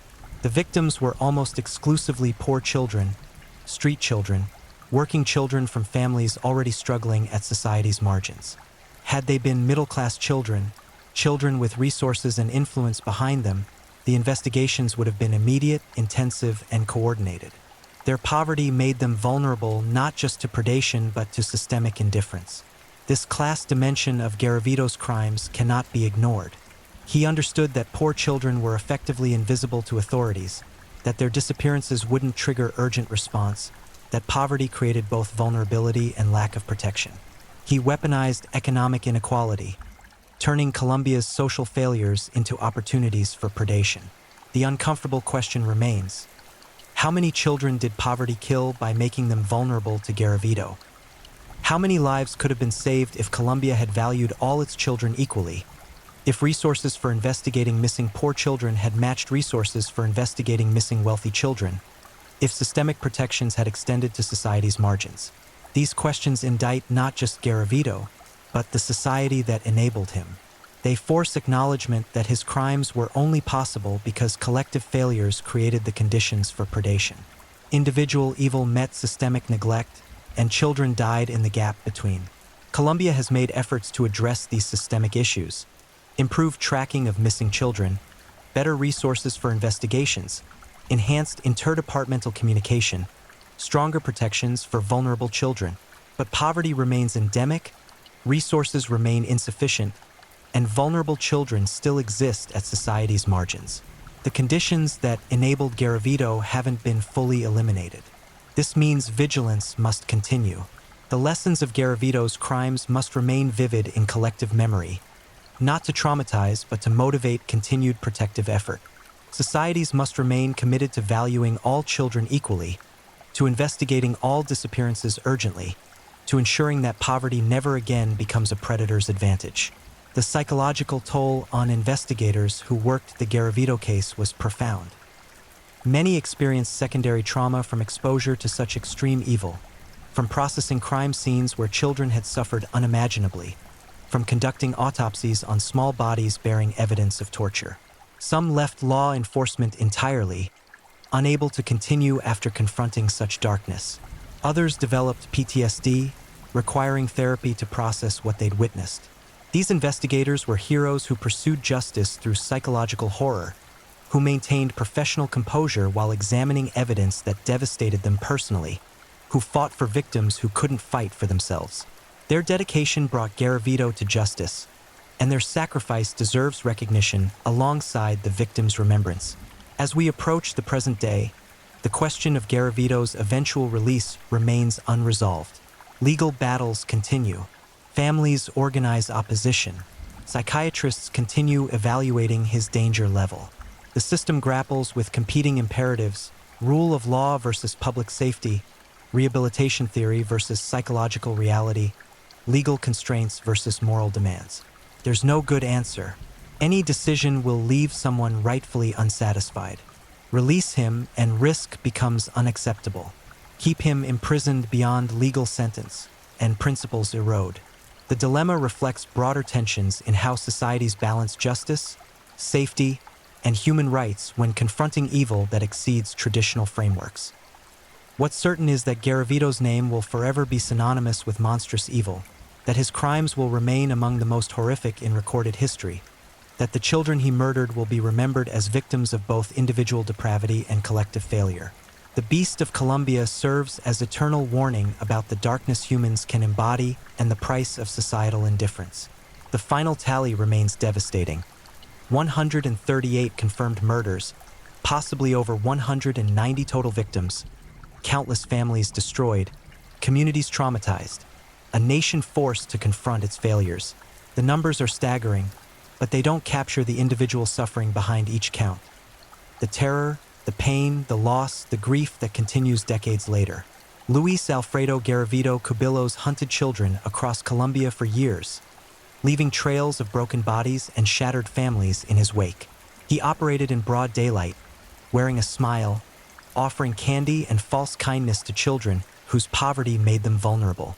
He exploited every systemic weakness, every social failure, every moment of collective inattention. And for years, no one stopped him, until finally, through dogged investigative work, through forensic science, through the weight of accumulating evidence, through his own narcissistic need for recognition, the beast was caged. Not adequately punished, perhaps no punishment could be adequate, but stopped, at least temporarily, from continuing his predation. The story of Luis Garavito is a horror beyond comfortable comprehension. It's a descent into evil that challenges our understanding of human nature, that forces confrontation with capacity for cruelty that seems incomprehensible yet was utterly, devastatingly real. It's a reminder that monsters exist, that they don't always look like monsters, that they exploit our failures and vulnerabilities with calculated precision. But it's also a story about resilience, of families who continued loving despite unbearable loss, of investigators who pursued justice through psychological horror, of communities that came together to protect their children more vigilantly, of survivors who transformed trauma into activism. From the depths of this darkness, there emerged determination that such evil would not be ignored, would not be forgotten, would not be allowed to define the only response. The children Garavito murdered deserve to be remembered not just as victims, but as individual human beings with names, with families who loved them, with potential that should have been realized. They were robbed of their futures, but we can honor their memory by ensuring that the lessons of their deaths drive continued protection for all vulnerable children. Luis Garavito remains imprisoned, aging toward an uncertain fate. The families he destroyed continue their lives, carrying grief that never fully heals. Colombia continues grappling with the legacy of its worst serial killer and the systemic failures that enabled him. And the world continues learning from this case, understanding better how to prevent such horrors from recurring. The beast was finally caged, but the scars remain, the questions persist, and the warning echoes forward. We must protect our children, all of them, always, because poverty should never make any child expendable, because evil exists and exploits every weakness, because the price of inattention is paid in the most precious currency, innocent lives destroyed before they truly began. This is the story of Luis Garavito. This is the legacy of the beast. And this is why we must never forget. Thank you for watching and being part of this dive into the dark and fascinating stories that keep us all on edge. If you enjoyed the ride, remember to like, subscribe, and share with others who crave a good mystery. Tell us where you're watching from. I love knowing where in the world our true crime family is tuning in. Your presence means a lot. Until next time, stay safe, stay curious, and keep digging into the shadows where truth and mystery meet.